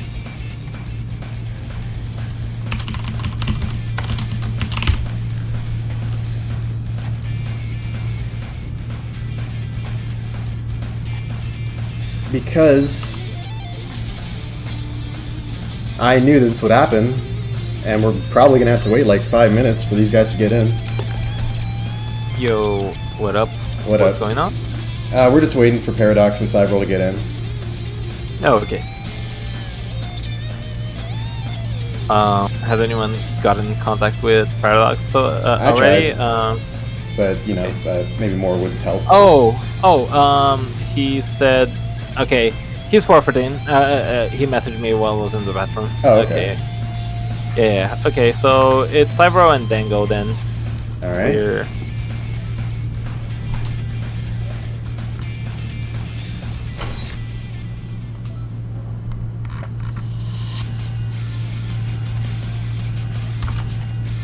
Okay, he's in. Now we just need Dango. Yeah, Dango.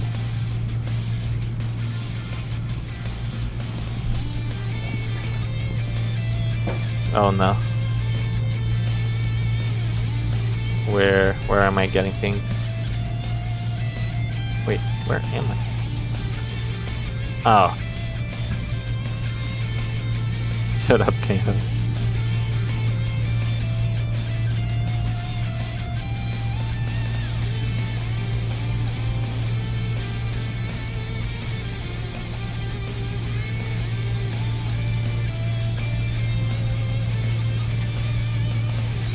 Alright, Dango's coming.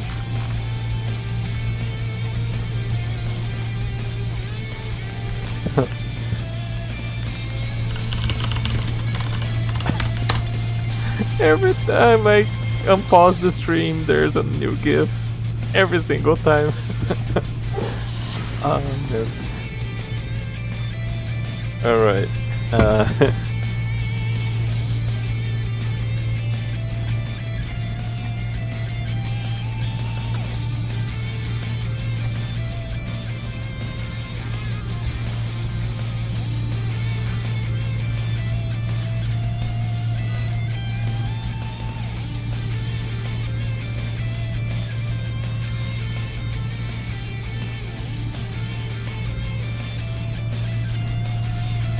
This is a fun Here it matchup. is. Goku and DBS Gogeta. Yeah. You know Dango's gonna be smooth-tastic, but Goku just has such good neutral as well. This could be a very interesting matchup between these two. Of course, Godfist is gonna do a lot of the legwork, especially on the Brazil to UK connection. Oh my god, what a nice perfect block there by Cybro.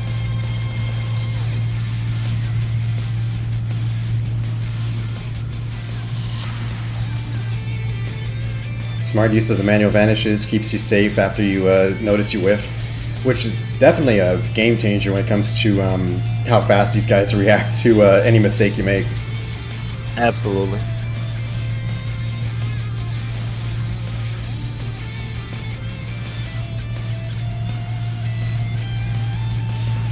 Now, I don't expect Dango to do poorly with base Gogeta in the slightest, but I feel like this match is really gonna start when Dango is able to access his hit.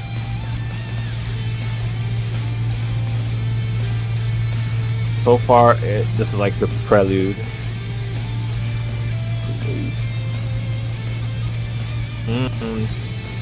Even pre-vanishing that burst dash in case he gets perfect blocked.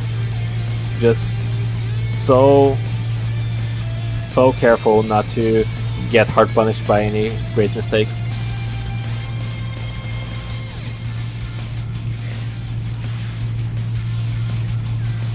It's kind of tough, definitely, in order to get in against Goku with a character that's not Goku.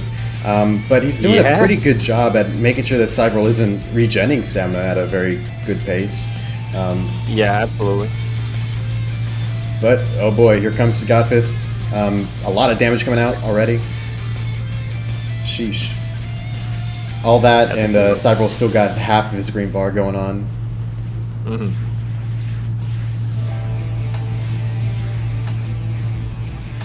That being said, Gogeta is definitely a character that can bridge a gap in HP very, very quickly. Especially since this Goku doesn't have an armor burst. I feel like if you score like a break or a hard punish, you can just knock off so much HP off of them. Oh. This is a very tense situation. Even going for jump attacks there.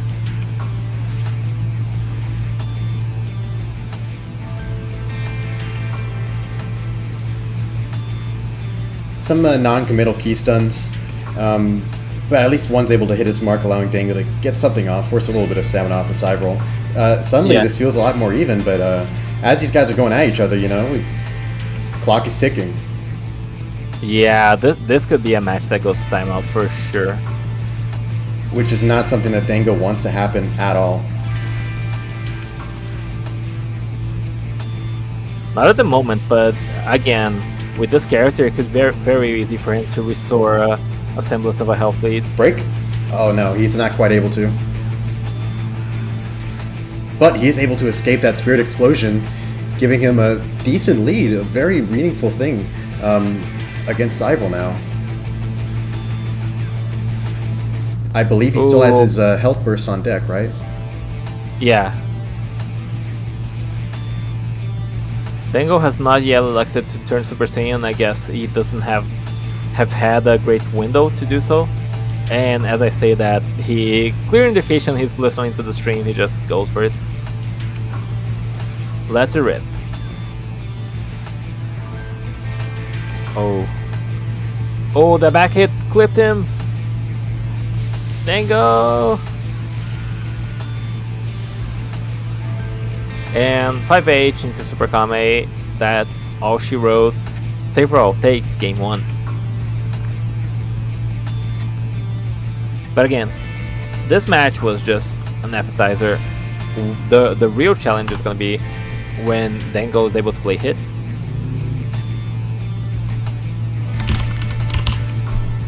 Here we go.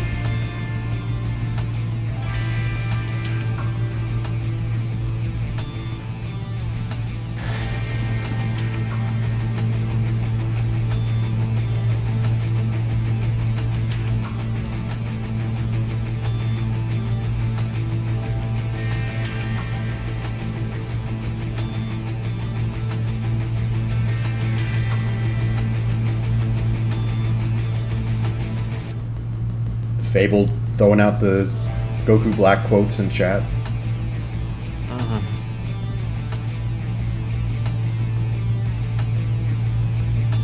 I would not have able to recognize that as a Goku Black quote, not gonna lie. Really? Because it is like it is a disrespectful thing to say. Yeah, but as precisely a Goku Black quote, I didn't really realize. I have an encyclopedic knowledge of times Vegeta was trashed on verbally, so I was just able That's to catch fair. it. I didn't watch Dragon Ball Super in English. That's the thing. Yeah. Oh, I see. All right, Hit versus Goku. In the Tournament of Power Arena, first time this map is big. Guess we'll have the Zenos joining us as co-commentators. Oh man, for a second I kind of hoped you were wrong. A never seen before glitch that has them silent. Silencio. Yeah, that'd be amazing. But regardless, this is the reality we're living in. One where the match begins. Dango on the back foot stamina-wise. Yeah, Saber is just so good at finding his offensive here.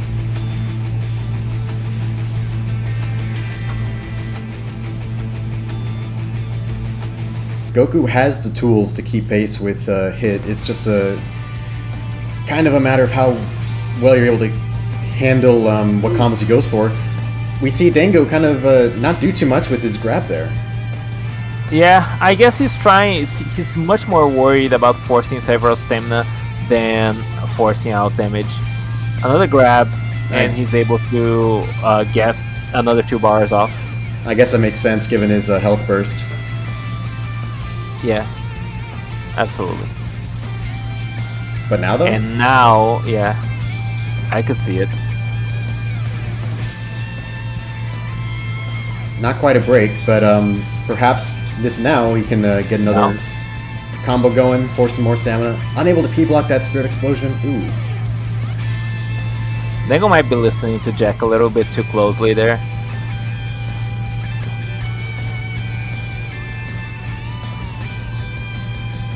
That being said, it's more than enough for him to win neutral here and force out Sabre's Liquid Burst.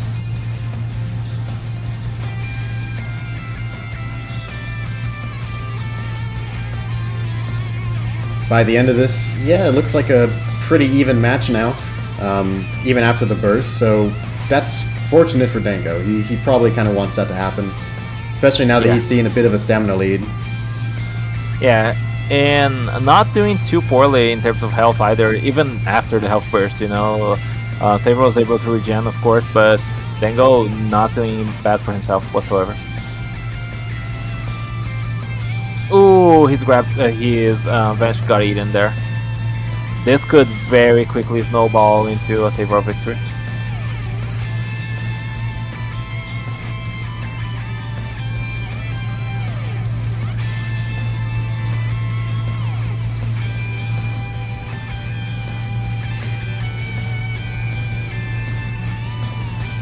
Almost both contestants aren't wanting to quite risk themselves against each other. Yeah, they're feinting attacks left and right, just trying to bait each other into approaching where they can punish, and a grab will finally break the stalemate between the two.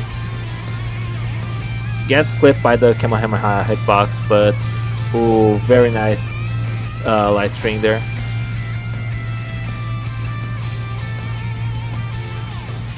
Now that Saber is on his last 2 bars of stamina, Dango finally goes on the offensive, trying to punish him. Finally gets a grab. Gonna dashing light? No. And unfortunately isn't able to follow up with the jump spike. Yeah. Stop wasting my time. Goes hit. And ooh, the knockback does not confirm Super God Fist for Saber. Another grab attempt. This time choosing to force out stamina.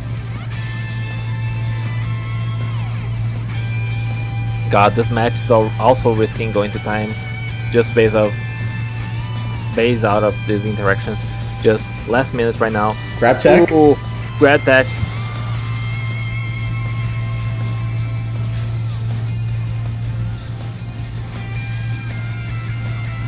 Thankfully for Dango that he was just in the right range for that stamina break to go. Yeah, I was a little worried that wouldn't work out, but in the end,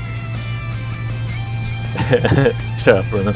In the end, Dango finally scores a break into jump spike.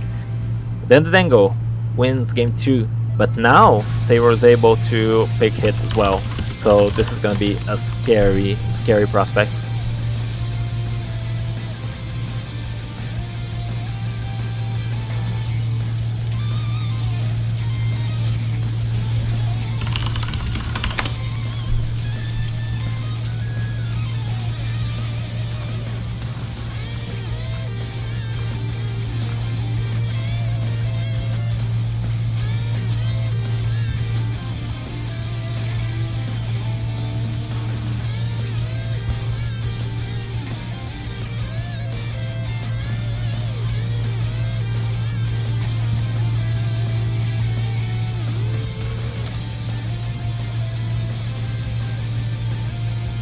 I'm kind of curious if we're going to see the same kind of rapid gameplay as we've seen from his match against JJK. Yeah.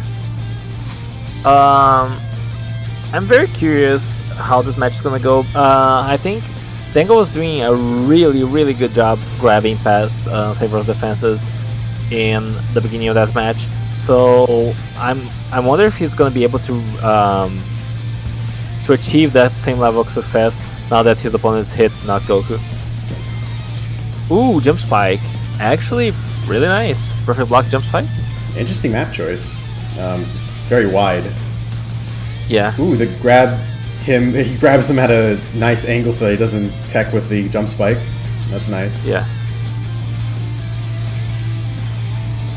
Ooh, the jump spike yet again.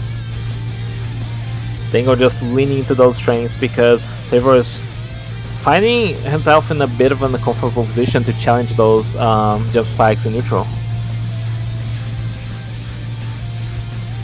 Dango enjoying a nice health lead here. Gotta be careful about those jump spikes. They do have a bit of an end lag period. Ooh. The evasive does manage to hit Dango, but of course it doesn't guarantee any follow-up, it just resets to neutral. A grab will make Dango... Ooh, he just goes for damage. He's just playing the HP game right now. Oh, there we go. How much you want to bet he has someone on VC coaching him? I mean, it's almost guaranteed, yeah. But it's a very good decision nonetheless. Enjoying almost a full bar lead against Cybral. Yeah, absolutely. Oh, but finally Cybral gets his revenge, goes for a jump spike of himself. Oh my god, another one. This is much more even now, even though it's this is really close.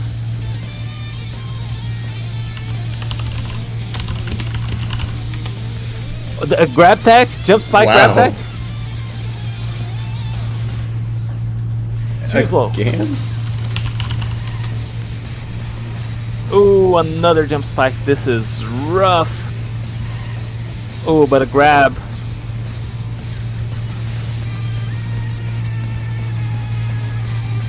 Oh, another jump spike. This is so close.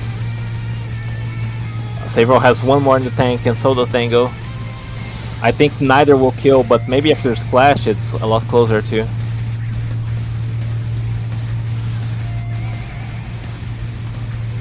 Ooh, the evasive pierces through. Suddenly the stamina game is kind of being played again, since these two are so low stamina. I guess because they know they can't quite trust random jump spikes. Oh my god. The charge key blast, yeah, it was unavoidable. He was stuck in the animation. And Savro wins 2-1, but very, very, very narrow 2-1.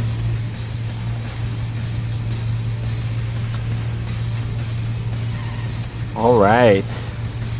That was a very close match. Holy shit. Crazy.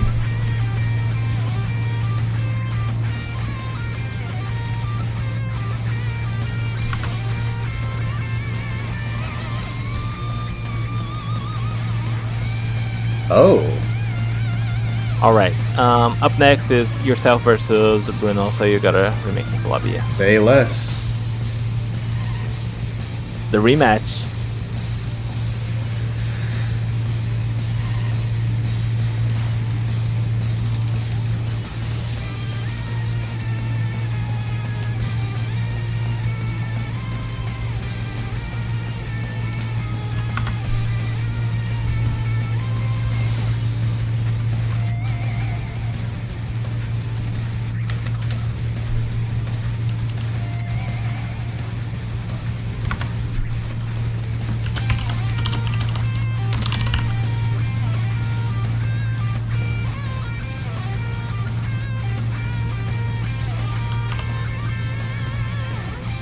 But an outstanding run from Dan to Dango regardless. What did you say? An outstanding run from both contestants regardless. Oh yeah, absolutely. Dan just played a fantastic game of the universe on all the matches he played in, and good job, honestly. This is exactly the kind of performance that we love to see from him, and I hope to see him get even farther in future tournaments.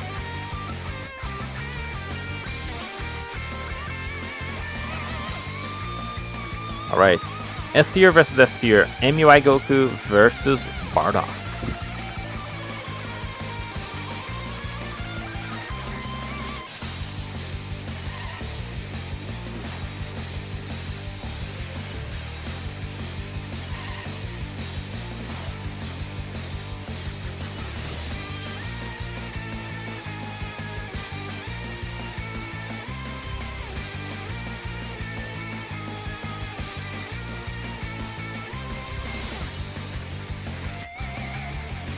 Alright, right out of the gate, Multi goes for Dashing Light, charge heavy to force the vanish, and another neutral win, beautifully done. Goes for the poison, a little bit zesty there, does not manage to track the instant rise correctly.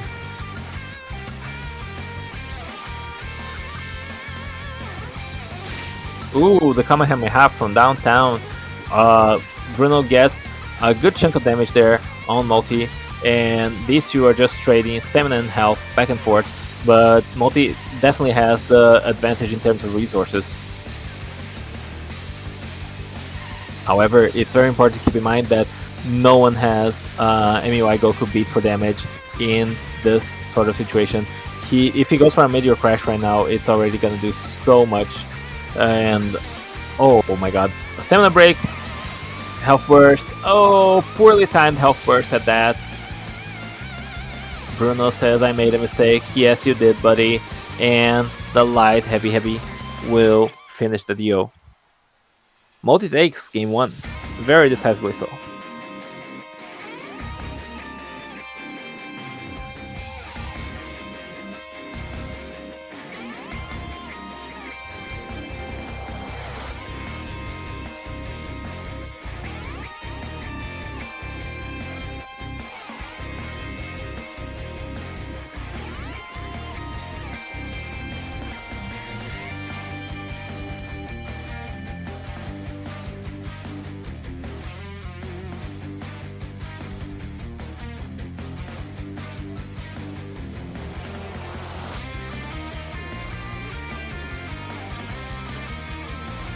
Alright, Mass Saiyan versus Final Form Cooler.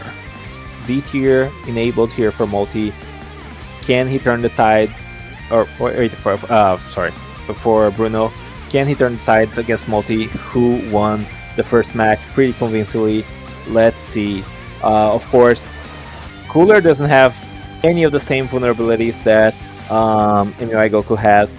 Oh, and that's a Fake Blast out of range of Vanish. So a max range Fake Blast cannot be Vanish punished, even though it has the slow ass recovery. That being said, Multi is doing a fantastic job just pressuring Bruno's stamina, who is pretty much gone. Goes for a grab and trying to regain some of his footing. Oh man, these LHs are dastardly, and Bruno's really struggling right now to make something happen. These two faced off against each other earlier in the tournament, but this is a much different look from them.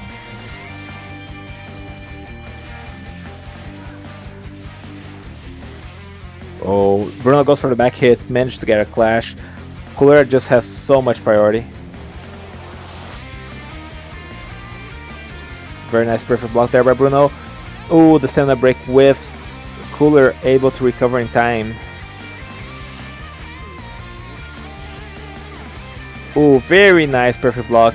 This is looking pretty much done and dusted for Multi. Oh, unless... Oh, it worked. I thought he was able to recover in time, but it does not work out that way. Tries to go for the heavy break, but does not get the teleport, and the Death Beam's just tickling him at range. Goes for the grab, does not manage to get it, but Burst Dash will seal the deal. Bruno takes game 2, bringing us to the decisive game 3.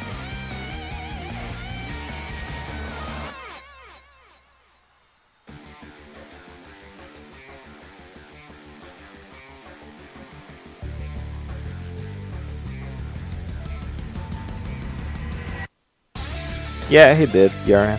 I agree.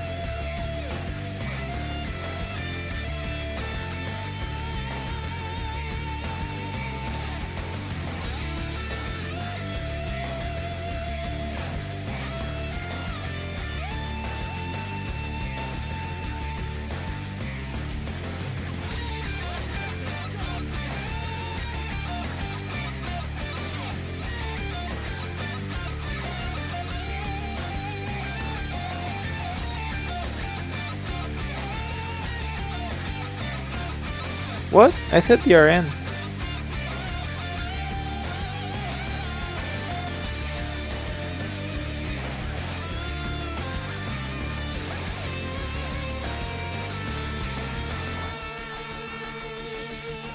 Ooh, Bruno getting a pretty nice start there. Oh, but countered by the Spirit Explosion into Godfist. Sorry guys, my mind is going. This is a NUS universe for a lifetime, and these two are playing some of the best scene yet. Very nice perfect block there by Bruno. Well, this is a very back and forth neutral here being played. Oh, but Cooler's basic attacks reach so far and just they just stick to you, dude. It's really hard to avoid them, but Multi does a fantastic job nailing that Godfist. Tries to get the loops going, but Fake Blast aiming to the other direction. Bruno is able to recover. Oh, punches him out of Godfist too. The sound cue comes off, but no Godfist to be found. Bruno, a whole health bar is his advantage. Oh, but the knee pierces through the Spirit Explosion, and suddenly Bruno finds himself with another lease on life here in this match, unless he gets burst locked here by Multi. Oh, this is... yeah, that was devastating. Another Godfist will seal the deal. Multi knocking out the person who sent him to losers in the first place will advance to losers semifinals. Very good games to Bruno. That was so scary. If I didn't have Godfist, I would have been game. Don't undo the lobby. It's you still. Yeah. Okay. It's save rope now. Just get in here.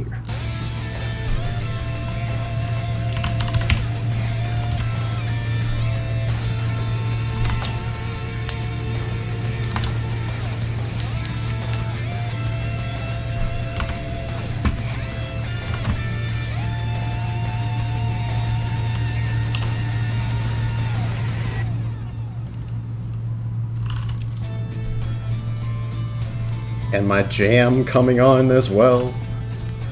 Oh shit, let's go.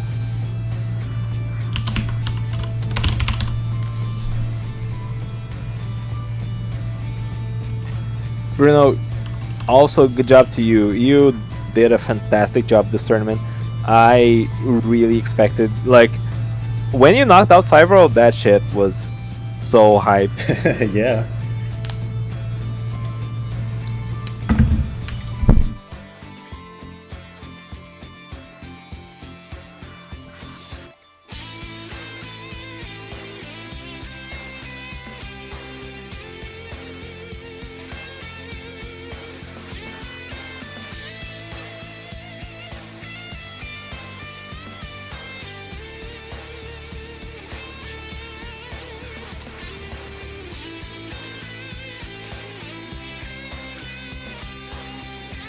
All right, Goku versus no Bardock to be seen here, folks. This is just some mysterious mass Satan. These characters do not have any relation whatsoever. Multi doing a really good job so far, just catching Saber in the neutral in general.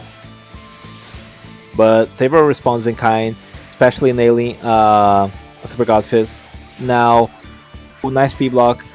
Very dangerous stamina advantage here held by Multi, and a grab towards the wall will make it so the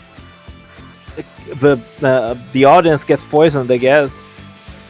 Multi keeps going for those Hail Mary poison confirms that aren't really confirms, but they're just like, dude, imagine if he landed. It would be so nice. It would be so much advantage. And he just gambles on them. Ooh, but he wasn't gambling on that. He read the evasive, responded immediately with an LH step, vanish back, and now Sable on his last legs, stamina-wise. Ooh, but responding with the Super God Fist. Now Multi on his last legs of stamina, and tries to self-break, does not manage to achieve it. Oh, brother. Oh, his burst got red. He's gonna get stamina broken, and that's death. The match was looking so good for Multi, but now it's all over.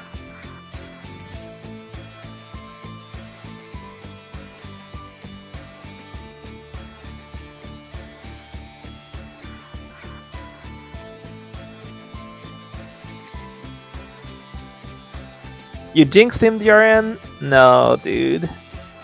You can't compliment him. You gotta say he's a dog shit trash can player, and then he'll play the best you've ever seen.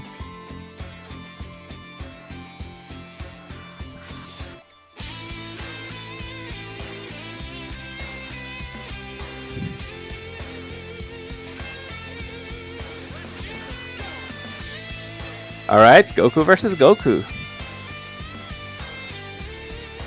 Can the slightly better Goku beat the slightly worse Goku? Watch and see.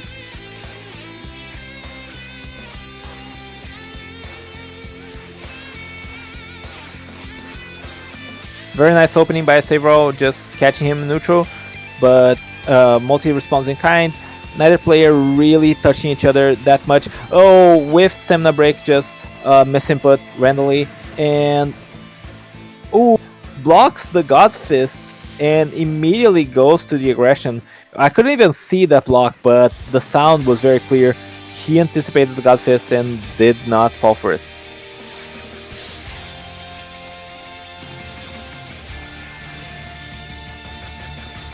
Does not choose to go for the God Fist Multi. just trying to get to the ground, regaining some stamina.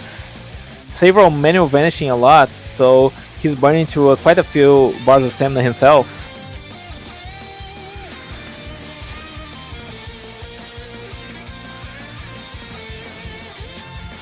Ooh, blocks the Godfist, responds with his own Kamehameha, and that's over a bar of advantage here. Ooh, this is so tricky. Goes to the ground to regain some stamina. Kamehameha again.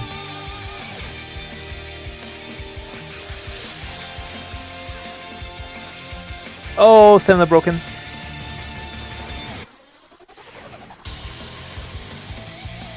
Oh man.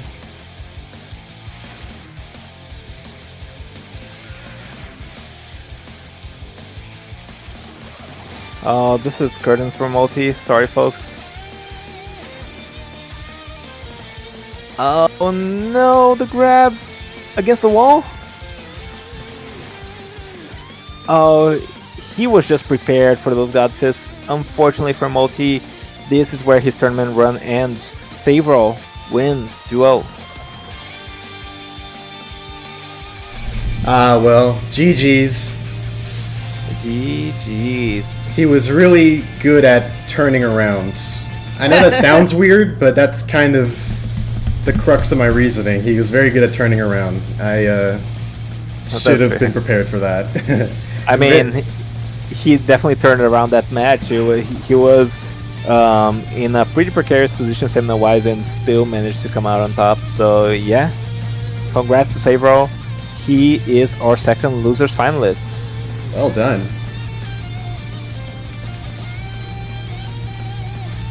Up next is Sabro and Zeno Mesa. Let's get them both in here. I'm pretty happy with that, honestly. Yeah, it was nice. Especially, I think, like, the Bardock match, that was not bad at all. I feel like you could have played better, but still, nothing to be ashamed of.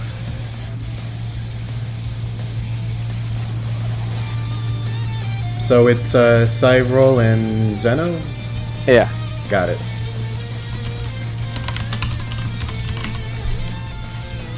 Now I just gotta get used to fighting people that I can't be doing that kind of stuff to. Mm-hmm.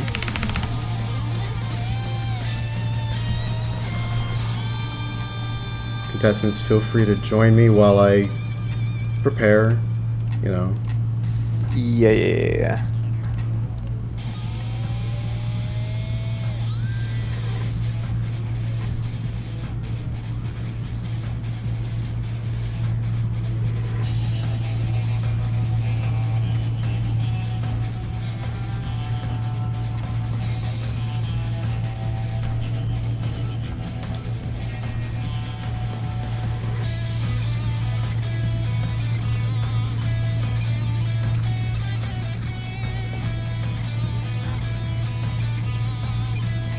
Got him. Nice.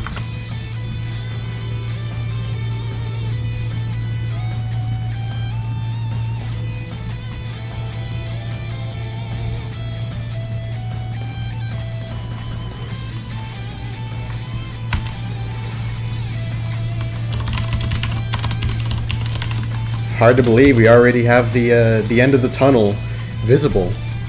Yeah. Whoever wins this is best of 5, by the way. I should DM say about that.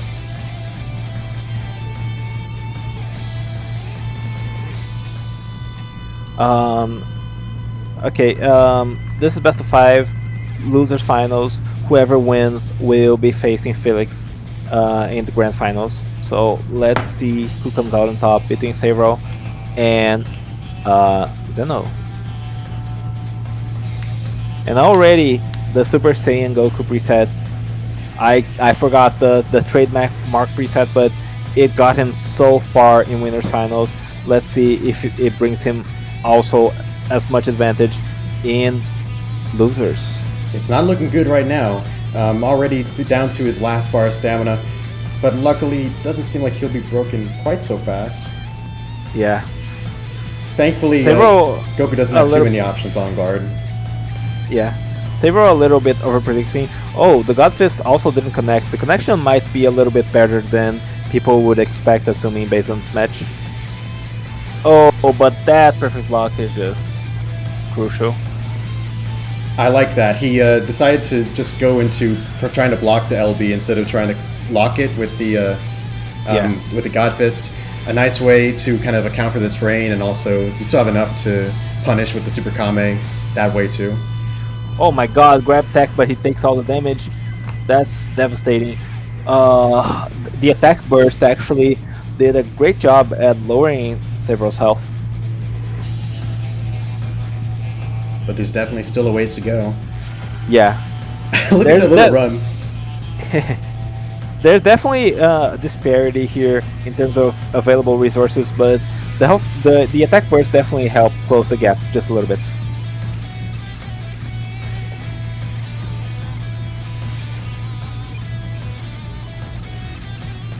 Dude, does this Goku preset have Breaker Energy Wave?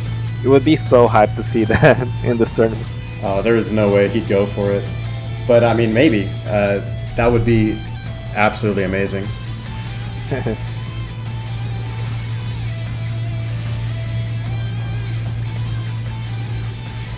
Yeah, my reasoning is just that the God Fist loops take away all your key, you know. Sometimes you need the ult just to finish off things. That being said, he's very far away from being able to land those God Fist loops at all right now.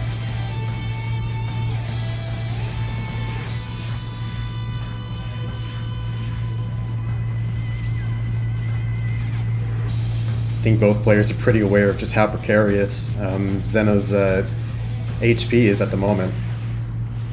Yeah, absolutely.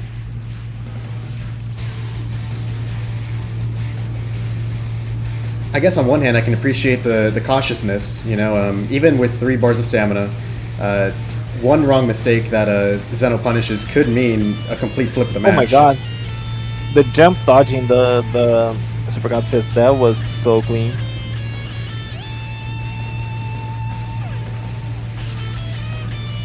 Ooh, but the grab might finish off things. Ooh, he lives only barely, but the burst dash does connect. And Sabro takes game 1.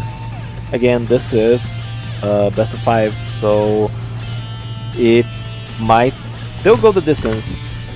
Zeno was able to bring his match against Felix to the distance, so let's see what ends up happening here.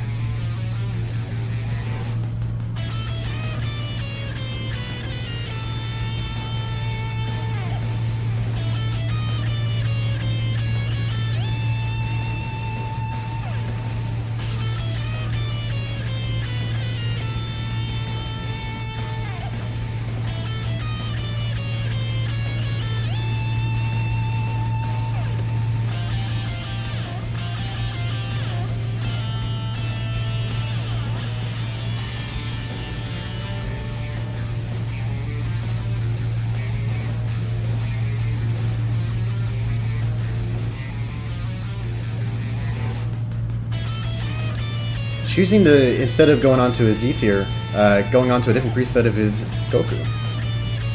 Yeah.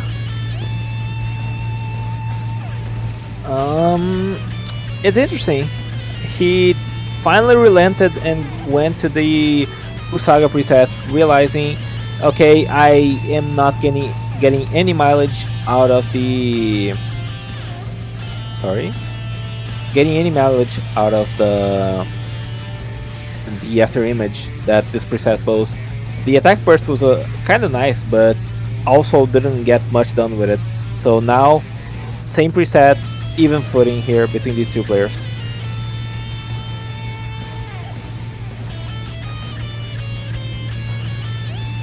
Ooh, an unfortunate mishit there. That was kind of a lag, as I know, move there to just throw out Brandon's stamina break.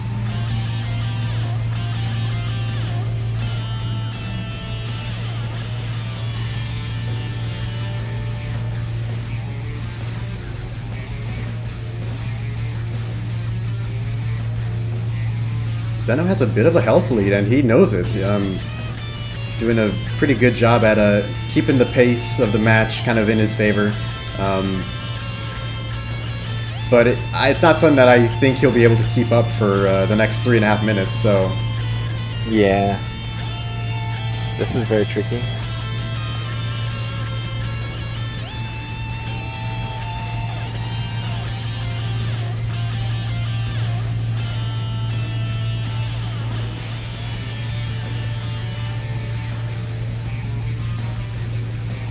Ooh, gotta be careful about the God Fist, but doesn't get punished too much for it. Although the cost of it is now he's at a pretty dangerous stamina level.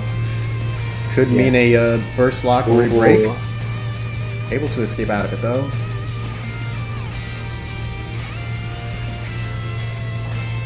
Oh, but goes for the God Fist anyway, and Savro was not ready for that. Oh, very nice. Considered self-breaking, but does not actually go for it.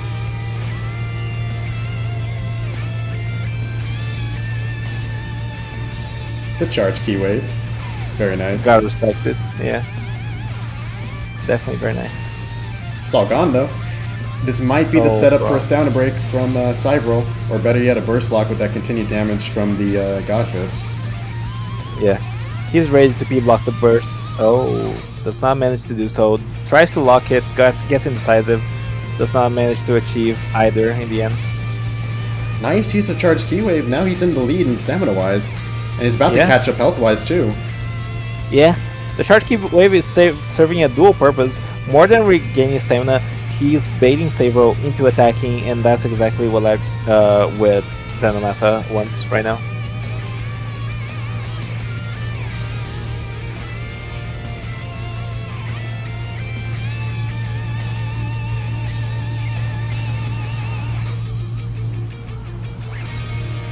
A minute 30 remains, but Cybril's got the health lead now.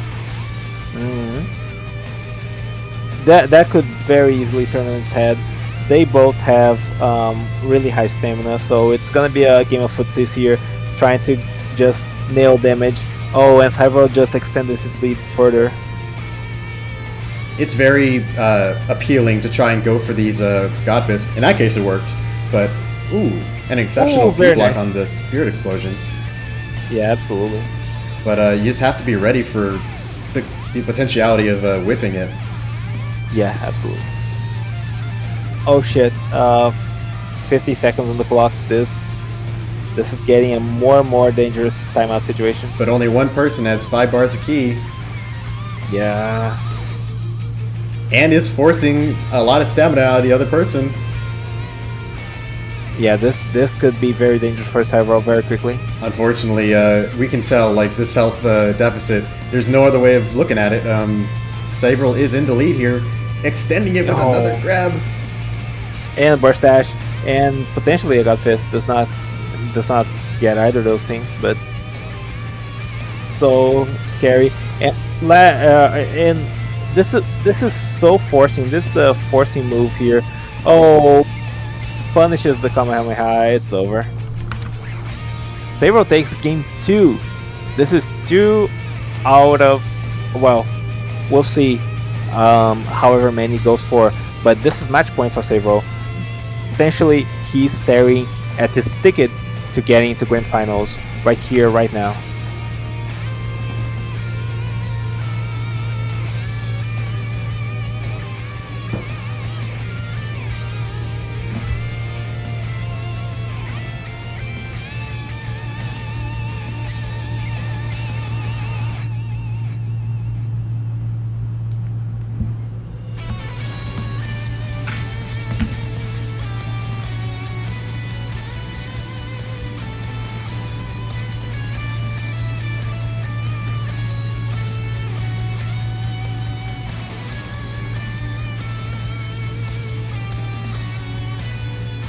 Alright, moving on to the Woken Hit.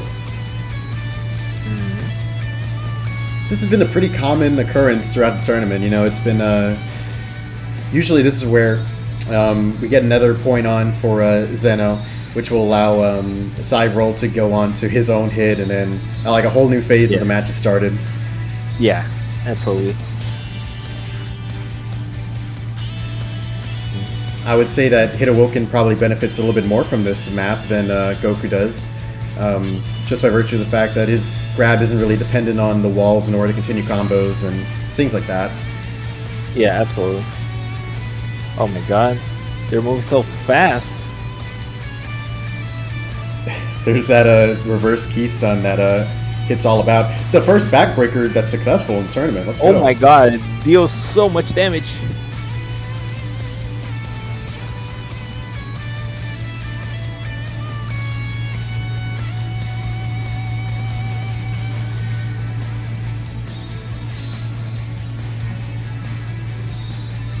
You can tell that the level of aggression in this match is twice as high as what it was last time.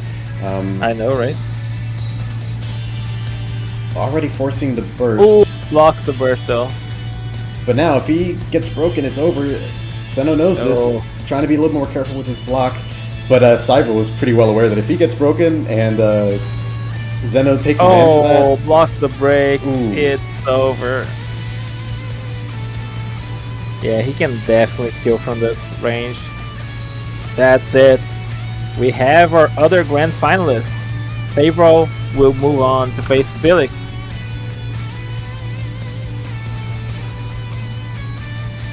Really, really, really nice attempt there, Zeno. You went really far in the tournament, and you even took Felix for Game 5. I really want to see that kind of performance from you again in the future. I really know you're capable of it. But now, you know what that means. Yeah, we have our grand finalists. Alright, get Felix in here. It's his time.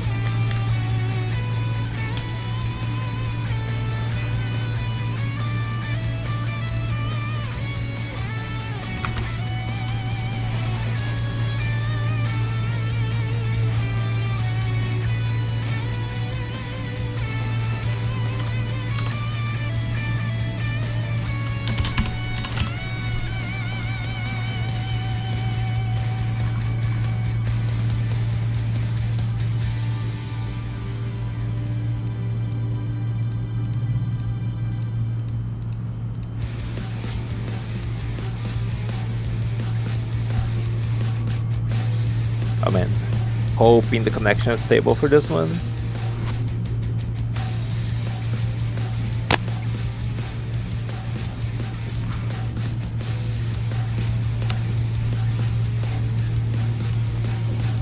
Topo versus Goku. This should be a tricky matchup. While Topo is really hard to get a hold of, he's excellent at well, Goku's excellent at just getting low stamina opponents stuck. Part of me wonders if Felix is kind of hoping that he's able to get this out of the way so that he can move on to his Z tier. But who knows? Maybe he was able to do very well against a Goku in a previous match, so I'm anticipating, you know, some pretty good top of play, of course, and some decent pressure onto Savril. Yeah, that no, I absolutely, Kame neutral. I absolutely think Felix could overcome even Savro's Goku with his Topo, but he needs to be playing pretty much perfect.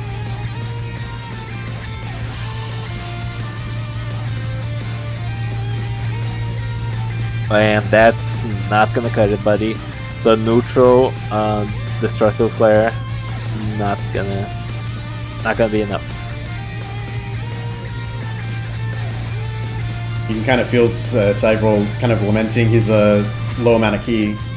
And a fire in the Kame in a random direction does not help, allows Felix to get a combo in. And a stamina break. And oh my god, this is knows? a fracture loop too. Burst locking as well. Yeah. Goku is not the only one who can do this. However, Savro just drops out of that combo. Still, Felix in a commanding position right now.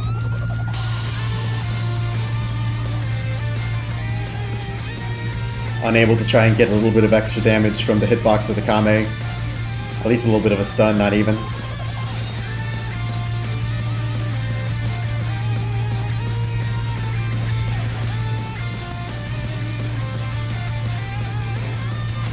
Looks like Cyber's trying to go for some dashing heavies that he can link into Godfist. But yeah, he really wants to pressure Felix's stamina because he knows if he lands those Godfists, he can just get a combo extension and off of that just force Felix's last bars, but he's not managed to do so. ooh, Oh my god! Punished for limit bursting. Very nice destructible flare. first point of the set goes to Felix. Yeah, that was pretty good couple gameplay.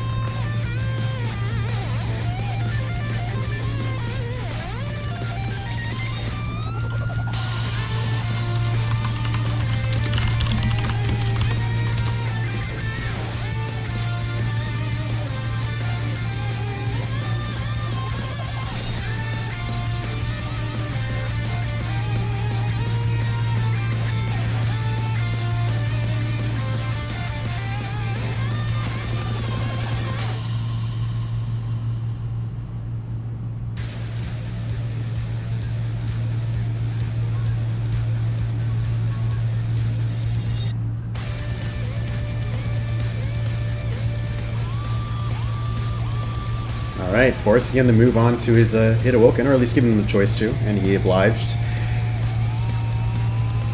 Two players with outstanding defense. Cyber with his blocking, Felix with blocking as well as movement, of course, and we're going to see the interaction of those two in this very match. Now, I've remembered being a little bit optimistic on Sabral's part about this particular matchup, Hit versus Topo, but Felix was able to demonstrate, I believe, against Zeno, just how effective he can be in this kind of game, even against a far stronger character. I mean, the thing is about Topo behind. versus... Yeah, that was a little interesting. But thing is, a lot of hit strength comes from his keystones. Of course, not all of it. He has the dashing light, he has a jump spike, he has fantastic tools.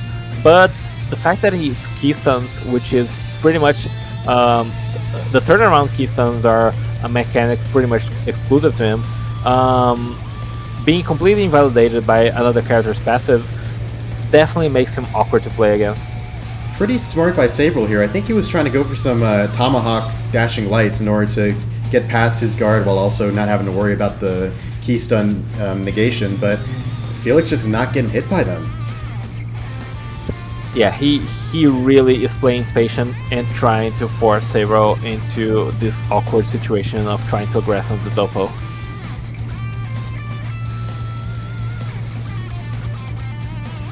And as a result, here we have Felix about a bar in the lead, as well as plenty of stamina to work with.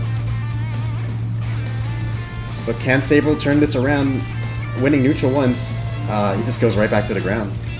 It's definitely possible, but yeah, it's not looking great for him. Missed a P-block opportunity. Flare. Yeah. I think he wasn't expecting it from such a close range. Oh, this is very bad for Felix.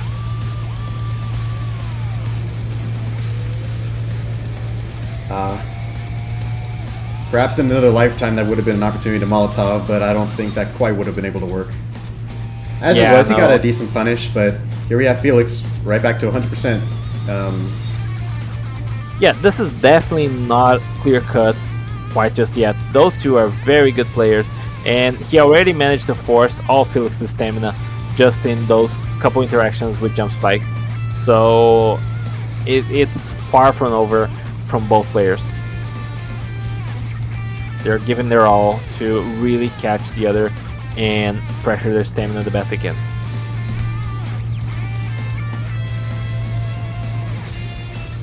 Felix looking at Cyber looking at Felix and saying, "Hey, you want to be on the ground? I want to be on the ground too. Let's be on the ground together.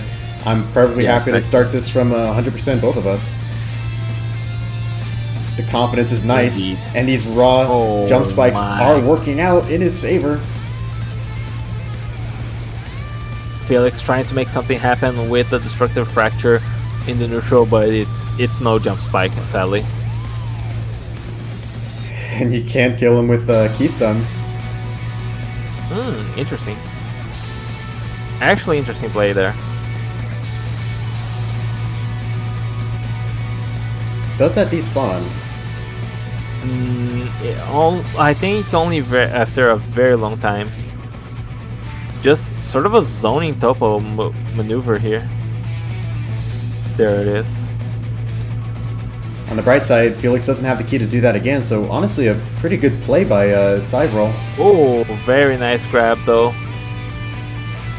That topo grab is pretty good damage, but a reverse burst dash will catch him. Cyvrel takes game 2. The score is now tied up 1-1. This battle is gonna go the distance.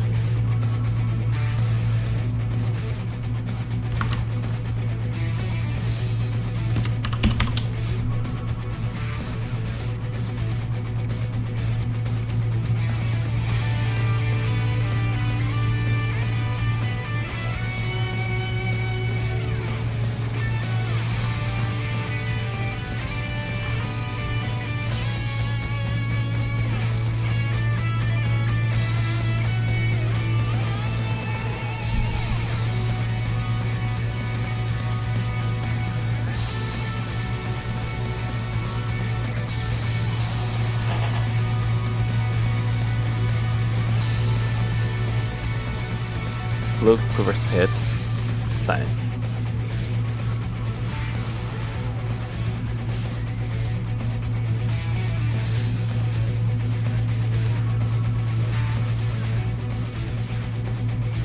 Now, Cypher won the last match. It was interesting that he chose to go with World Tournament, knowing that Felix had the option to go with Goku, who's very much buffed by the stage.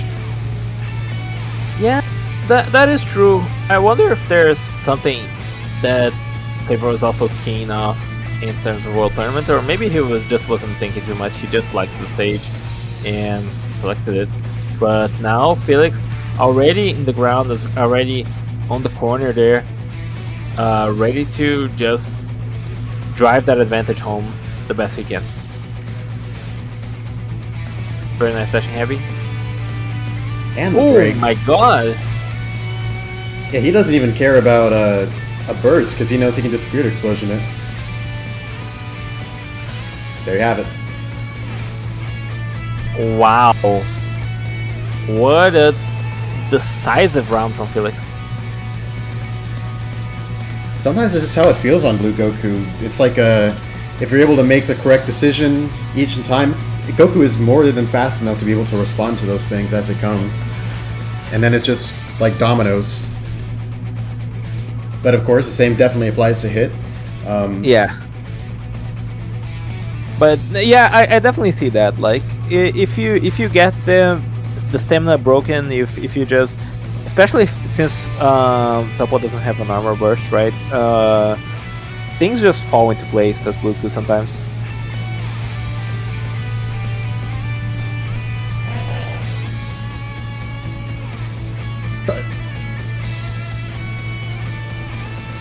Oh, okay. Oh,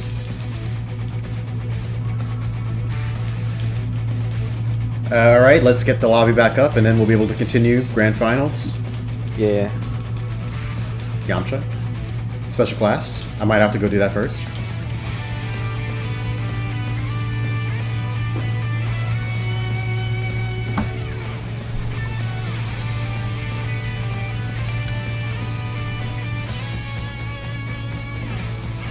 Cyvrel's game crashed apparently. He's coming back. Okay.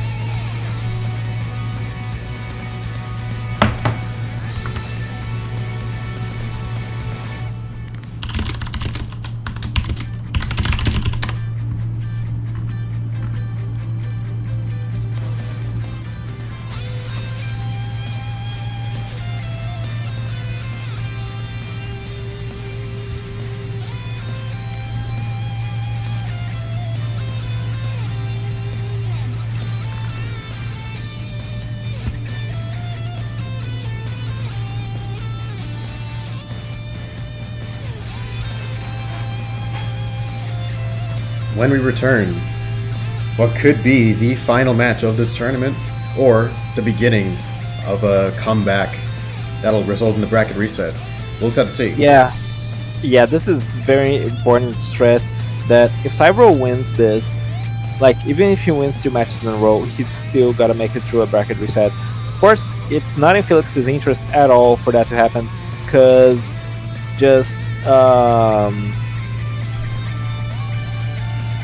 he's barely pulling through on some of these matches. So let's see if he's able to close it out very decisively with Luku here, or if this is gonna be the beginning of a bracket reset.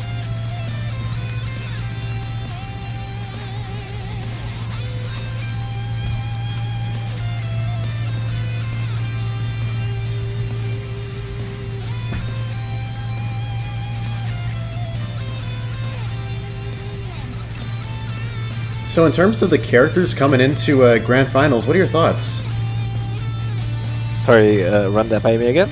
I mean, we're seeing a Hit and a Blue Goku. Any thoughts on like the choices that they made, like in terms of which characters are here in this Grand Finals match? I think the game becomes so.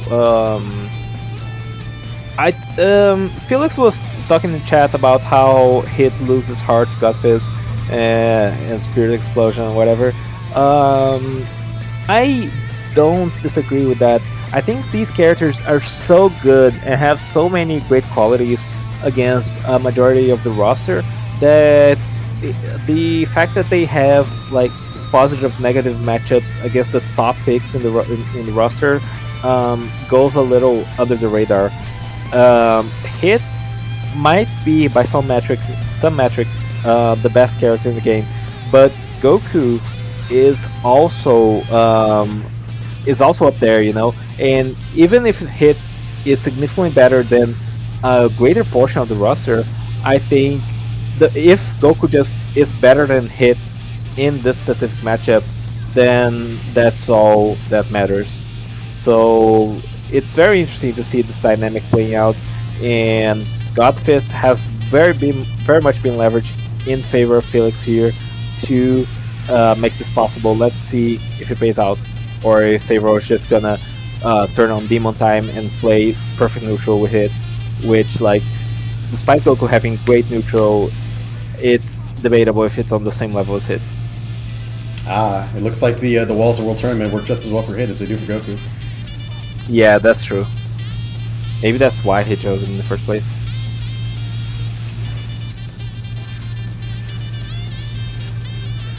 Nice job blocking the keystones as they come in, but a whiffed grab instantly responded to.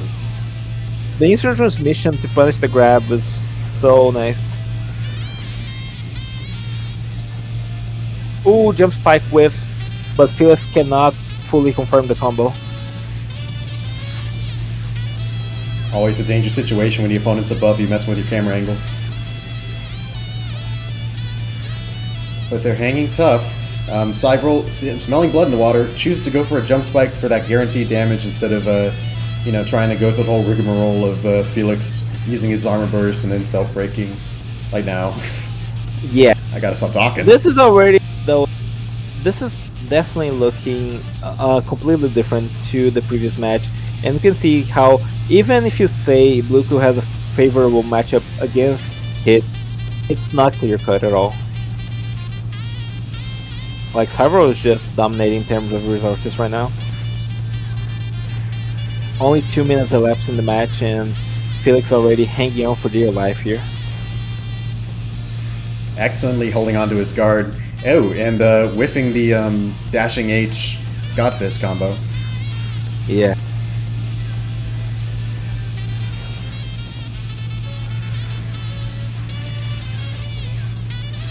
And you see the patience from Savril. He knows he's gonna evasive, so he just hangs by and gets ready to prepare for block.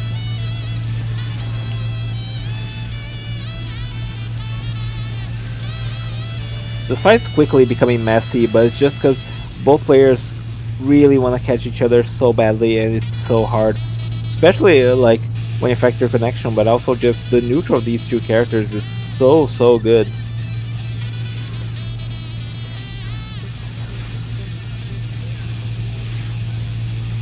Continually even match. Oh, grabbing him Oh my god. out of the Kamehameha hit. Yeah. This is rough. And dashing heavy into jump spike will seal the deal. This is even now from this first set of Winter Finals. Match point on board for both players. Let's see if Felix is able to overcome Savral's might with it.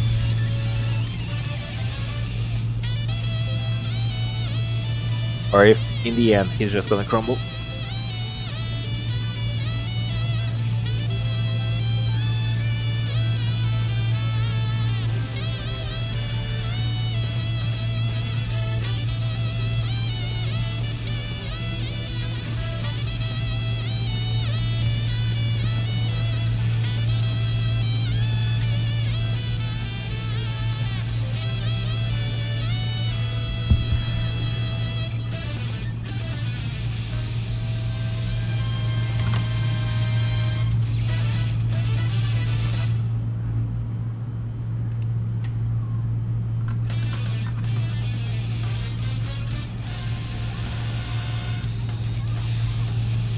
Alright, moving on to the very wide open Tournament of Power stage.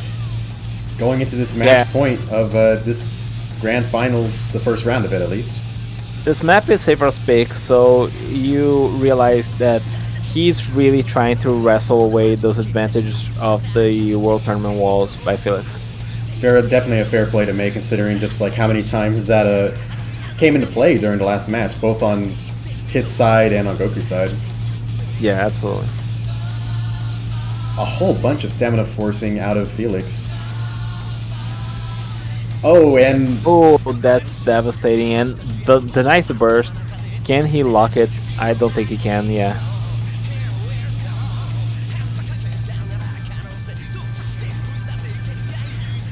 Wise use out of instant transmission in order to kind of keep the opponent on his toes. Yeah, absolutely. No blue Kaioken, which is understandable from Felix. Oh my god. It may not be necessary because, oh no, these Godfist loops. Did it eat his stamina on that first Godfist? I feel like it did. Savro is mistiming these jump spikes. He tries to punish the evasive with them, but does not find any success in that. Felix now has last bar of stamina, and no burst in play is going to make it very tough for him. I wouldn't be surprised if it had something to do with the hitbox of jump spike, because I've seen plenty of P-block spirit explosions lead into a seamless grab afterward. Yeah. That makes sense, actually, yeah.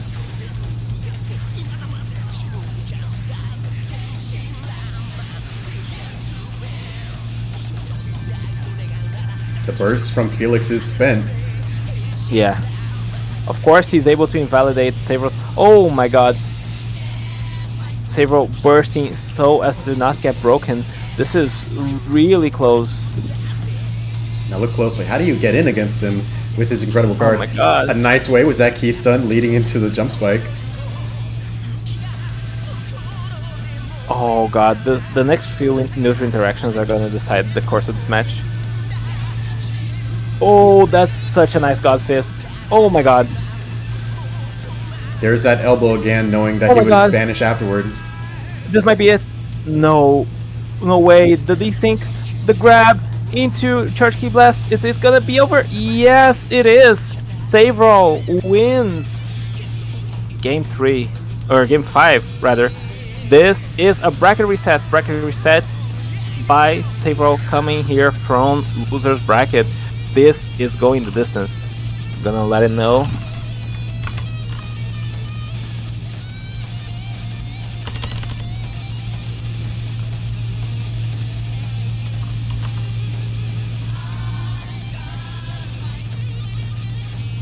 Felix asking if we start with S tiers again. We do. It's the start of a brand new set, right? It's a new set, yeah. You start with S tiers.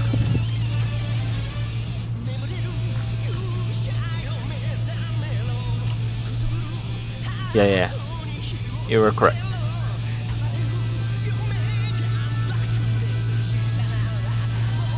I'm letting Savril know that it's another best of 5 that he should start with S. Hopefully he's paying attention, and let's get right into it.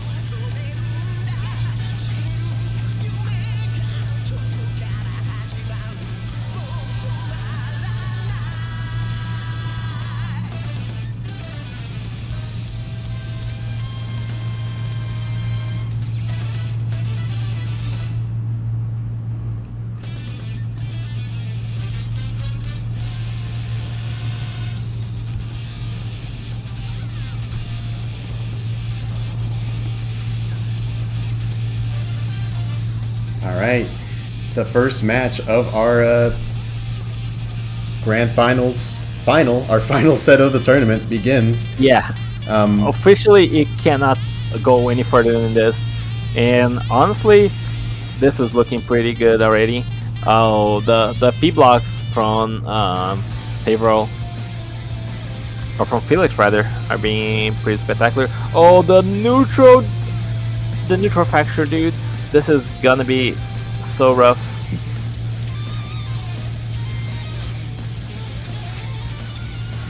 Topo's big hands give him so much reach. Not a bad trade there, not a bad relationship there. He got some block damage off, a stamina damage off with that combo. Oh, he tried to punish the God Fist, but since it displaced Savril, oh man, this is... It's getting really, really intense. I agree, Zeno.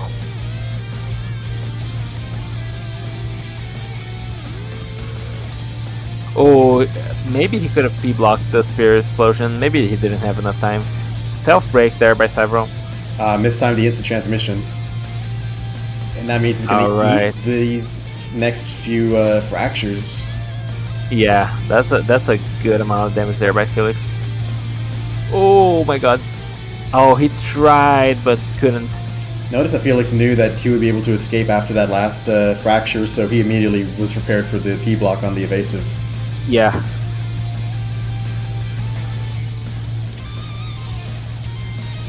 Another fracture. Oh, he's trying for those fractures.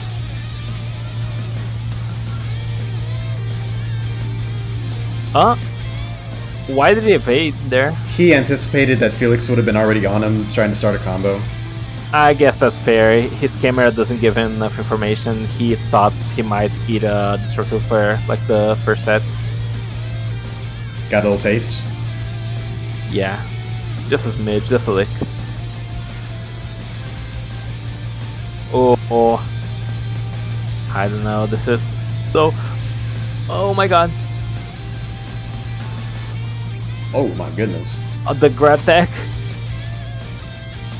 That looks pretty funny when it comes to a medium-sized character and a giant character like Topo. I know. Oh, a grab might seal the deal. Savril takes game 1.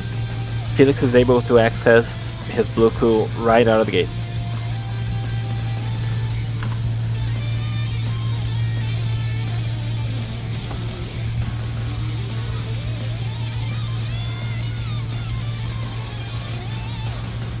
A shame we didn't see a cooler in grand finals, but I guess you're kind of right. It mostly comes down to the interactions, the matchups between the particular characters. Maybe not always necessarily which one is going to be the strongest out of the whole Z-list squad. Yeah, absolutely. I feel like that honestly has cemented mostly the places of characters less than shake them up. Even though Cooler is a lot better than most characters in the game, he really struggles. I imagine Savril's game crashed again. He's already typing to me.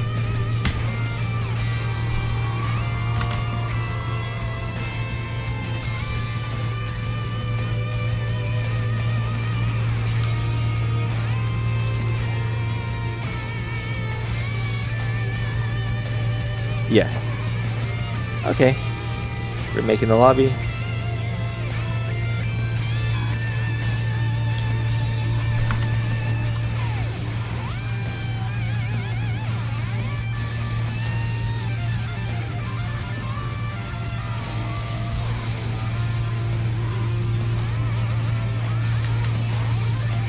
Sending out the invite again.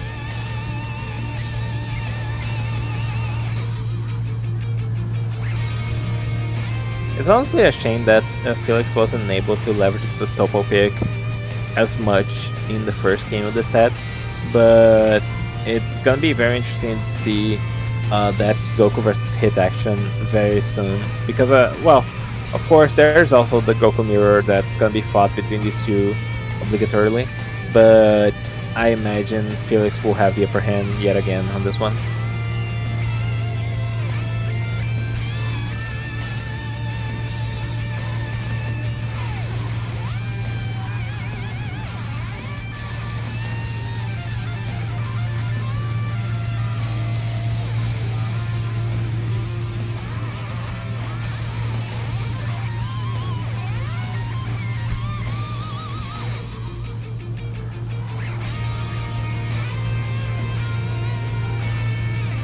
Okay, he's here. Nice. That's very nice.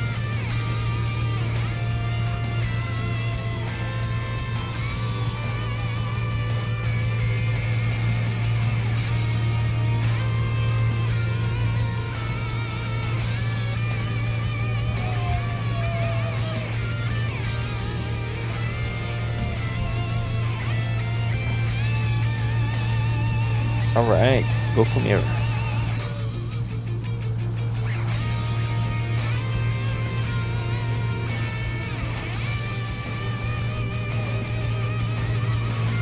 Alright, both players have loaded into the match, and it is World Tournament yet again. Of course, not a player 2-2 favorite here, since they're basically the same character with just a little bit different stats and different bursts. Oh, very nice Super God Fist by Felix. Very nice, perfect block by Felix. And already Cybro a little bit back against the wall, both figuratively and literally. And now he's that back hit could have been punished way harsher, but a grab might seal the deal. Felix goes for a key charge, and Cybro tries to go to the ground. My memory comes back to a previous tournament we've had where it's pretty much just been about this matchup between Blue Goku and this preset of Base Goku. Kind of that dichotomy between the Armor Burst and the Health Burst, which I don't think has come to play too much, but might very well this time. Yeah, I think the matter of fact is, like, when it's not an Armor Burst, you can punish it by using Spirit Explosion. It's that simple in this matchup.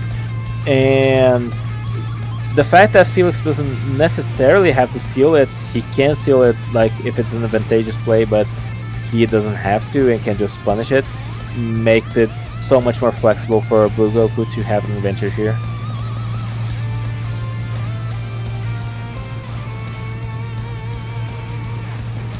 Very well done to have been able to turn around fast enough to have gotten into that grab tech situation. Yeah, absolutely. No damage taken this time.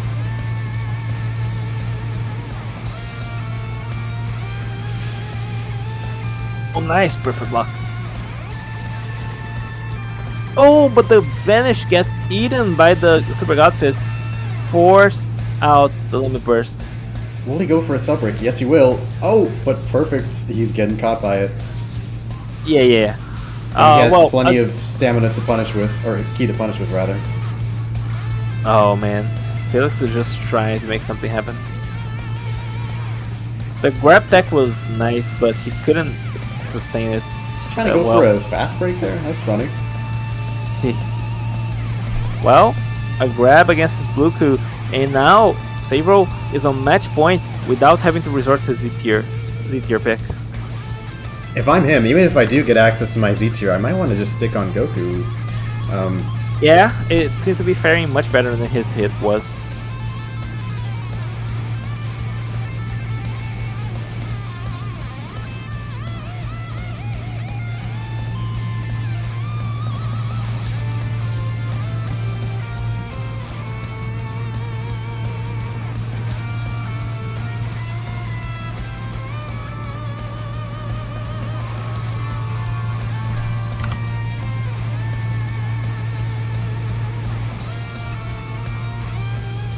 We're entering this match 2-0 in Cyberl's favor.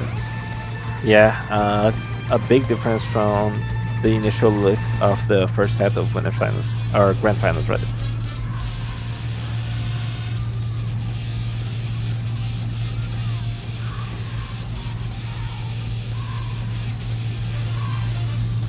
Starting off carefully. Cyberl's got the first bar key, which means he's going to be a little bit more confident, probably has access to a little bit more Godfist combos. Oh, Felix making the best out of this very wide map and grabbing into a maximum charge. Yeah, definitely a strong option, just considering how important Key is in this matchup.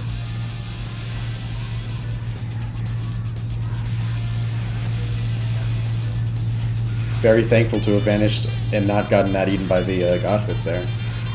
Absolutely. Oh, he didn't even trust that the Spirit Explosion had landed.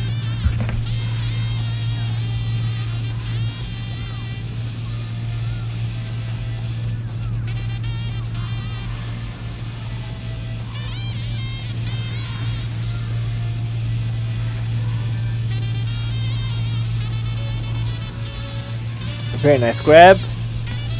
Gonna keep charge a little bit more. Almost got punished for it, but the range was fine. He was A-okay. Yeah.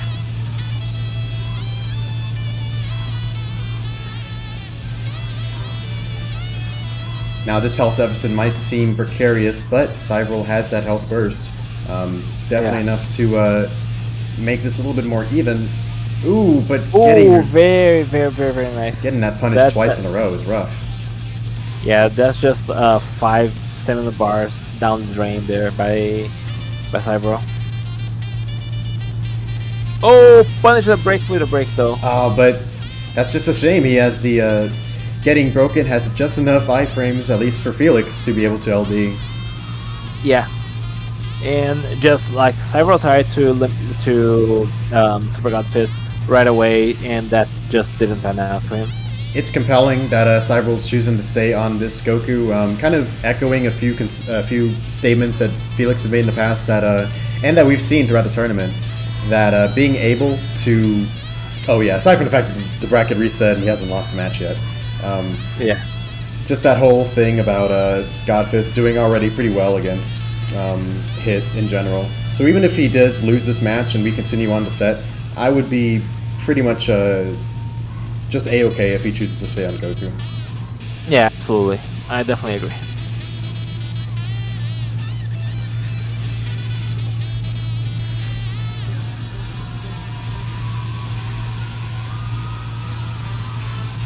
Excellent movement from both of these guys. Just kind of almost realizing how close either of them were. Just on the nice edge. This is so scary. He just needs one more neutral win. Look at Felix. Yeah, he was smart to try and get away. So close to getting his block straight up broken. Oh, Jesus. But through his efforts, now it's Cyberl in the same boat as him. Yeah.